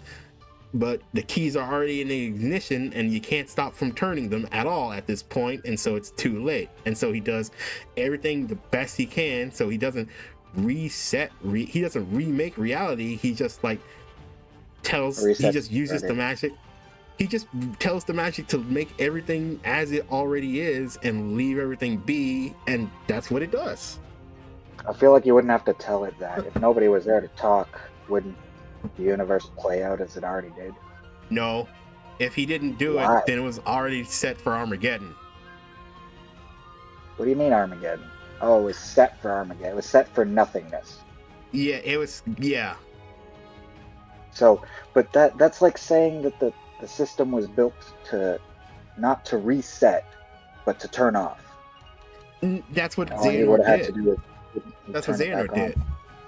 When he got the key, the quote-unquote key blade, he used it to access Kingdom Hearts, and he was going to dismantle all of reality and remake it without darkness and nothing but light, which was stupid character motivation for a person, which is a stupid character for motivation for a person who's been all about darkness up until this very moment. But I digress. It actually sounds like it sounds like Sora's ideal fucking solution, if I'm being honest. At what point did Sora learn balance? At what fucking point did Sora actually exactly? Well, actually, Sora doesn't learn the right thing. The most you could argue, look, he never learns the right thing. Here's the thing, though. Sora never learns the right thing, correct. But for some unexplained reason, he's always able to do the right thing. And instead of remaking the universe in whatever image he could think of at that point. You cannot tell me a character is exempt from morality because they do the right thing without even fucking knowing why they did it. I never said he was exempt from morality. What I'm saying is that this is what happened in the end. Oh, like he's morally good because he happened to do the right thing, but there's no explainable reason as to why he did the right thing. So because he didn't want to see everything erased. He didn't want to see everything erased. Yeah. But how did he gain the power of balance to do that? He wouldn't have. He would have lost. No, because look, here's the thing though. Xehanort was going to change everything, but if no one did any, how did that happen? Look, no, but this is what I'm saying. Xehanort was going to change everything, but and it was too late to stop him because, like I said, the keys were already in ignition. So what Sora did was, instead of telling Kingdom Hearts Where does balance come in? Why did he need to learn balance? Why is his strongest form the balance form? And would he have been able to do any of that without his strongest form? No, he wouldn't. But I've had a complaint about that. Yes, I've had a complaint about that since the very beginning because it's very clear that Kingdom Hearts went through heavy rewrites at some point. Like someone came with a chainsaw and hacked that story up and said, "Nah, you need to do this a different way because we say so," and blah blah blah blah blah. Like, or maybe just because it already happened, or maybe it was Disney because it's Disney. It was Disney, it was Disney, but also Square's not exempt from bullshit too because they've been doing crap for the last couple of years. I mean, look at Forspoken, for God's sake. But I digress. Regardless, what I'm saying is that Sora.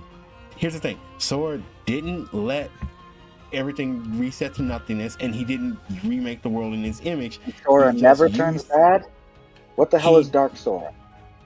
It's the darkness in his heart unleashed. Oh my God, there's darkness in his heart. What do you know? Yes, there is. In fact, he unleashes it at some point. Yeah, yes, it is. Yes, it is. It's one in the first game. It's the consequence for him abusing his dry forms, and in Kingdom Hearts 3, it's something that he can literally access as a result of him. That's true, Dark Sora. Learning the final form from Kingdom Hearts 2. But again, that sounds more like he found balance. But I digress. Even though he didn't. But I digress. But the point is that this is what Sora could have either, one, let everything go back to nothingness, two, remake the world in his image, but instead he did three and was like, tell Kingdom Hearts to let everything stay the way it was, and then it did. Yes, his final decision was a good one. Sure. Yes. Yes, but that doesn't mean that choices like abusing your power that end up generating dark you. The fact that he had darkness in his heart, right? Here's the thing, though. That's also a story point that no one talks about anymore. Is that there are people, the only people who are pure of heart, completely with light in it, are the princesses of heart. It's never anyone but them. So, supposedly, these princesses would actually be morally correct. Except for, we also find out that balance is morally correct. So, I don't even know if light would be morally correct, or if it's not. Riku should be the most morally correct. Agreed. Because we find out that light isn't morally correct with people with... And here, that's the whole thing about Birth by Sleep, because Master Ericus was not morally correct, even though he was the master of light and all that shit from the beginning. Yeah. But hold on, I'll be right back. Oh, okay.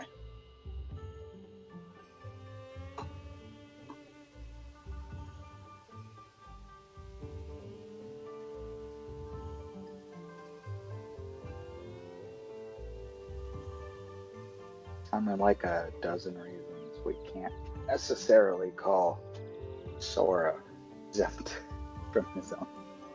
Now, I wouldn't really call any of them, anti-heroes or anti-villains. It's just not their main tag. But,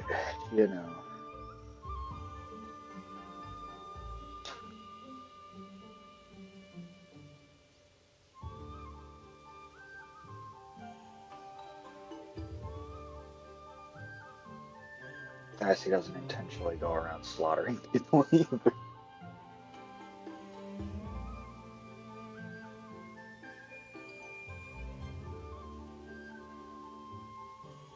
Hero.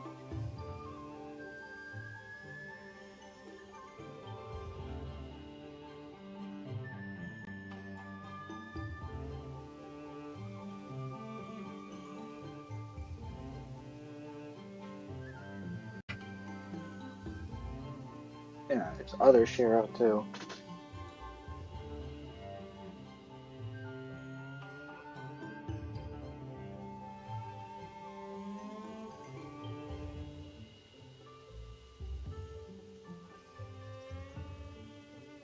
See, and Sora's whole motivation of saving his friends, like, obviously it sounds like a good motivation, but isn't that selfish? I'm gonna have to reiterate these questions when the guy gets back. Just saying. Oh, I heard that last one. And yes, it is selfish, but no one pays the price or consequences of his actions but him. What? Are you kidding me? Nobody pays the price of his actions? But Isn't himself. Like 90% of the bad shit that happens a consequence of him trying to save his friends? Like, if he just stayed on that fucking island? One, he couldn't stay on the island because the island was literally evaporating under his feet. And two, every other time he was thrust into action because they were literally the only people there who could do anything. It was either let evil win or do something about it. Yeah, except for when it wasn't, you know. When he overblows himself, and I'm just saying he's not always morally perfect, as shown by the fact. But when wasn't? But no, when was Sora doing something that he didn't absolutely have to when he wasn't just trying to chill on the island?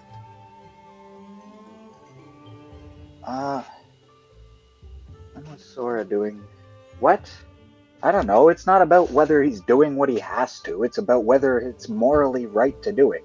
Whether every individual action, whether that action on its own was morally right, and whether his goals at the time, which do change, were morally right. Right? Saving your friends, kind of a moral gray area. That's not good on its own. It is when you're not hurting other people to do it. And he's only killing soulless, mindless abominations. But killing soulless, mindless abominations generated his own soulless, mindless abomination. No, it did not. Caused Organization 13 to target him, did it not? Caused Organization 13 to create Xion. If he was not out there preventing them, they would not have created Xion. She wouldn't have Organization. Literally all 365 days wouldn't have happened. He doesn't interfere with Organization 13 until Kingdom Hearts 2 because he never even knew they existed.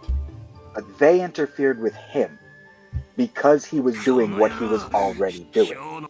If he wasn't doing it, they wouldn't have done it. Gray comes about, and it might be greatly to do with other people, but it's the same as the Superman argument. If Superman were not on Earth, half those fucking aliens wouldn't have shown up. Sure, we might have been enslaved by the first alien race that did show up, but we also wouldn't be at risk of Darkseid destroying our fucking universe or something. Plain and simple. We might end up enslaved, but fuck, we wouldn't have the Earth burn in the meanwhile. Like, here's the thing though, Superman didn't choose to come to Earth. He got sent here not of his own free will, and he couldn't leave. And also the thing about Sora is that's like, alright, Kingdom Hearts 1, Destiny Island disintegrates, and he gets thrown into the nearest safest place, Traverse Town. He has the Keyblade because he was the only pure-hearted individual around capable of wielding it because Riku got corrupted by darkness. He got picked up by Donald and Goofy because he had the Keyblade because of Riku. And so he goes off on an adventure to find his friends so they can find a way to get back home. That leads him to go to different worlds and stop the Heartless from coming and consuming them like they did his home world. With each place that he went until he goes to Hollow Bastion, where he finds out that Kairi's heart is trapped inside of him because when it got taken away from her, it went to the safest place she could find, which was not Riku because he was consumed by darkness, but Sora because he was still pure at the time.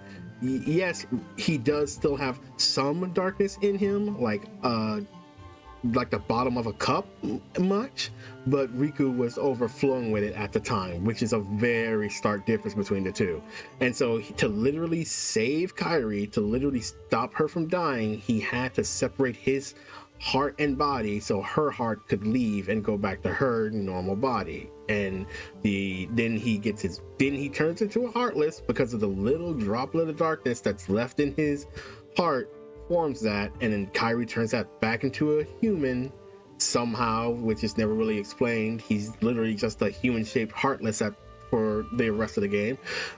But afterwards, we find out that Riku has been possessed by Ansem, Heartless Xehanort, and we literally have to now instead of convincing him to stop this madness, we literally have to save him from pretty much himself at this point, which lets us go defeat Ansem and stop him from unleashing a wave of darkness to consume the universe.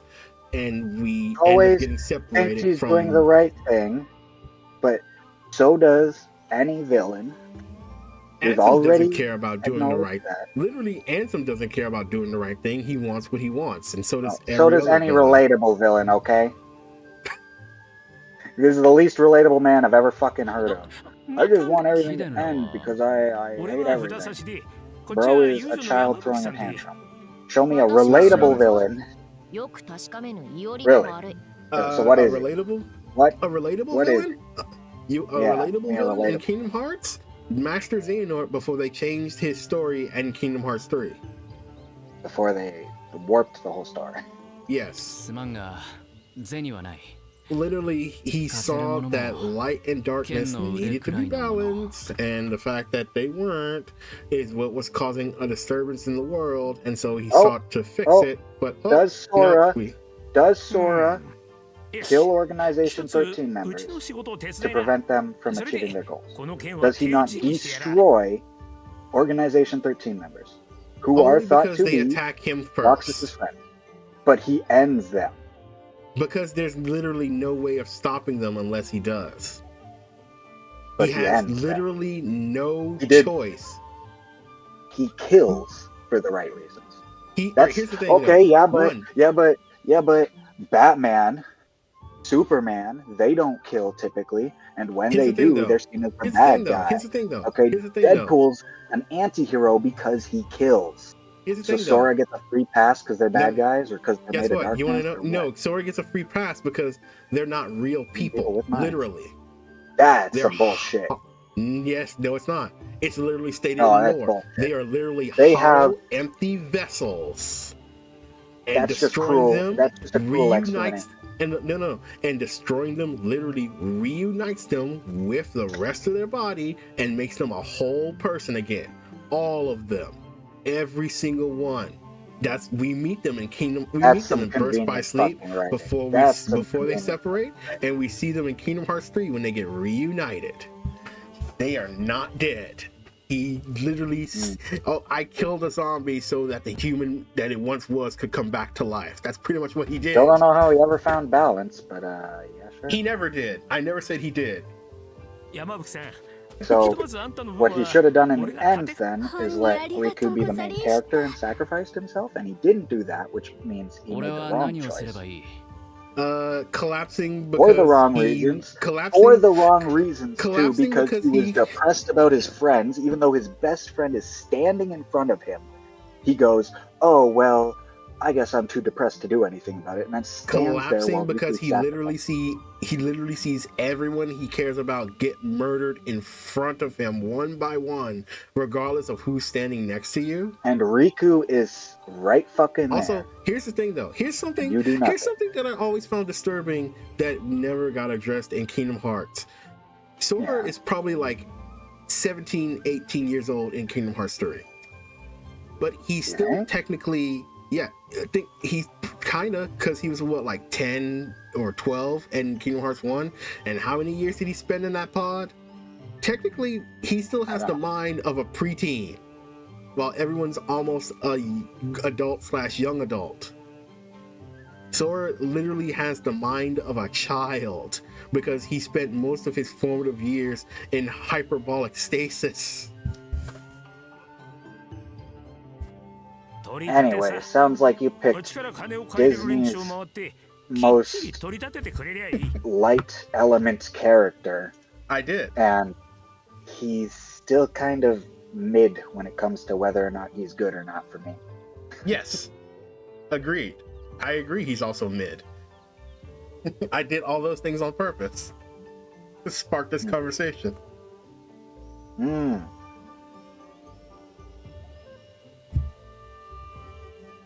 So again, my favorite character from Kingdom Hearts is pre-retcon Xehanort and Riku. Also Axel. Actually, Riku, Roxas, Axel, I really like Xehanort. I like Roxas. I need more Xion. I need more Xion. Xion. It's kind of hard to talk about Xion considering, you know, there's hours worth of, and that's just cutscene, and you still don't learn about it for the first half of the fucking game because she didn't have a personality for the first half of the game. Mm-hmm.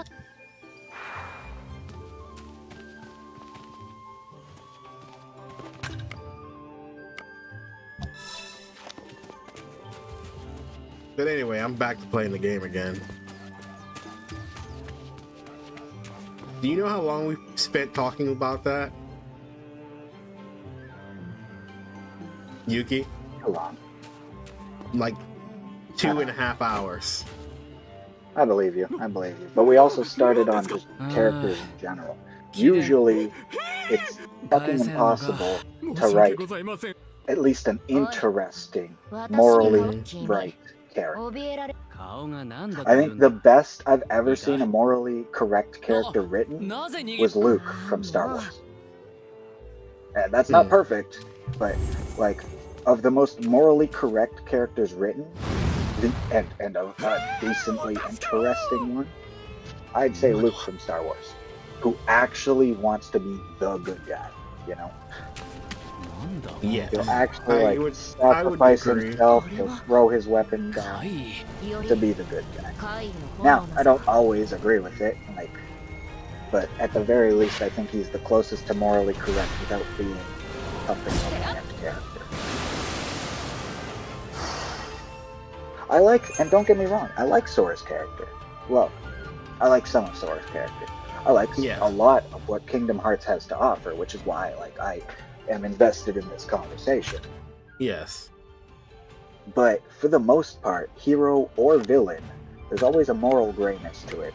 Villains that are just villains, they're fine, but you know, if you have villains that aren't relatable and heroes that aren't relatable, starting into this zone where you're just talking about black and white, and you're not really telling the story anymore. You know what I mean? Yeah. Like, if light was good and dark was bad in the Kingdom Hearts series, like they often try to push it as, Jesus Christ. and then the beginning of that series means nothing. And the end of that series means nothing, right? If Heartless are absolute evil, and the wrong thing, and yada yada, and we should destroy them, that's not balance. That's light. Here's the thing, though. Or is darkness winning? If darkness was winning, then destroying the Heartless makes sense. But if the Heartless are an embodiment of darkness, and you need as much darkness as you need light for there to be balance in the world, for the world to be at peace and in balance, and for people to have free will, then you need to, like, rather than fight the Heartless, you need to, like, build a wall. No, you don't. Because the Heartless will still... Like, here's the thing, though. The thing about the Heartless is that they always overgrow their body. Like, they are, again, in balance. They are literal pure manifestations of darkness, evil, and destruction. Like, literally. Like, all Heartless are mindlessly...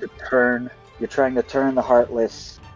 Or you want to eliminate the Heartless because they're all darkness, and the people themselves that create the Heartless, they still have a good balance in them, but when they're unbalanced, they create this darkness.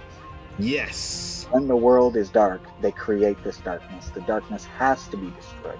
So the Heartless are not in question, but the fucking rest of it is, right?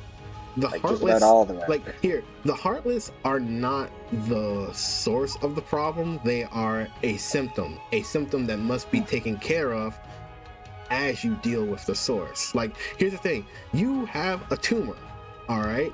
Keep eating something that keeps giving you a tumor. No. But the tumor is the left half of your brain. And if you remove that tumor, you're only half a brain. I would say this. Like, the thing now is it keeps growing, and if it keeps growing, it'll fucking outgrow your brain. It'll crush the other half, and both halves will die. You have to keep it down, but you cannot remove it because it's half your fucking brain. No, I would say. I mean, I guess you could remove it, but you'd be half a person. I would say like this: darkness is a corrupting, destructive force, while light is a purifying, bleaching force. You need one. You don't need one or the other. You need both. Darkness will do bad things, but that doesn't mean light. Like that doesn't mean light is the ultimate answer, and you just need light. No, you still need both. Because like you can't. Here's the thing: you can't see anything when you're blinded by light, and you can't see anything in pitch black darkness. You still need both. Like, when they are both isolated. If you're too close to the sun, you burn. Yeah. You're too far, you freeze. Yeah. You need both. Because like here's the thing: the hardest but Sora never comes to actually seem to understand that. No, he does not. He almost did, but they wrote that away from him. But again, I digress. But the thing about it is just like, because like, see, the Heartless are darkness in its purest personified form, which is why they have to go. But they have to go. Here's the thing but we also don't really see the bad side of what light has to offer, because we do know it exists because of Master fucking Ericus.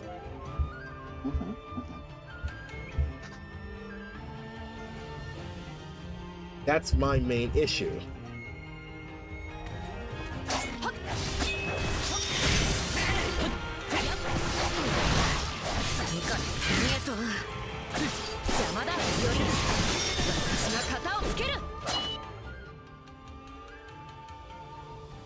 Left bumper.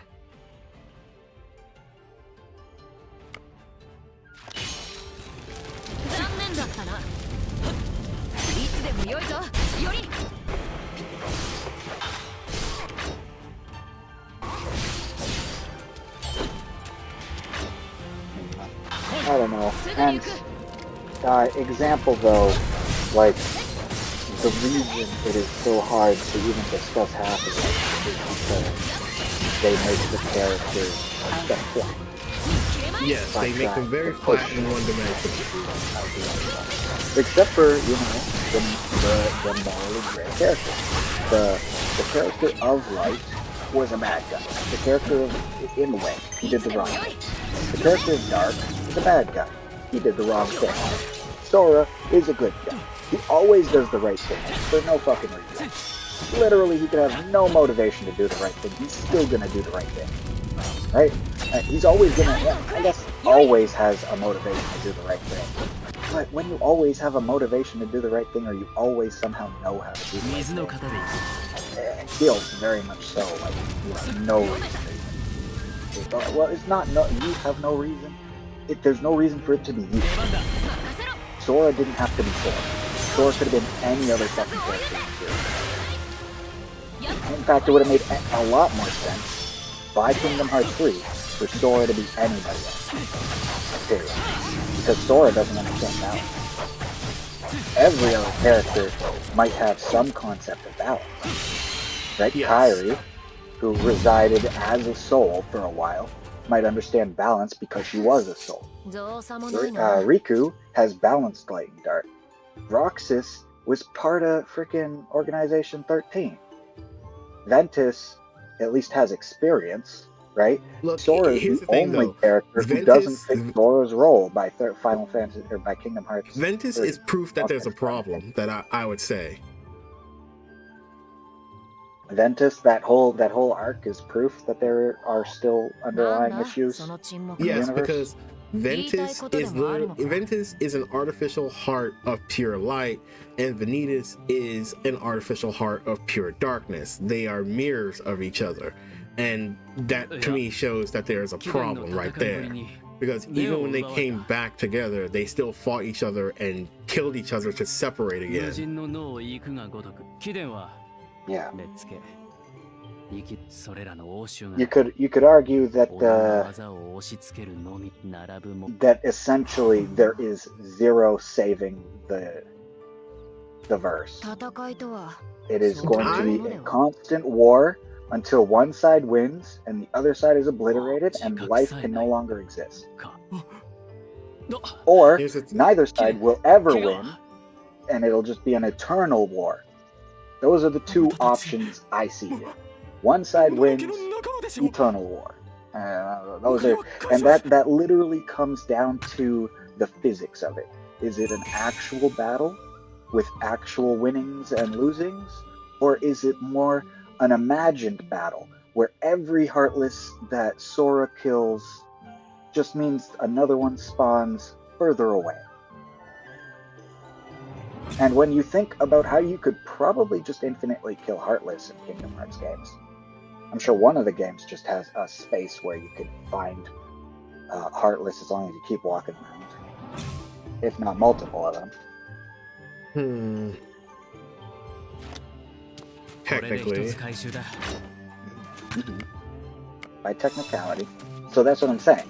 Either there is always a balance, and no matter what you do, nothing changes unless, you let Xehanort win. My thing about it is this, here's the thing.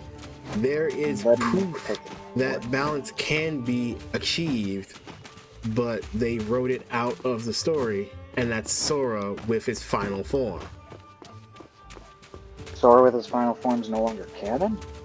No, but I'm saying, like, the whole point of final form is that it is the most powerful form that they have, created from a balance of light and dark in Sora's heart, and him unlocking the mastery of the Keyblade through it. But that is written away in Kingdom Hearts 3 with the whole Xehanort. Oh, I was always on the side of light. I just used darkness because bullshit plot points got rewritten, and now I'm a feeble old man who needs the help of you youngins to set me straight. Oh, 5 decades of evil and stealing the bodies of young, promising Keyblade wielders. Oh. Honestly, what would have been more interesting is if the character of Light... Actually, I kind of get it. Like, when you think about it, sometimes the character you like isn't the character that is your self-insert as much as it is like a character that actually has a personality relative to like your best friend. Think opposites attract or whatever. So even if he is literal darkness incarnate, maybe he idolizes the light because it isn't him. Maybe he hates himself. I'm just saying, that's pretty appropriate of darkness. To self-loathe. But here's the thing, though. The thing about it is that it's not like Xehanort was Vanitas, a being born of pure darkness. Like, you literally pick up Xehanort's notes where he decided to find out more about darkness on his own instead of listening to the indoctrination of the light-loving Keyblade master that him and Ericus used to have, because he was curious as to why there were all these rules and wards against darkness, and he found out it's just like, it's all these different feelings and sensations, and it's just like, I can control it, I can wield it. It's not really all that terrible. Yes, it is dangerous, but what's also dangerous is what they're doing, but no one will listen to me, and I'm the only one who sees that there's a problem here now. Mm-hmm. So Xehanort wasn't even darkness. The other guy, Eris, wasn't necessarily light. He was just indoctrinated into the cult of light. Pretty much. And being indoctrinated in the cult of light would be pretty easy when darkness is constantly harassing, like, everybody. Yeah, but it's also the fault of light for concentrating darkness into all those places to make it monstrous. Like, so, you get the random person with the overflowing heart of darkness that creates a monster, but it didn't become that big of a problem until you made it that. But then what you're saying is the Heartless, which you kill because they are a problem on their own.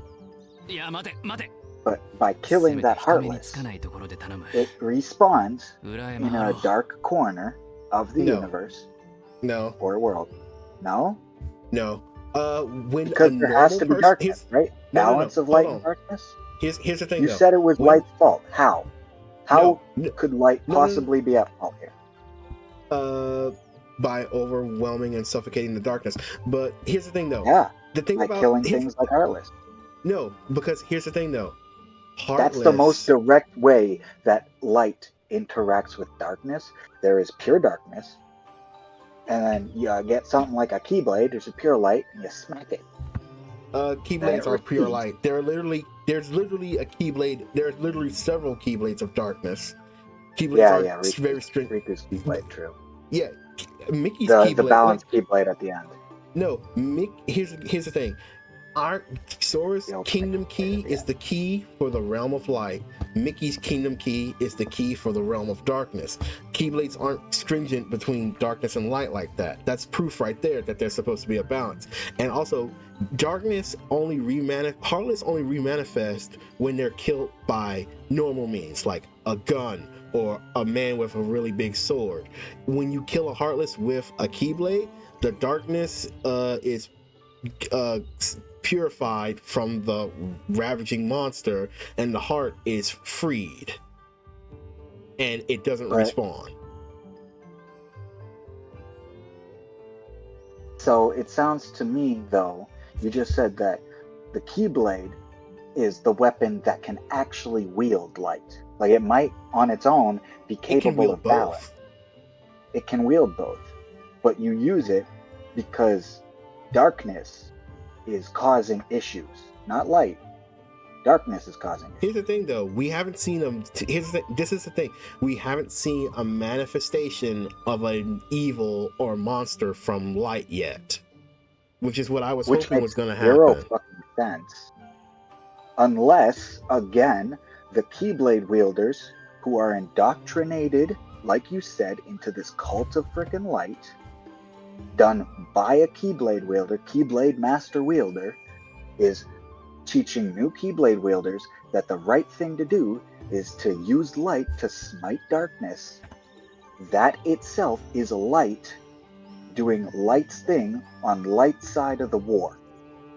And all the people are being indoctrinated to be taught that that's the right thing to do. If that's the right thing to do, then this story doesn't make any sense. If that's the wrong thing to do, then you don't need monsters made of light. Because if you did have monsters made of light, you would be fighting on darkness side, and that should have been half of the games. Period. Here's the thing, though. Every game should have been fighting Heartless manifests also manifests naturally when people whose hearts are overflowed with darkness and get swallowed up on their own. What about the Heartless? But what about light? Are you telling me when people are super happy and stuff that a negative Heartless would spawn? And because we've never seen a monster of light, does that not prove that Keyblade wielders who have been indoctrinated into thinking that light is the good thing are the bad guys? And that there should be more of a containment rather than a destruction? Because why can't people be the bad guys? Like, yes, I know people's hearts have both. People's hearts are generating the darkness. But if we're not seeing people's hearts generate light, which should be happening at the same damn rate. Maybe not. Maybe the world is unbalanced towards darkness. But that doesn't make sense. But my thing about it is this. You said that darkness is doing this because light is pushing its boundaries. And you also said that light is pushing those boundaries because of things like Erebus and the Master Keyblade wielder teaching that the only right thing is the light. So it all circles back to Keyblade wielders are thinking that light is the whole answer. It's almost the whole Jujutsu Kaisen, kill every non-sorcerer. Yes, but my Except thing at about it is least that that. might work. But my thing about it is that even This doesn't work left at all. alone, Heartless are dangerous because we go into the realm of darkness and Yeah, we well, we literally know see they're dangerous. Heartless creating what I can only assume is a giant We never go to the world realm of eating. light. We are always in the realm of light. That's the realm of people. So the realm of darkness, full of heartless. The realm Yes. of light has overflowing heartless. It sounds like darkness is overstepping its boundaries. Which again comes back to Xehanort thinking that darkness is not bad. So either you're saying Xehanort, your favorite character, was wrong, or we should see the overworld filled not with heartless, but with negative heartless, with creatures of light that are evil and need to be slayed by a Keyblade of Darkness. Or we could have seen that even in the realm of darkness. The realm of Yes. darkness could have been filled with creatures of light that are attacking the darkness. But without any of that, Yes. because we've been to the realm of darkness and seen none of that, and we've been all throughout the realm of light and seen none of that, that leaves us with only Keyblade wielders as the warriors of light that are causing a disbalance on the side of light, But my as thing about far it as is I can see. that yeah, our Keyblade Where's readers probably where's their light? causing a disbalance of light, probably. But my thing about it is it's like having Heartless run around, literally eating planets and more people isn't gonna make it fix. No, but by killing those Heartless, by using light to slay Heartless every time, you purify them, sure, but that's just adding light to the overworld of light, It's really which not, because here's the thing though, you're ice using it light to purify them. you're I'm not sure So if are you it's telling actually. me, is there an abundance of darkness? And if there is, isn't Xehanort fundamentally wrong? I don't think Xehanort is wrong. I think it's wrong on both sides. I think the Yeah, it's wrong Heartless. on both sides, but where's the light's wrongdoing? That's what I'm looking for. Where is the light's wrongdoing? Are you telling me Keyblade wielders are for the light as wrong as Heartless are for the dark? Or is the dark winning?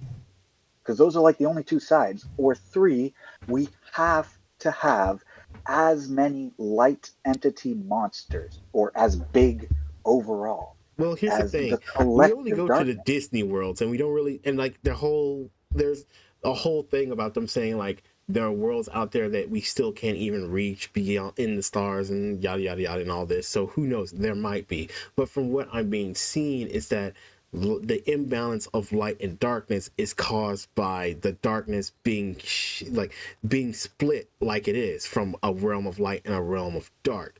The darkness being taken from one side and dumped over the other like a giant trash compactor into the realm of dark, making it worse and worse. Whereas when Sora found balance, equal light, equal dark, 10 times the power of both in its purest form, that's what you Yeah, need. but People but who here's the thing. don't let them. Yes. Realm of darkness. Realm of Mm-hmm. darkness. How are we pushing darkness into the realm of darkness? First of all, by removing darkness from the realm of light by doing things like killing Heartless, or is it like how does that work? Because people aren't somehow doing anything. People are just there. They have darkness in their heart, so them balancing it would make sense. You could say the realm of darkness maybe even exists as an already overflow of the realm of light. Isn't I don't even see the realm of light as a realm of light if the realm of light is just where the people who have balance of light and darkness in their hearts reside. I don't think. We know Here's for the a thing: we fact they don't don't have a dark. have more light than dark in their hearts, unless they do, because maybe that's why That's what I'm saying. People have Sora exists. more. Yeah, people have more. People. in the realm of light have more light than dark in their hearts. So where is it? So where's the rest of the darkness go? All right, in the realm of darkness. People who let their hearts overflow with darkness or become evil or corrupt, and then sometimes get their hearts consumed and become Everybody heartless. needs to strike Riku's balance Yes. for the world to be proper. Yes, that's what I'm So saying. all the spare light is in the people. Yes. But we really don't fucking see that, because the only people we meet outside of people who are serving darkness are like Sora and the gang. Yes. And in fact, with Sora and the gang, it doesn't make sense again, because you have Kairi and Sora are light. For And the most part. everybody else has a touch of darkness. Yes. Riku, touch of darkness, yes. right? Axel, Roxas, Shion, they all have at least a touch of darkness, right? They're all serving Organization 13. Well, maybe not. Maybe not so much. Not with, anymore, but those yes, they were. three. But at some point they were. That's what. Like, here's the thing. You make a good point with that. Even We Mickey, see so many people with darkness. even Mickey technically has a touch Mickey's of darkness key in him, is the because his kingdom key Keyblade to is the Kingdom key of the realm of darkness. Yeah. So that's not even a touch of darkness. Like, compared to Sora, who is supposed to be Mr. Light and uses the Keyblade to the Kingdom of Light. Also, how does Sora's key to the Kingdom of Light become the perfect key of balance? Does I it don't fuse with exactly Mickey's understand. key? Well, here's the thing. When the quote unquote Keyblade, the X blade, isn't made of the Kingdom Key, it just looks like it for some ungodly reason that is never explained. Because it has to come full circle. Like, here's the thing. And they It didn't would have a make fucking more reason sense to for it. me if it was made out of the light and dark Keyblades that it would do that with, then it just manifesting made of two Kingdom Keys crossed each other like that. Two Kingdom Keys. It's Mickey's Kingdom Key of Darkness and Sora's Kingdom Key of Light. That makes the most sense. They both It look does make the most exactly sense, like that. but they both look There's completely no like reason. Kingdom Keys. Exactly. But that's exactly what it should be.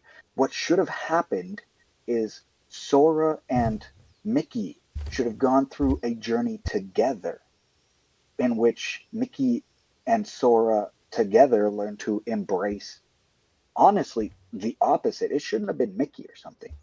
Like, that's the biggest issue, that you gave Mickey the Kingdom Key of Darkness. Like, how the hell did any of Disney agree to that? Mickey shows zero affiliation with darkness. It should have been Xehanort with the Keyblade to the Kingdom of Darkness, and Sora with the Kingdom Key to the Kingdom of Light, and those two should have crossed the keys.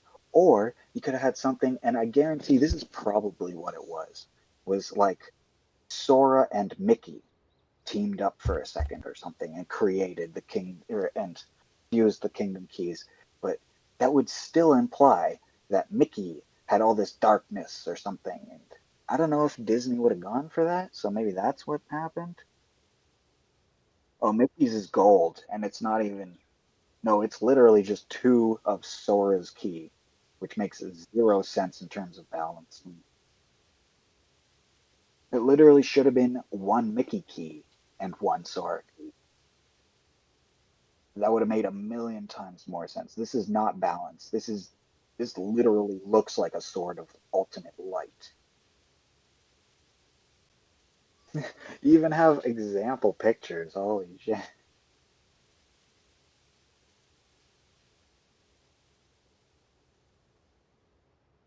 Bro. Like, that's crazy to me.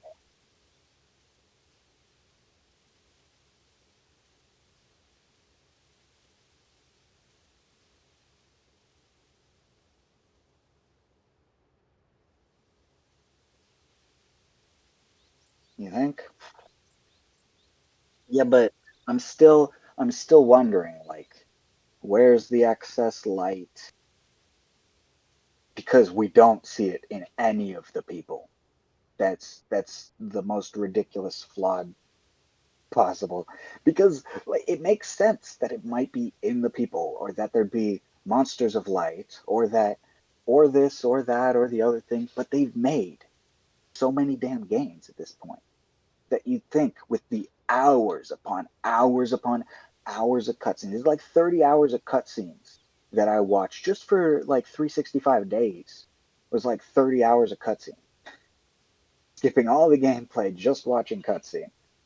Well, not skipping, it came just cutscenes, but watching all the cutscenes was still like 30 fucking hours just for 365 days. So I know for a fact I watched 365 days. I watched all of Kingdom Hearts 3. I don't remember it all, but I watched all of Kingdom Hearts 3. I watched most of Kingdom Hearts 1. I don't remember how much of Kingdom Hearts 2 or 1 I actually watched, but I don't even remember most of Kingdom Hearts 3, so it's been a while.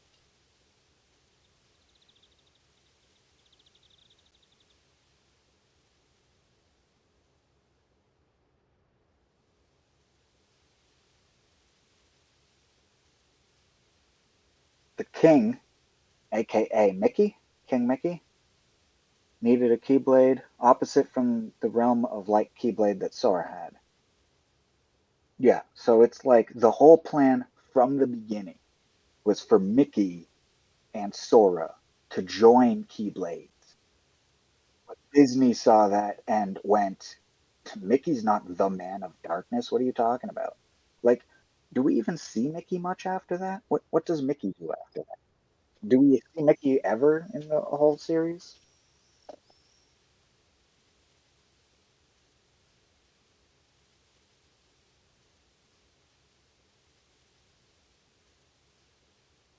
What's that?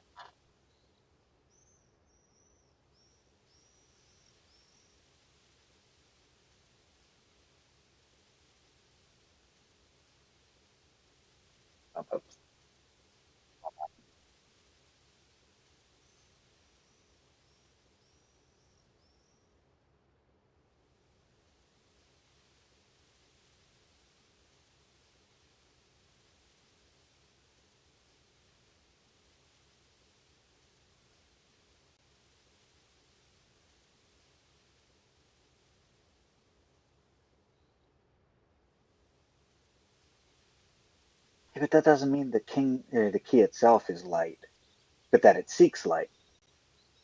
Ventus, Ventus wasn't an entity of. Was he the entity of light, or?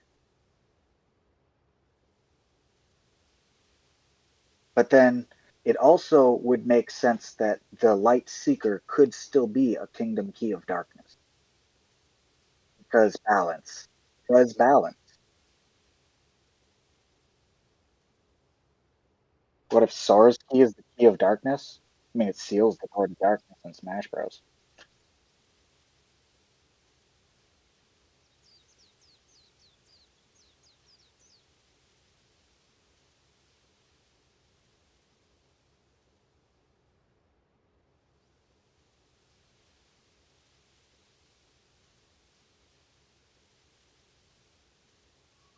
Yeah, it would.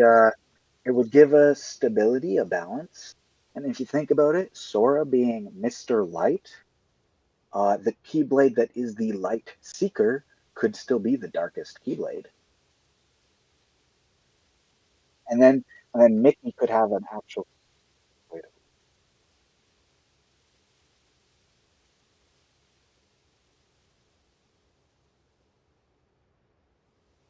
Okay,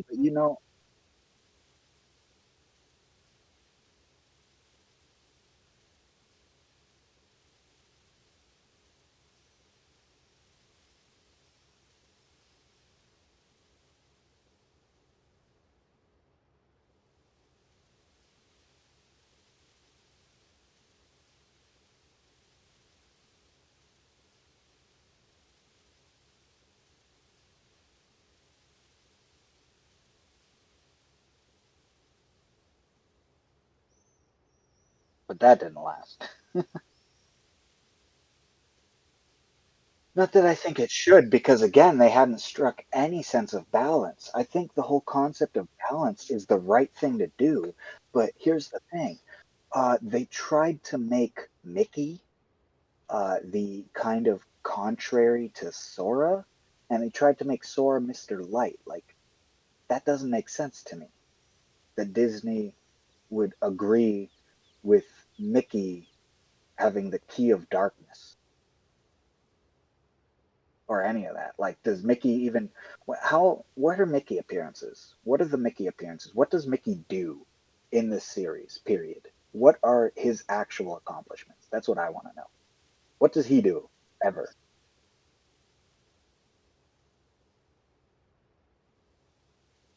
Being a spy. I guess that's kind of dark, being a spy. He only does good things, though. Does he fuck with the dark people? I guess maybe a little.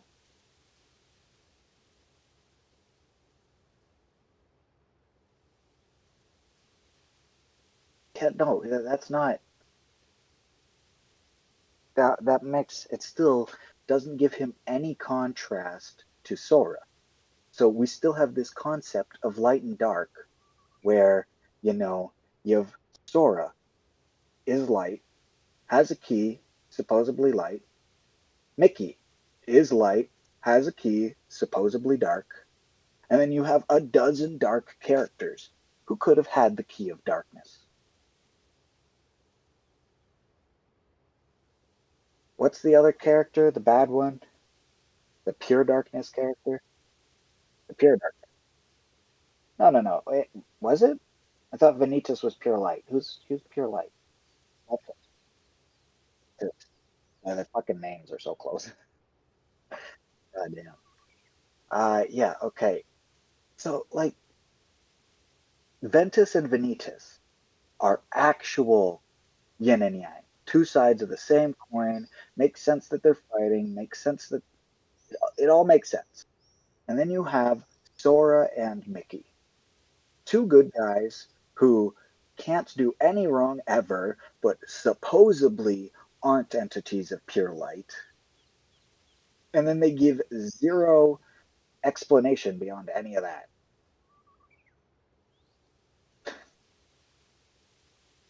They're just some people with some keys.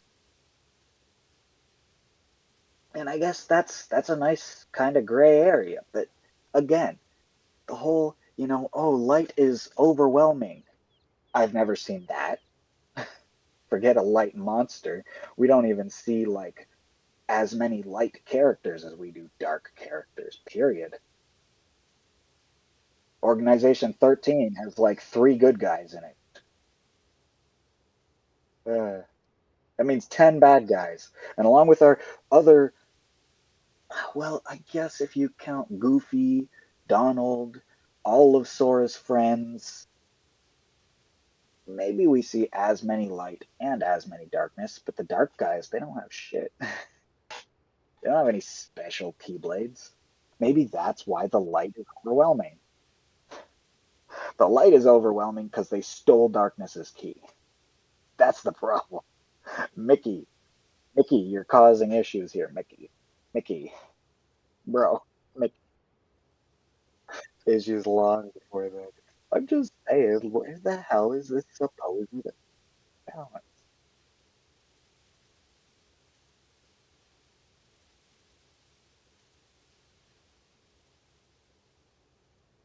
And this all started because we were talking about like anti-heroes and how hard it is to write a good character who is actually morally un morally to one side. Writing a bad guy isn't too hard. This guy did fucking terrible things. Like what? Like he killed your mother. Shut up. You know what I mean? Like you want to call the guy a bad guy, you just make him do a bad thing. Now he's a bad guy. Nobody can relate to him as long as you don't give him a reason. He's just a bad guy. I don't know. So even then, it's like, is it believable that this guy did a bad thing without a fucking reason? Like 90% of the time. 99.9999999% of the time. It's a fucking reason. Even if it's a terrible one, like I'm depressed. Wait, that's not the reason. I'm just saying. Even if it's a terrible reason.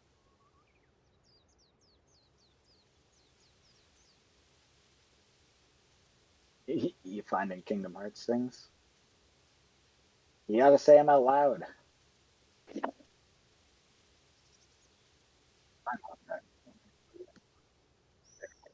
That's not Kingdom Hearts. What are you even doing? Oh, okay. Swag. Canon?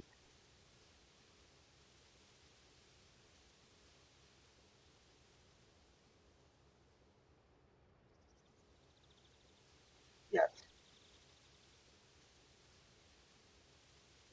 That's Xehanort?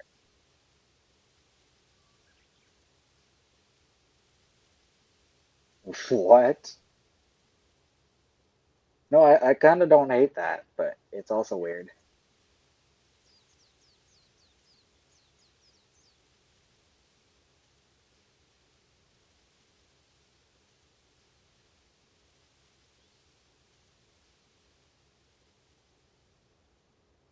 Yeah.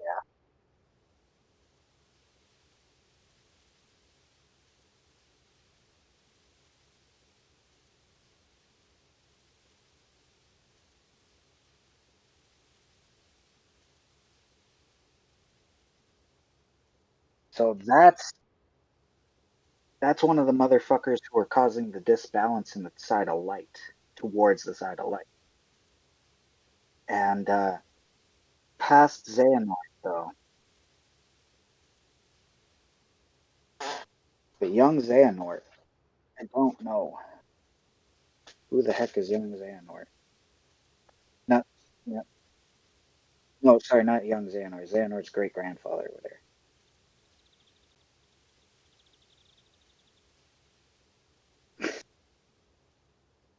But you said that's the Heartless Tornado.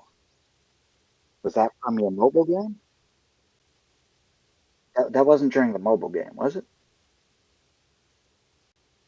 That's Kingdom Hearts 3. Because I'm like, I remember the fucking Heartless Tornado.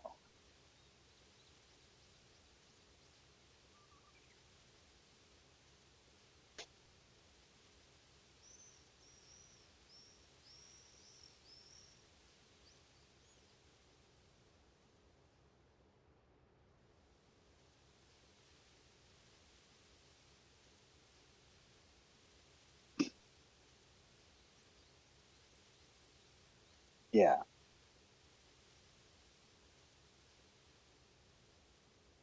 So so we have one example, and that's the time traveler who is a good or who is a bad guy on the side of light, causing disbalance for light. But even then, even then, we don't I don't recall seeing him do anything ever. Where's this so-called disbalance of light that he's been creating through time? We haven't seen any of it. We've never seen an excess of light in the games at all.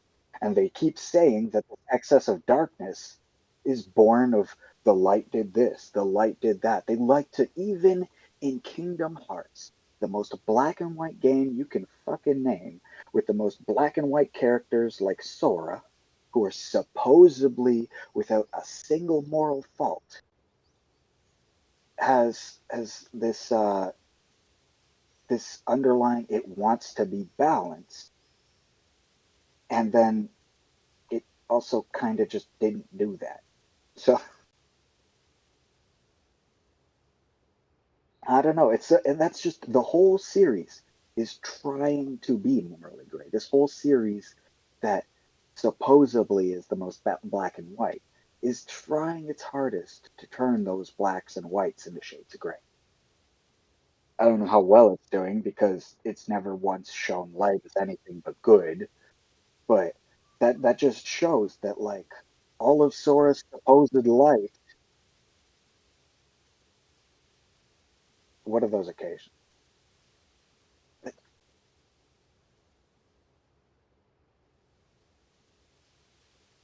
Okay. Right? So the world is right now out of balance. I don't know about that. And then Master Ericus, like, why would he cause disbalance anyways? Like, because he has the word master in his name? Like, sheesh. Ignorance. Not much of a master then, is he?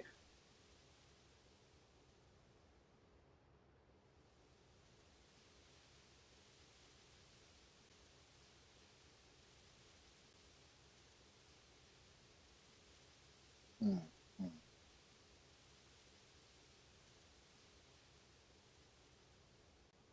And the Keyblade War thing, that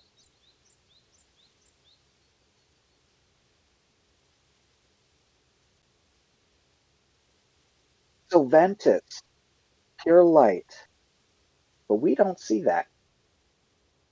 Vanitas, pure dark. I kind of see it, right? Vanitas looks like pure dark. Do we see Ventus doing light things outside of fighting Vanitas?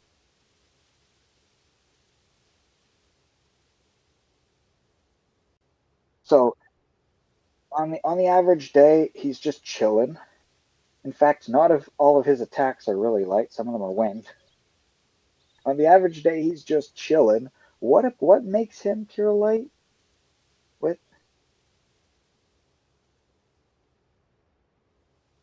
and was put in Vanitas? So it just sounds like sure, there's an imbalance here. Like him being pure light caused Vanitas to be pure dark, but the guy's still just a guy. He doesn't act like an entity of light. They don't show him going around beaming things with fucking light or anything. He doesn't just hover across the battlefield going, "You are darkness. You must be banished," and then that would be an overwhelming amount of light, right? You think, like, yeah, I get it. There has to be this good feeling. Like, he's not going to just be darkness in a different shade. He has to be light. Maybe that's it. Maybe light's biggest bad is doing good. Just saying. Maybe just being a good guy is the worst thing you can fucking do in this. Maybe what you need to do is, sure, we have to remove the heartless that have already existed because they already exist or whatever. But like, I don't know, that still sounds like locking the darkness in a realm of darkness or whatever. And again, separating the darkness from the light, which created Vanitas. And you're never going to destroy Vanitas because the world demands balance. Even if you thought you destroyed him, you're just going to create a different entity. Right? That's fucking hilarious. That's some canon shit right there. Because honestly, neither Ventus nor Vanitas should be purely anything. They should just be one guy. Shouldn't be separate or should be? Yeah, should just be a guy. But now it's two guys. And even though Ventus does no wrong, his very existence is the wrong that causes Vanitas because he can do no wrong. Vanitas is out there doing all the wrong for him constantly. It's kind of like a removal of free will. So even though the good guys like Sora are doing good things, Sora doing those good things is a part of what is generating the bad things. And it's almost arguably impossible to fight things like the Heartless because perhaps you shouldn't. Not that you should be destroyed by them, but the more you remove the darkness, the more you shove it into a new realm, the more it comes back to bite them.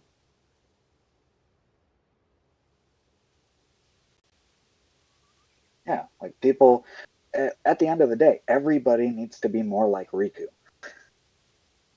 That's what I'm getting from the fucking story. Yes, more like a late game Riku. I mean, late game in just about fucking any game. Didn't Riku gain some semblance of balance in, I don't know if it was 1 or 2, but where the, because didn't the sword gain a wing or something? And I don't know if I've actually seen any of that one, to be honest. But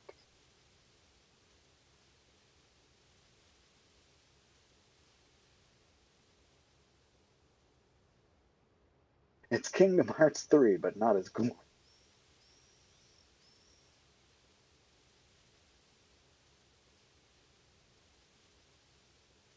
Mm. Frame drop distance. This is where he finally got. Oh my god, they don't look like Pokemon. They look like freaking. Well, I guess if Pokemon were made by Disney. That's not Pokemon, man. What the fuck is that? That is multicolored. Dude, these are carnival floats that you're fighting. They are 10 different neon colors, every one of them. These are just malformed. What is that guy? Bing Bong. These are just malformed Bing Bongs from um, the one with Joy in it, the internal monologue movie. Joy, sadness, anger. Yeah, Inside Out.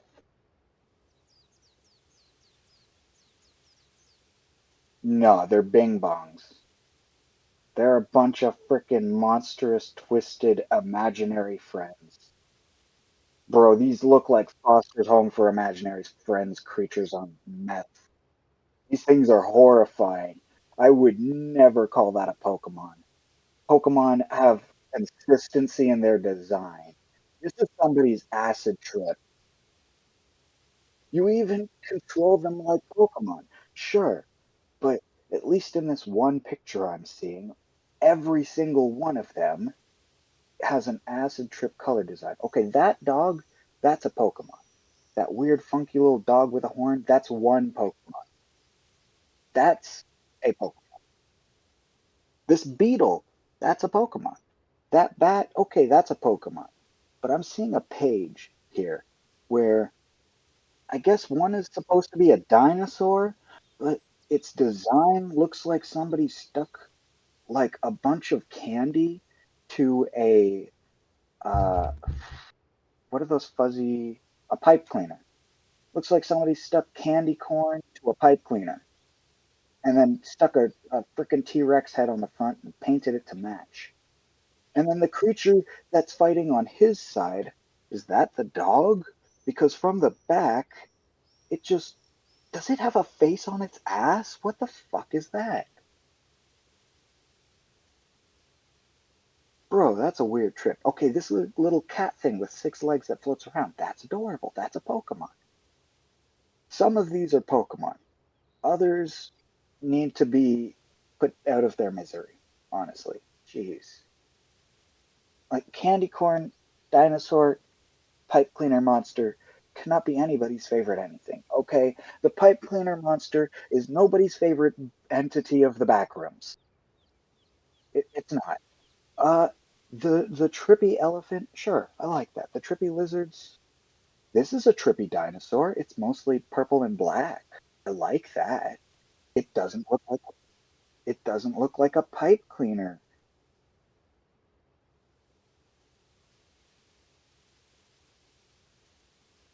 You can't ally yourself with the actual cool looking Pokemon. Are you fucking kidding me? Oh my god. So the spooky fish. The enemies have steel colors too. They just have a little bit of fucking dark color in them. God damn it. All of the redeemable ones, huh? You get you get one of these bears, even though it has red eyes. You get one of the bears. He's linked to a bear, but it also has red eyes and looks like an enemy. So, yeah, you can convert them. Once you convert them, they lose the dark colors, or you just can't convert some of them.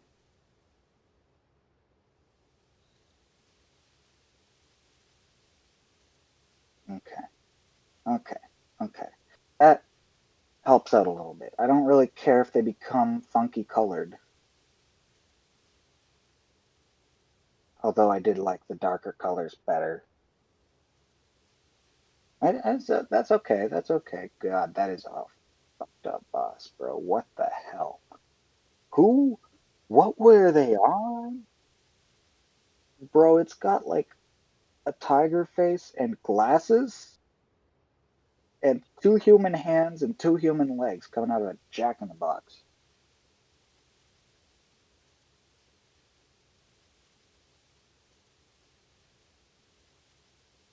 Oh, okay. Well, it's got like ears and a snout. Yeah, baboons have those things too, but I'm just saying it's a little bit humanoid in certain ways and then not at all in others. I love the bat. I like the rhinoceros beetle. I love the bat. What the heck is that penguin thing? Okay, no, I mean, it looks fun. Admittedly, kind of funky. I just didn't like one design, and it happened to be the first design I saw. 2 designs, sorry. First 2 designs I saw. I think oh, and that dinosaur is on his side. And yeah, I think the dog design, but this dog is like yellow. Okay, the picture of the dog is fucking blue. Why is this dog thing yellow? Is that even the dog? Am I even looking at the dog? I don't think that's the dog. I think he's fighting the yellow thing.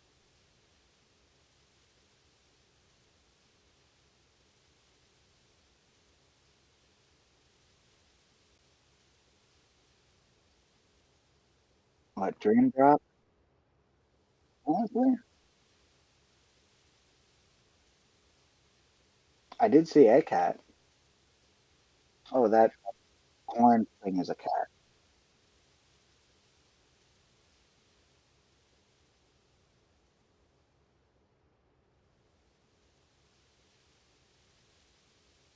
Oh my god, he's got a little dragon? Bro, some of Dream Drop looks great. Not all of it. Yeah, that's one of the baboon there. I'm not really that thing. I don't think that's the thing I hate. I don't know what the other thing I hate is. No, it's got spikes on its shoulders and on its hips. Whatever I'm looking at. I'm looking at like the back of its head. Got like 4 dots on the back of its head. I can show you.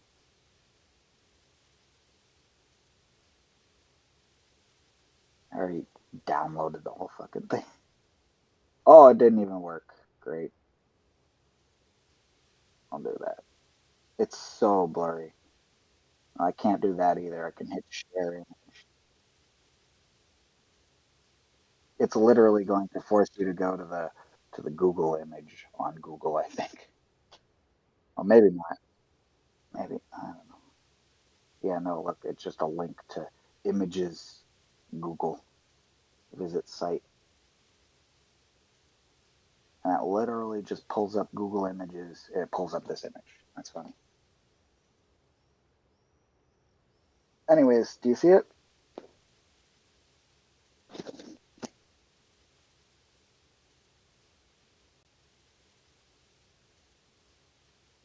Is that just the elephant from behind? I liked the elephant from in front.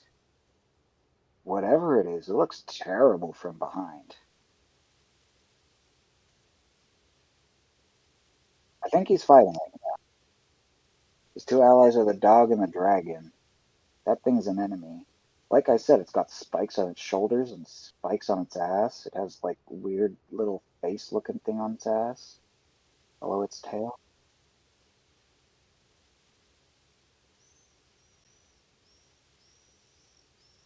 I have no idea what it is.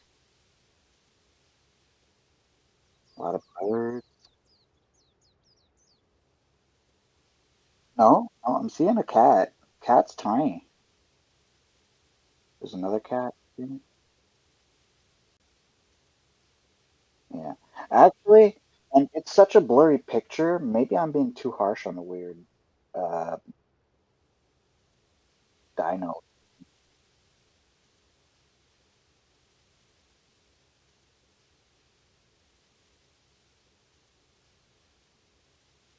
Oh, what are those things called? What are the spirits?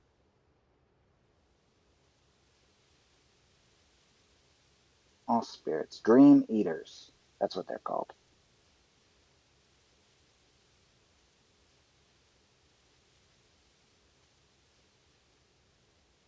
Okay. Wow, kinda wish the spirits and nightmares thing here would actually show me pictures, not just I'll have to click on each one and go back. Aura Lion. That's a badass. Like some of these are fucking top tier.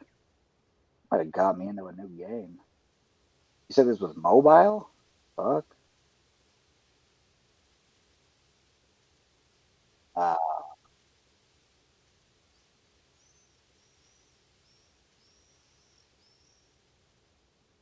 there's a there's a weird elephant with a bat hat and a skateboard. Oh my god. Called Beetle-like. And then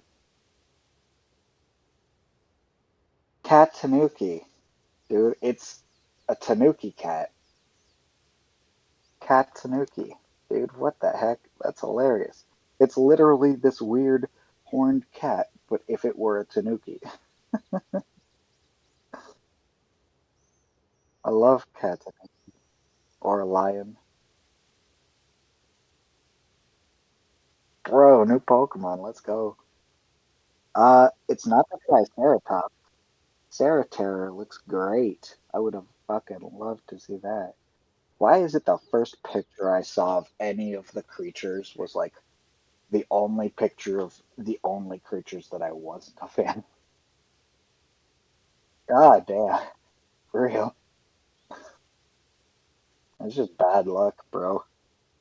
This frog is a cook, and he also thinks he's a knight or something.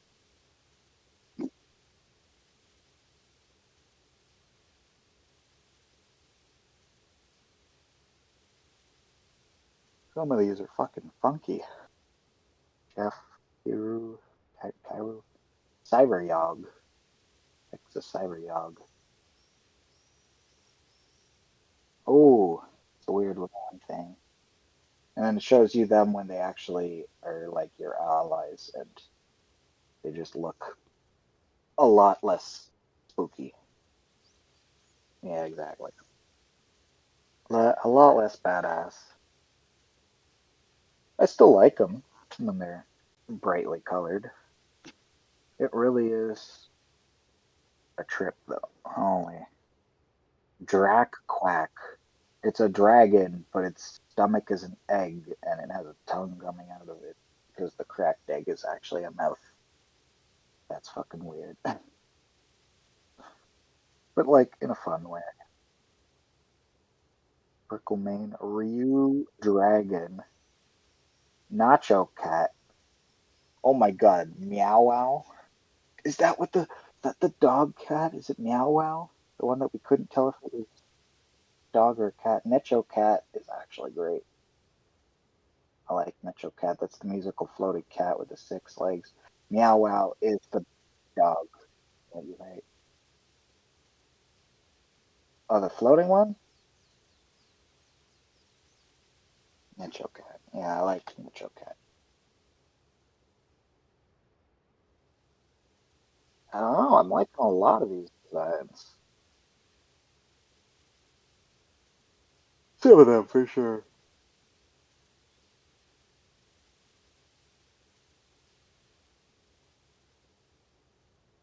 Ryu Dragon's adorable.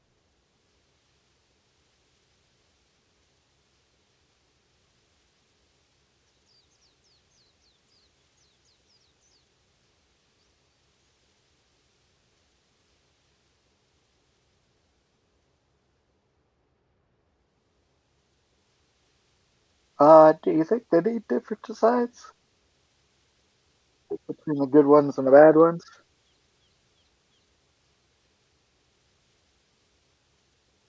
But that's not how Pokemon works, right? You don't catch a Pokemon. I guess they don't change colors, but you don't catch a Pokemon and have them immediately changed what they are. It's Pokemon. It's really just Kingdom Mons.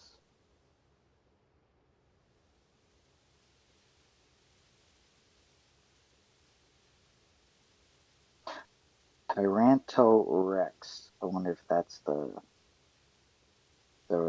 dino I was talking shit about. Thunderath. Probably not my favorite. Tyranto. No, that's not what I was talking shit about. I love that thing.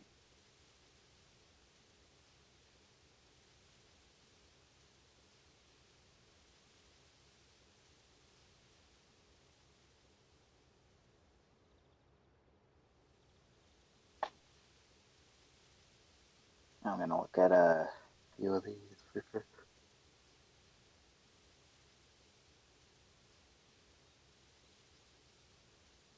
This Oliphant is cute. Yeah, I mean, most of these designs I like, honestly.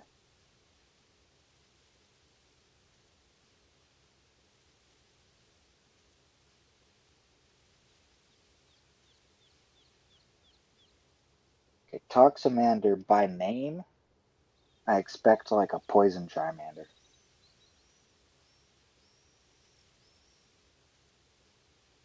Nope.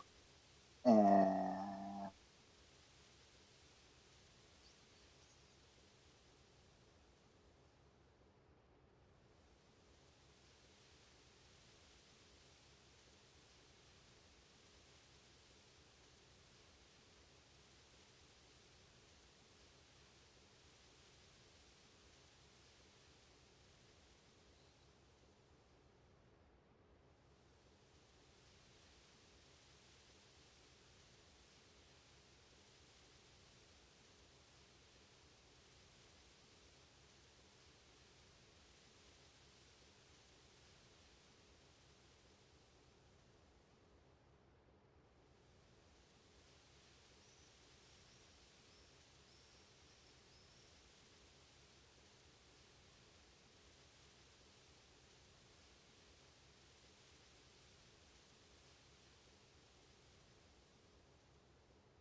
That's weird. Hello.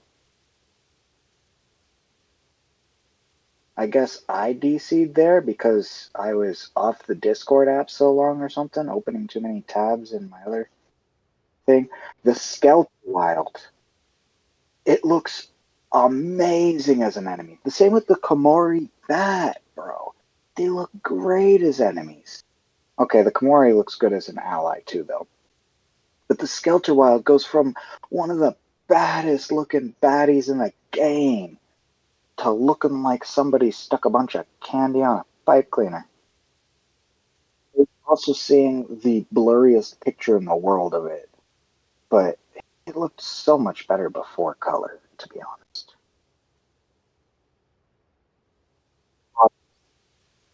Yeah, but while they might look better in spooky mode, it's one of the biggest notable ones. Okay, Drill Sai. That's the rhino, and honestly, doesn't matter if it's transformed or not. Like, I see why it'd be really cool. Like, you could ride this big tough rhinos are kind of badass. I'm sure somebody loves the rhino. So talking bad about it, you're just gonna. But, as somebody who likes to review things like Pokemon, as it were, I'm not really big on the Kairus or whatever. Frogs who hold weapons one way or another, like, doesn't really matter to me. You know what I mean? I don't like them any more or less in dark form either. They're just frogs. Generic enemy. Not don't hate it. Generic enemies can be fine. Wolfflower, Magic Lapin. Literally, they're Ducky Goose. Like, we already have Drac Quack. Did we also need Ducky Goose? That to me is redesigning the same character so that you can have another variety of enemy. Which is also true of like the Bow Meow. No wait, the Meow Wow and the Flower Meow, which is the Meow Wow with a flower for a tail. Same damn thing. And here's another problem. Meow Wow and Flower Meow, which are blue and pink, I guess that's a nice combination. But they started as like a black and pink and a white and black, and that's just the monotone, or not the monotone, but the monotone colors really added to it. Mimi Bunny. Mimi Bunny looks good either way. I really wish it was more like shiny Pokemon, where it's like getting the dark ones would be a lot of effort or something. Kabuto, cool. Windflower, Fishbone, Eagle. But yeah, everything I didn't like about Skelter Wild fixed by the dark version. Much of what I like about other characters made better by the dark version. But yeah, Drill Sai and Drill Sai is not my favorite, whereas I think Ducky Goose, Drac Quack, and Ducky Goose just don't. Well, I don't hate, but I don't like either of them either. Drill Sai, Ducky Goose, and Drac Quack, I am not a fan of. I mean, at least Drill Sai looks like he could do some damage. Ducky Goose and Drac Quack kind of freak me out. They really do. They're kind of disturbing. Juggle Pup is just Poplio. It's half Poplio and half no, it's just if Poplio were an otter or something like. Oh my goodness. Why do its legs attach in them? Jeez. I don't know. I'm being overly analytical for sure. Yeah, Fishbone looks sick. I'm getting over Skelter Wild. I'm still not a fan of Drag Quack Ducky Goose. Lord Kairu, Chef Kairu. Just specifically those four, I'm not a fan of. Drill Sai, I don't really love the look of either. Like, seeing it from the front, I don't hate it on this one angle. Seeing it from the back, I loathe it on that angle. Yeah. Just wouldn't be my first choice, that's for dang sure.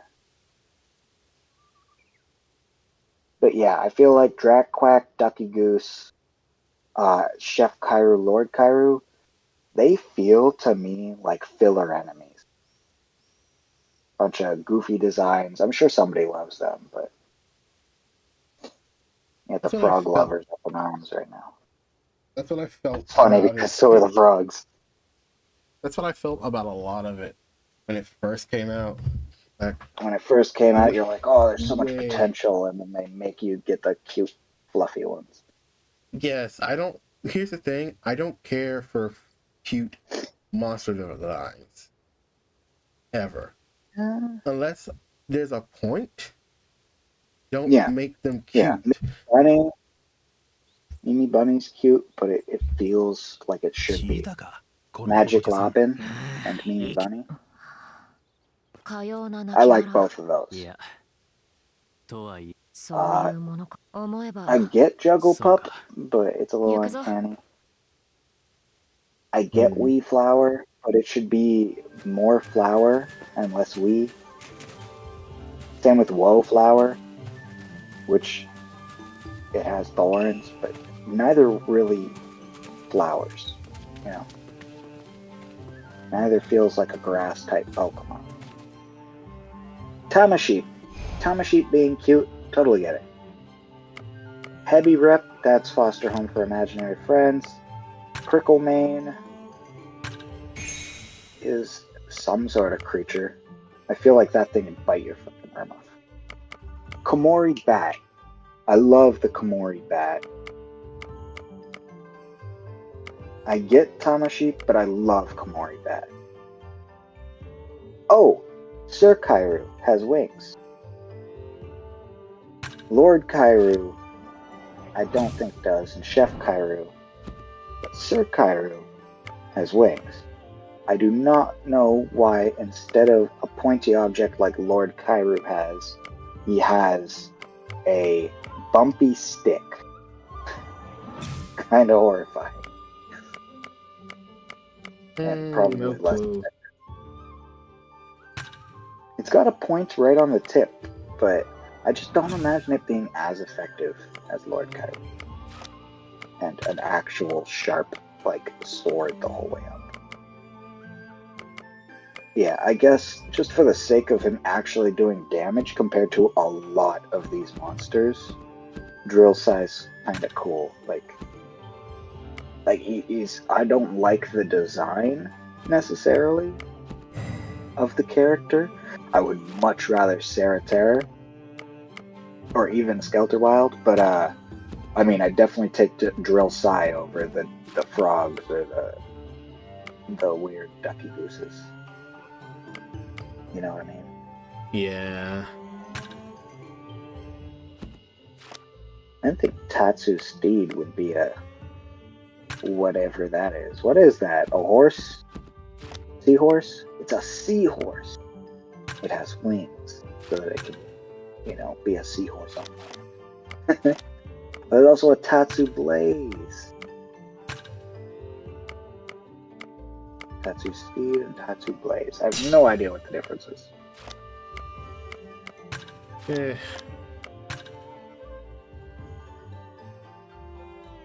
I think sometimes it's just like the same enemy later when it's tougher. Yes. Welcome to Kingdom Hearts.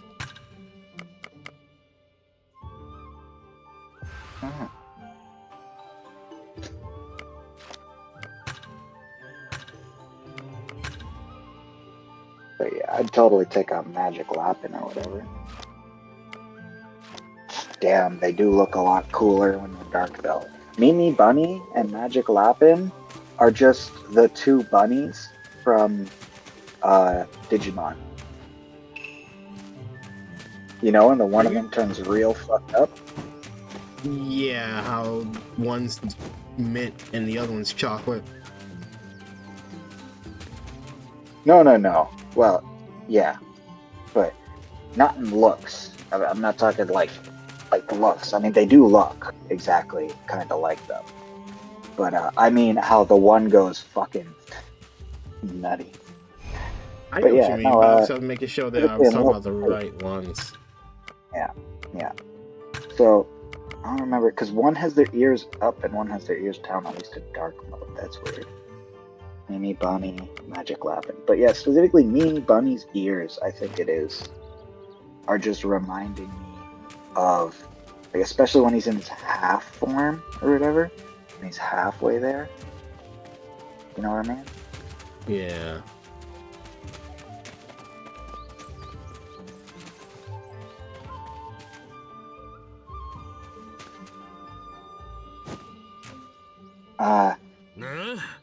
So we start with Terriermon and I think Terriermon. Are they both Terriermon? What's the other one? They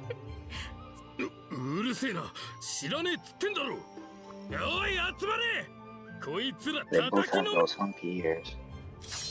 Oh no, Terriermon's the above one. And Tillamon though. These weak ass there. My headphones died. Oh shit, well, I'm gonna probably let you go. It might change. Yeah, it makes sense because my phone died. And then he becomes Cherubimon. Oh my god. Antillamon. Cherubimon. Wait, is Antillamon a good guy? No, Antillamon was for a time a bad guy. Right? I think so. Oh my god, Kokomon's fucking terrifying. So, maybe I was wrong? See, there's this moment right here where we're seeing an Antillamon, his ears are droopy, and he looks really angry or whatever. And I'm pretty sure that was him right before going nuts and beating the crap out of them or something. Because we never see the other one get that big, right? The other one, that's the brown one that turns into that, and then turns into the other one, and then turns eventually into Cherubimon.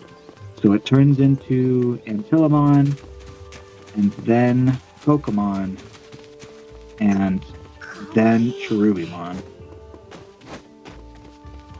And you can tell right from Kokomon that something's fucking around. Cherubimon looks like a dark Antillamon. I wouldn't even be surprised if it went Kokomon first or something. Now, even Kokomon has, like, he's red and brown, so I mean, it kind of makes sense for that one. But he's wearing a white and green hat that reminds me of, like, the other one. I don't exactly remember the order of operations, but yeah, whereas Terriermon here, the white and green one, turns into this chubby little white and green thing with a gat. Yep. Twin gats. Yeah. Still swag, don't get me wrong. Extremely. But me personally, I'm more into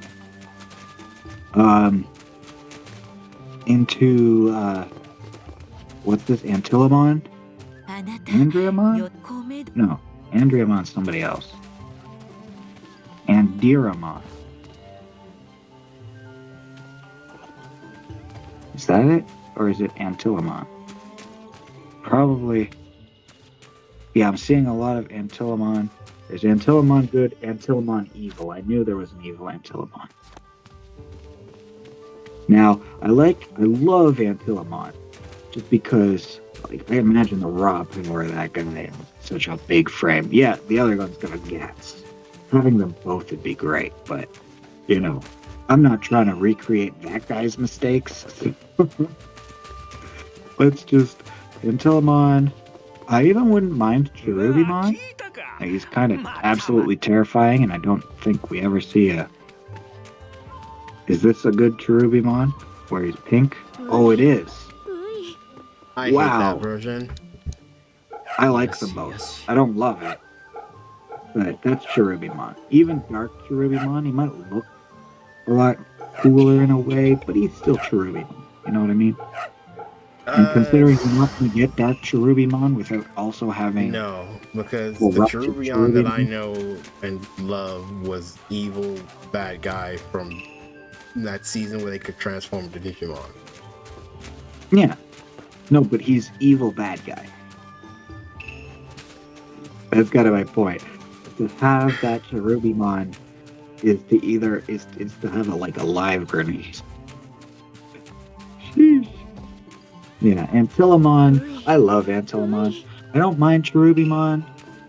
Yeah, I think his evil form is cooler than his light form, but I don't mind them either way. Pokemon, though, absolutely mortifies me. I don't see that existing without something going wrong. You know what I mean?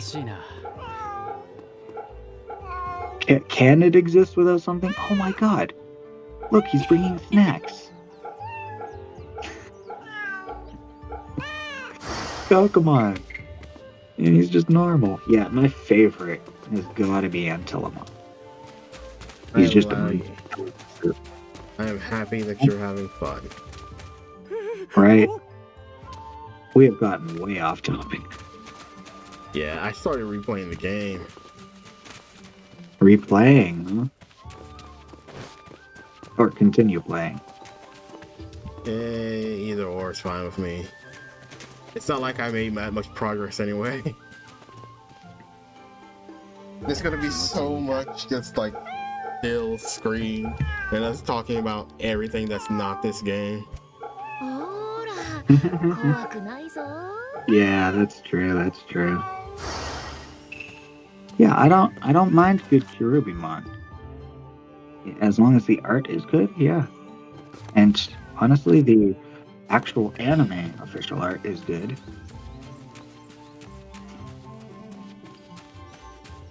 Where the fuck am I supposed to find this money he had?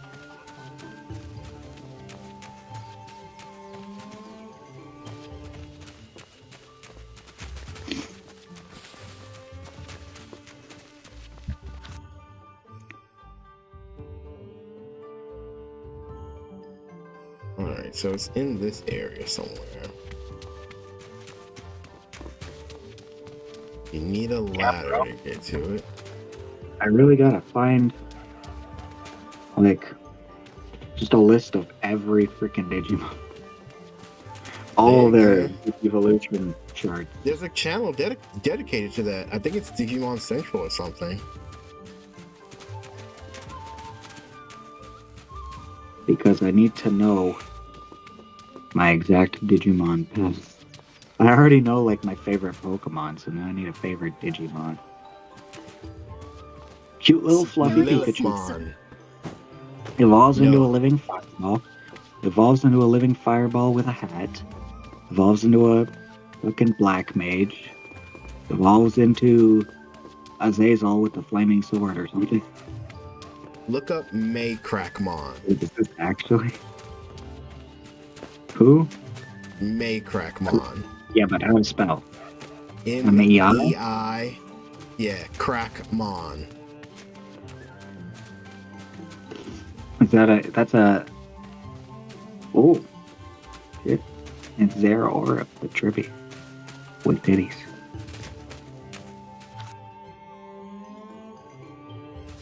Definitely like it. Definitely like it. I think I...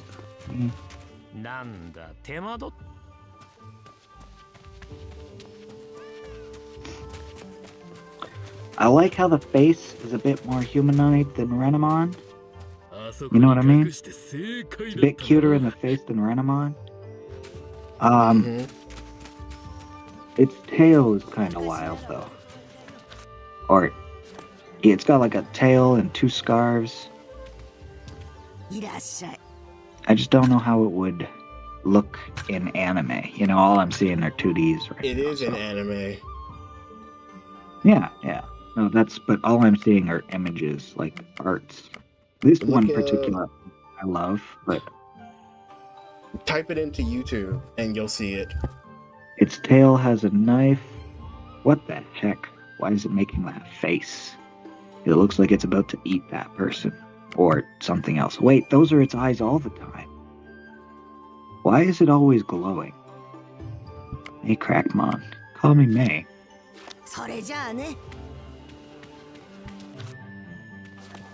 Yeah, I like it. Especially in the anime. Now keep watching that episode and all those clips. It wasn't a clip. But, I will. Dang, what's that darkness energy on? Sick. I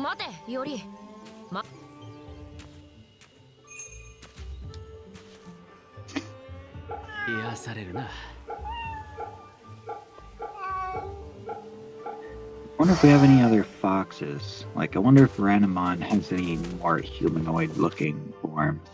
No. Not specifically Renamon, but like that it digivolves to or from.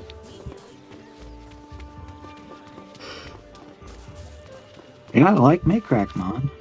She's always in kind of a half-ghost form.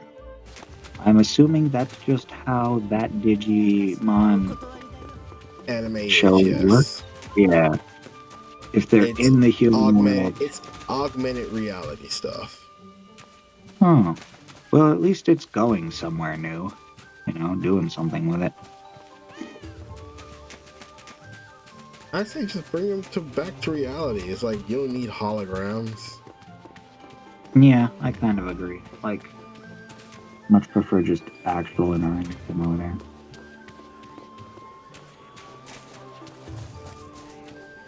Yeah.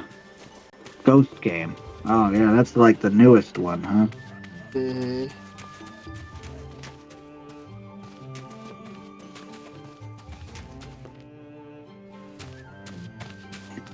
Yeah. But considering Digimon was like an isekai to begin with, where the original movie was creatures fucking up the earth and just like, you know, people died. Like, whole buildings get blasted apart. You know some people died. And then, like, it goes straight into an isekai. I really don't see non-interactivity being the thing. Like, I know they're digital. But the whole augmented reality thing is definitely different. Doesn't particularly bother me in any way, but not quite as cool as if your Pokemon were actually there. You know what I mean? Mm-hmm.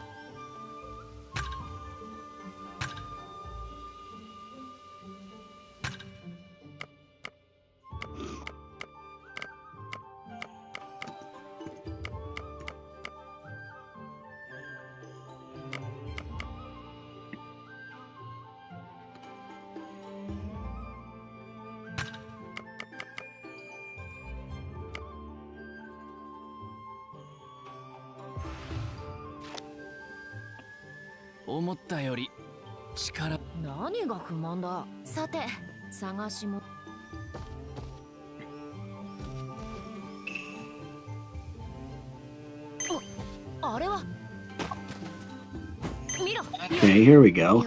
So like everybody's, at least from the animes, from this one animes, from two animes, Mons, and all their evolutions. Oh! Lopmon turns into Wendigomon, as it were, and Diramon, and then Cherubimon. And Wendigomon, as it were. I wonder if that's just the English name and Kokomon was actually its name in Japanese or something. The baby becomes Kokomon, or whatever. Chokomon, Lopmon. Anyway, Wendigomon here immediately freaks me the heck out.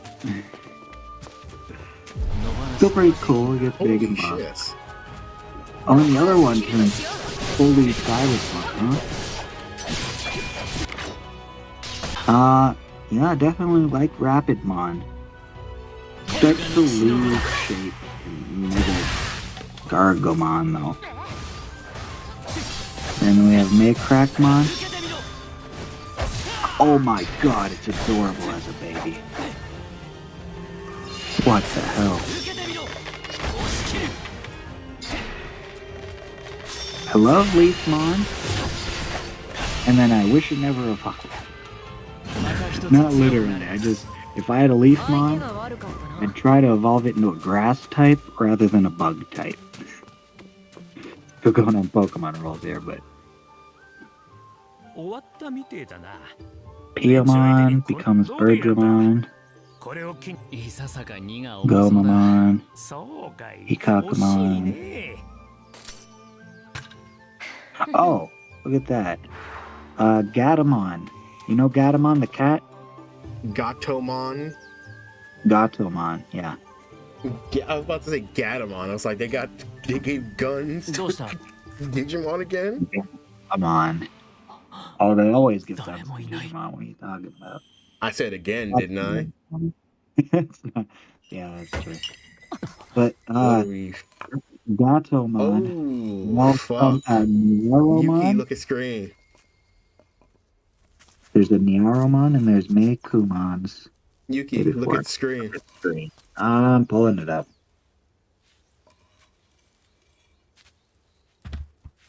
Whoa. Hello. What's happening? Well, at least a lot of soccer pedals are happening. I'm liking that. We just met a new master. Oh, snap.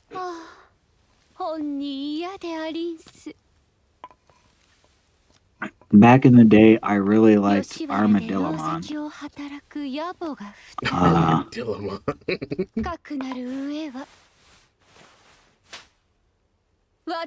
I like Lilymon, but I don't like where she comes from and I don't like where she goes to.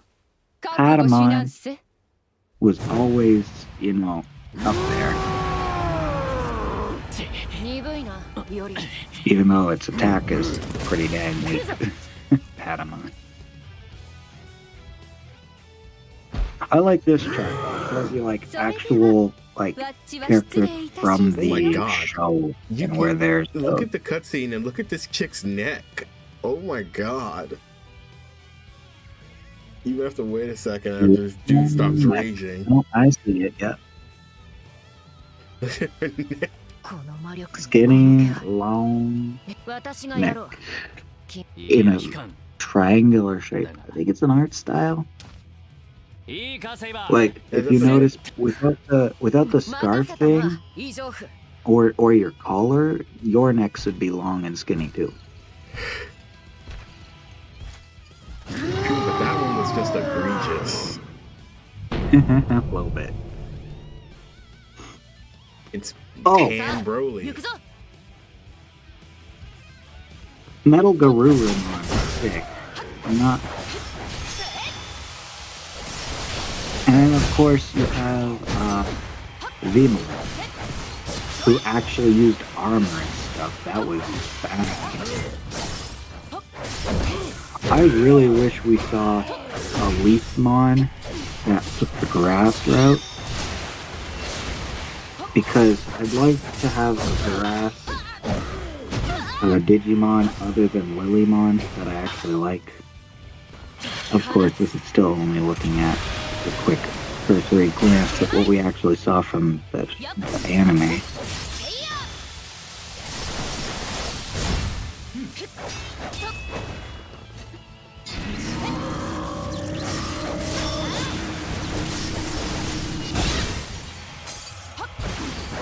Bitch, I broke your guard. I like Lotmon, but I kind of wish you'd skip straight to Andiramon. Because I don't mind Andiramon or Cherulimon. Wendigomon is admittedly terrifying. I still don't mind. He's a cute guy, I guess, but not as cool as the other two. or as the Andiramon. I guess that stage tends to be a favorite stage, though.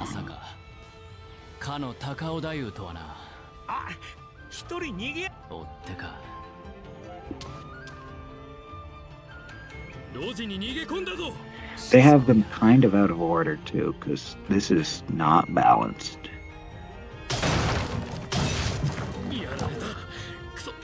Like, Piomon, Gomamon, and Gatomon are the same stage, but it shoves a Salamon in here before Gatomon.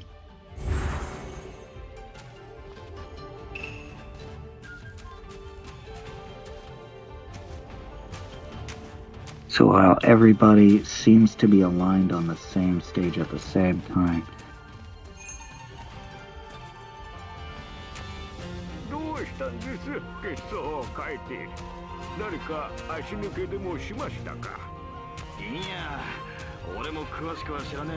Meikomon's baby, child, and regular form.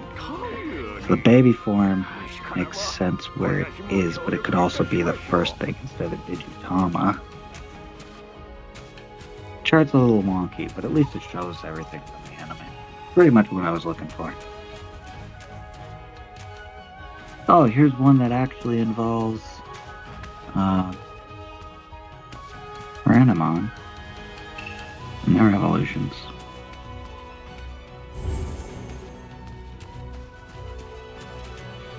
Some of them become very humanoid for the Foxman. Interesting.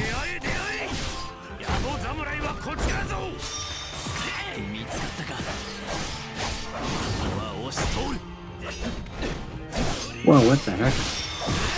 Are those Digitsugas? No, they can't be. So Lopmon can actually take an alternate route. First of all, could become a whole Angemon. Patamon. What do you mean? Okay, I'm standard path, recruit path, and partner path. Okay. Ooh, partner path. Sounds like that's a And then there's, Digimon can only be a recruit or can only be a partner. Weird.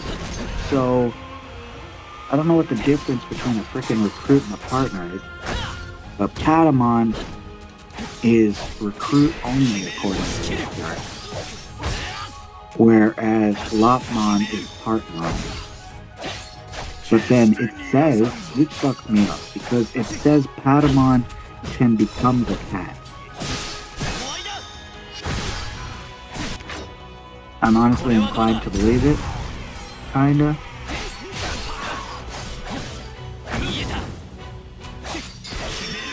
Lopmon can choose a different path than, so it doesn't have to become the Wendigomon or whatever it is to become the next bunny.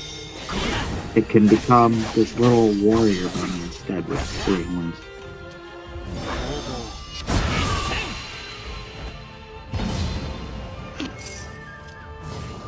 If this chart is to be believed.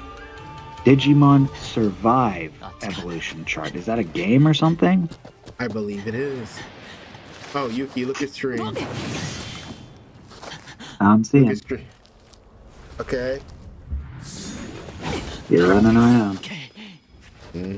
Wait. Ooh, nice dodge. Looks like a real Dark Souls dodge roll. Oh. What? Oh. Can we see them? Are they going to show it to us this early? Go on. There we go. I ain't seen it yet. Where is it? Here they come. Come on. Hey! Oh, shit. Yuki. Yeah. I want you to say hello to our dad. Our dad? Are you like, actually? Yeah, say hello to our dad. Don't fucking say that. They have tits. I can say whatever the fuck I want. That's our father, Yuki. That's our dad. God damn it, this is fate. I forgot. Okay, you want me to tell you the story behind that? Because I've been trying to get to that since the beginning, but we kept getting sidetracked on sidetracks of sidetracks that sidetracked into a sidetrack. How the fuck does she have tits? So do you want me to tell you what's up with that? Yes, I want you to tell me what's up with that. Okay, they're from a different reality. They are...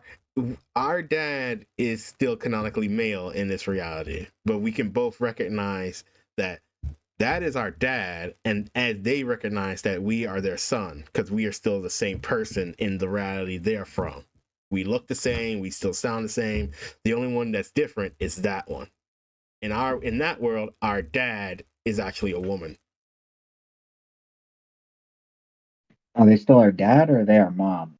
Who knows how it works in fate, but regardless, we're adopted anyway, so it doesn't matter. We're adopted? Oh, so they're just them, but now with tits. Yeah.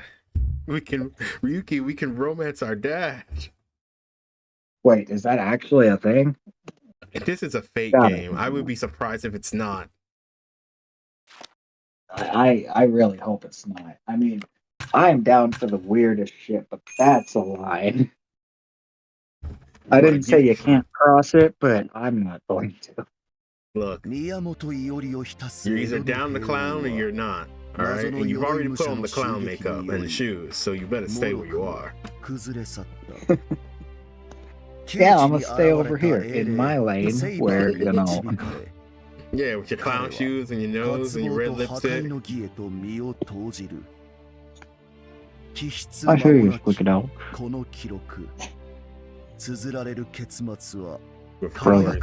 Dragon.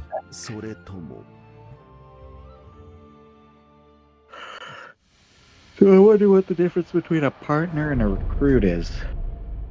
I guess it's probably a recruit is someone that you bring into an army, and a partner is someone you take to your bedroom. That is not what I meant.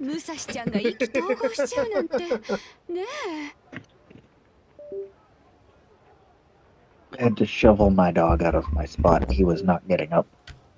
Yeah, he wanted to be a partner, not a recruit. What the fuck?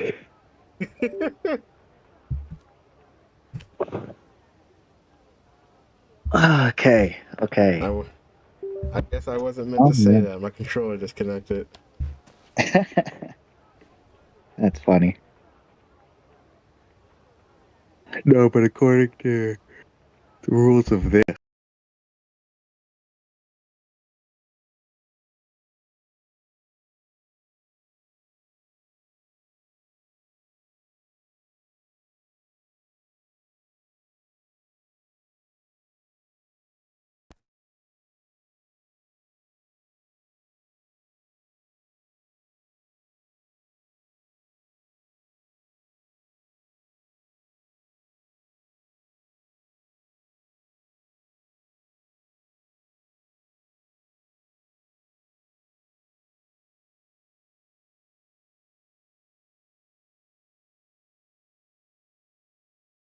Hold on.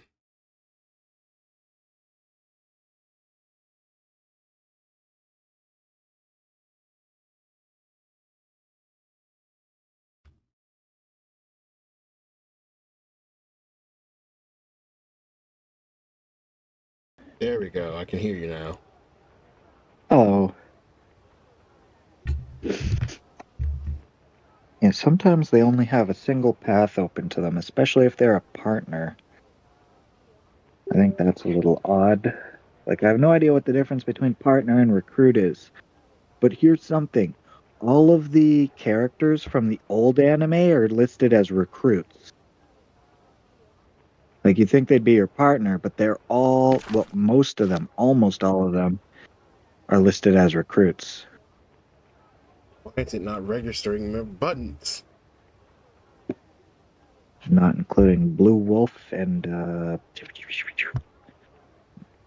Greymon over here. Guy who evolves Agumon. No names on screen, so it's kind of hard to remember them all. Here we go. No, why do you look like a woman and such a young one at that?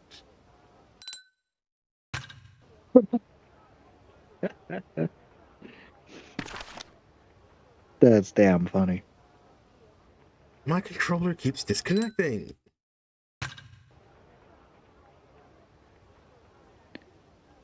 See, but Agumon is not capable of, from the looks of it, is just not capable of branching further right. You don't think You'd I have could to be use someone that. else then?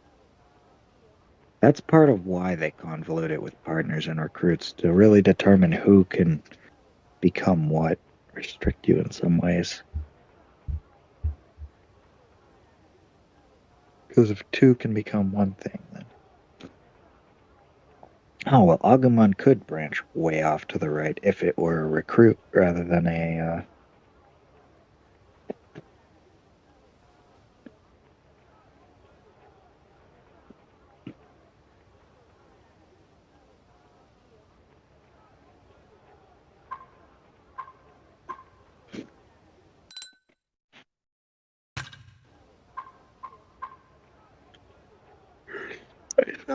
Javon. Oh, yeah. There you have it.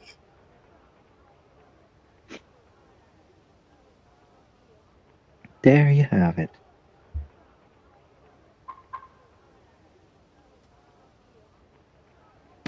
Damn, there's a massive chart. Oh my goodness. Digivolutions.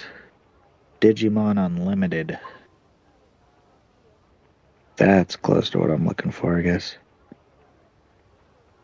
Oh no. I don't even know what this one. Digimon Unlimited again.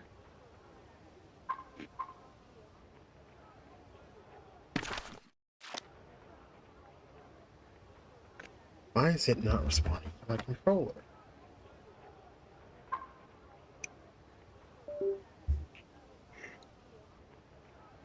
Gotta wait for my controller to turn.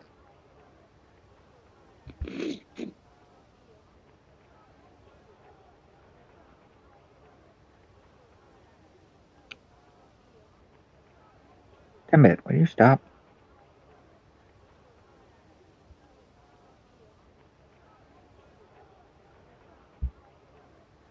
That's weird. Again, they're showing the cat to be equivalent to a second tier, like Greymon. But that is not the case. You know what I mean? I think Patamon becomes Angemon, and then there's a middle stage and a final middle stage. But Angewomon is equivalent to like second tier Angemon or something. That would, I guess, make sense, but I just don't know why there's a child form for the cat. When in the anime, I was certain the cat was tied with the rest of them. Am I wrong? No, wait, that's the kid, isn't it? That's Ty's kid sister.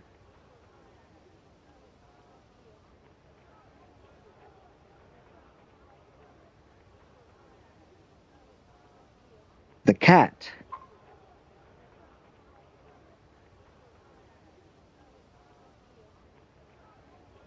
Yeah. So she was never really there with the rest of them.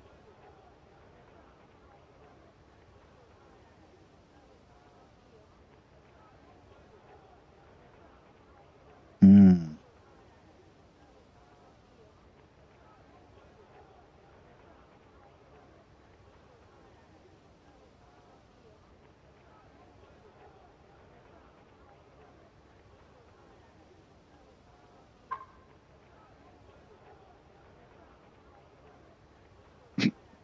Guy's like, Dad, were you a woman in the past? Oh my god. See, even Fate characters don't understand what the hell's going on in Fate.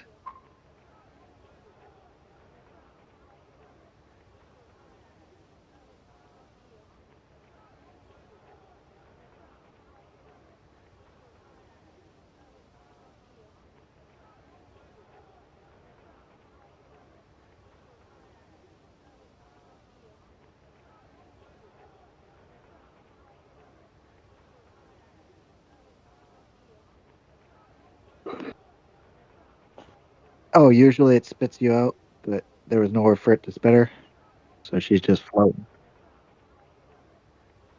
That's pretty funny.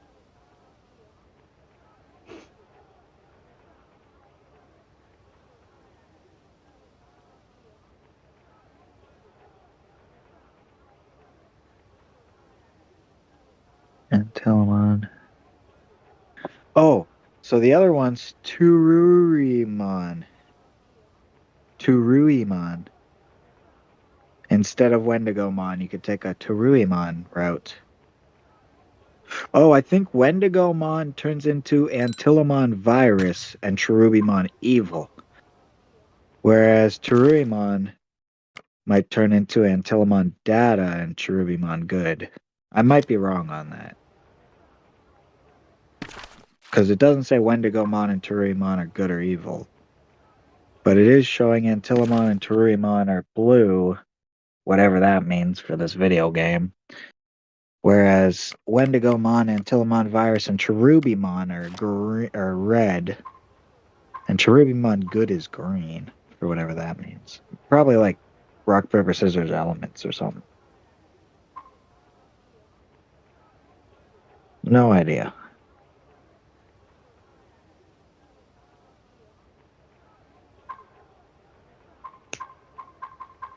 And being a game, they end up with some of them looking a little generic. Generic enemies sometimes. I like Vmon because of his armors and stuff. But honestly, Lopmon might just be my favorite so far.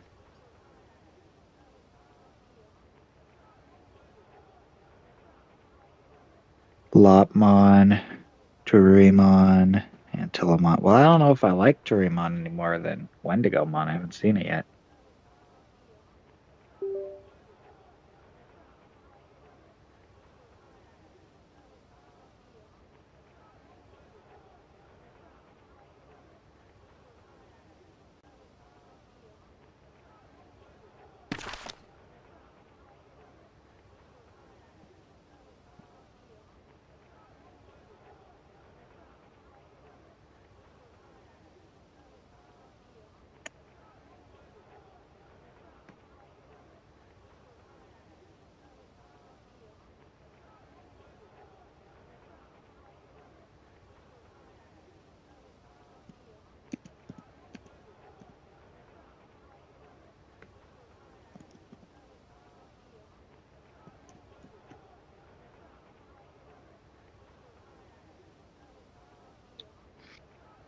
Oh, yeah. Oh, hell yeah. I love Turuimon. He's much less terrifying, and he's a much better partner for the gat-having other bunny, Gargomon and Teruimon. So yeah, one with guns and the other with punches. Hell yeah.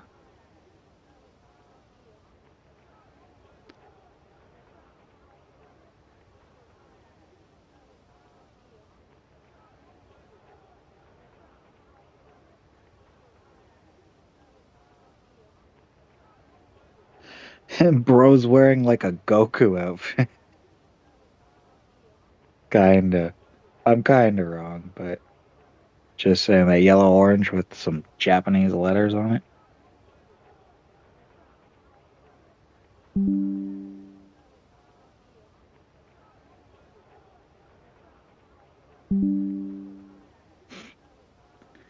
God, there is not a lot of art of this guy. Oh my god, there's a DBX. Oh no, it's maybe a fake DBX even.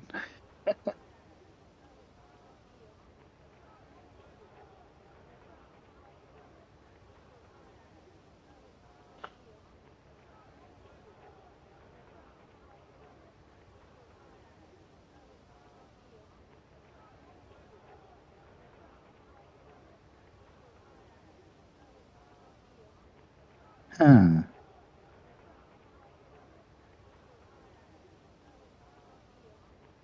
Yeah, I gotta figure out which he's from, because I'm gonna watch that. The Good Lopmon? I need to see that.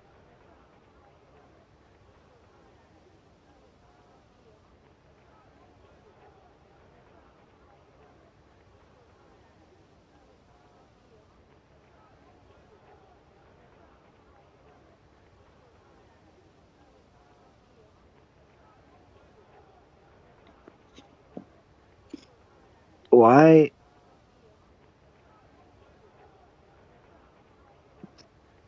Why is Rin? Oh, somebody decided to give Fate characters Digimons. Rin's is Lopmon for whatever reason.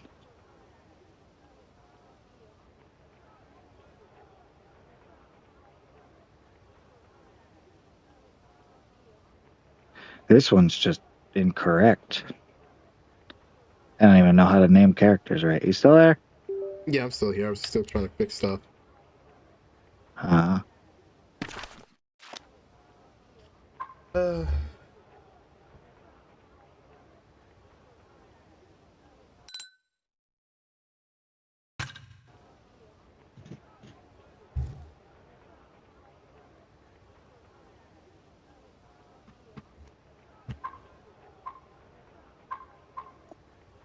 Is that my window? Yep. That's hilarious. You hear the goose? Heard a goose flying around outside. I didn't hear. I think Terurimon is fucking huge. Why is my computer not responding? Not responding to anything, though. Yeah, because this is like an adult man, and I think Terurimon is like twice his size. Maybe he's not an adult. Maybe that's a kid. Yeah, he's definitely not like Greymon size or Metal Greymon size or anything nuts like that, but they sure like to make Digimon big, huh? I do not mind, but I especially like it when it's like a core concept of the character rather than a secondary feature people forgot about. Champion, Ultimate, and Mega. Oh, you can see them both. No! Wasn't Chiaki like the bad guy? Chiaki In what? Nanami. In which one? I can completely forget names. It's. I'm pretty sure Chiaki Nanami is from the one with the Monokuma. Danganronpa? Yeah, What about Danganronpa? Chiaki Nanami. Is that the crossdresser or the gamer girl?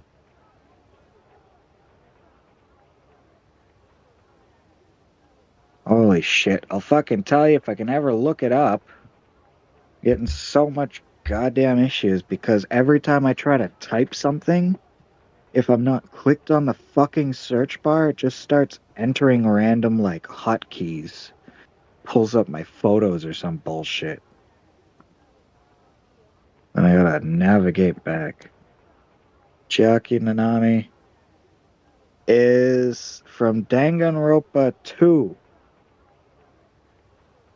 And they are. Uh, Participant of the Killing School Trip. Goodbye Despair. She is Ultimate Gamer. Yeah, the gamer girl. I thought so. It was one of the two. She's Gamer Girl. They gave her. Somebody thinks she should have the both rabbits. She should, if she were part of it, she'd have both rabbits, according to them. So they literally just, if she were in Digimon, she'd replace that other guy for suffering. Except she'd do it better because apparently she wouldn't fuck it up. What happened? He just got sick with a virus, I guess, Which in the anime? one? In the Digimon anime. The reason Cherubimon was evil, that the whole line was evil, was because the Digimon got sick randomly. Oh, right. There was some With the sort virus? of some sort of virus that was affecting beast Digimon. That was happening. And the other two didn't really seem to care. The other two? Yeah. I mean, the kid and the other bunny? No, the Cherubimon and the other two angel Digimon. Oh, like you'd think Angemon and Angelwoman would show up for something like that, right? It was their like, not champion, a mega evolutions. Yeah. Didn't they show up for that? They were a council of 3, and the other two, Cherubimon was talking about like, this is horrible, I need help, we need to do something, and they were like, you can solve it yourself, this is not our problem, blah blah blah blah blah. They said that to evil Cherubimon? They said that to good Cherubimon, pretty much. They pretty much told him like, we can't help and we're not gonna try. Is that a later episode? Is that with this glasses having guy who only had the one bunny, or? No. Alright, screw this. Something's up with my controller, and it's probably time to call it anyway. Yeah, it's 6:17. I haven't been asleep. I haven't been asleep since we played Fortnite. It's a nature data type rookie level. Lopmon. Is the other one not also a Lopmon? No, it's a Terriermon. Maybe when I shut this shit down, it'll fix. Yeah, it'll automatically close. There was some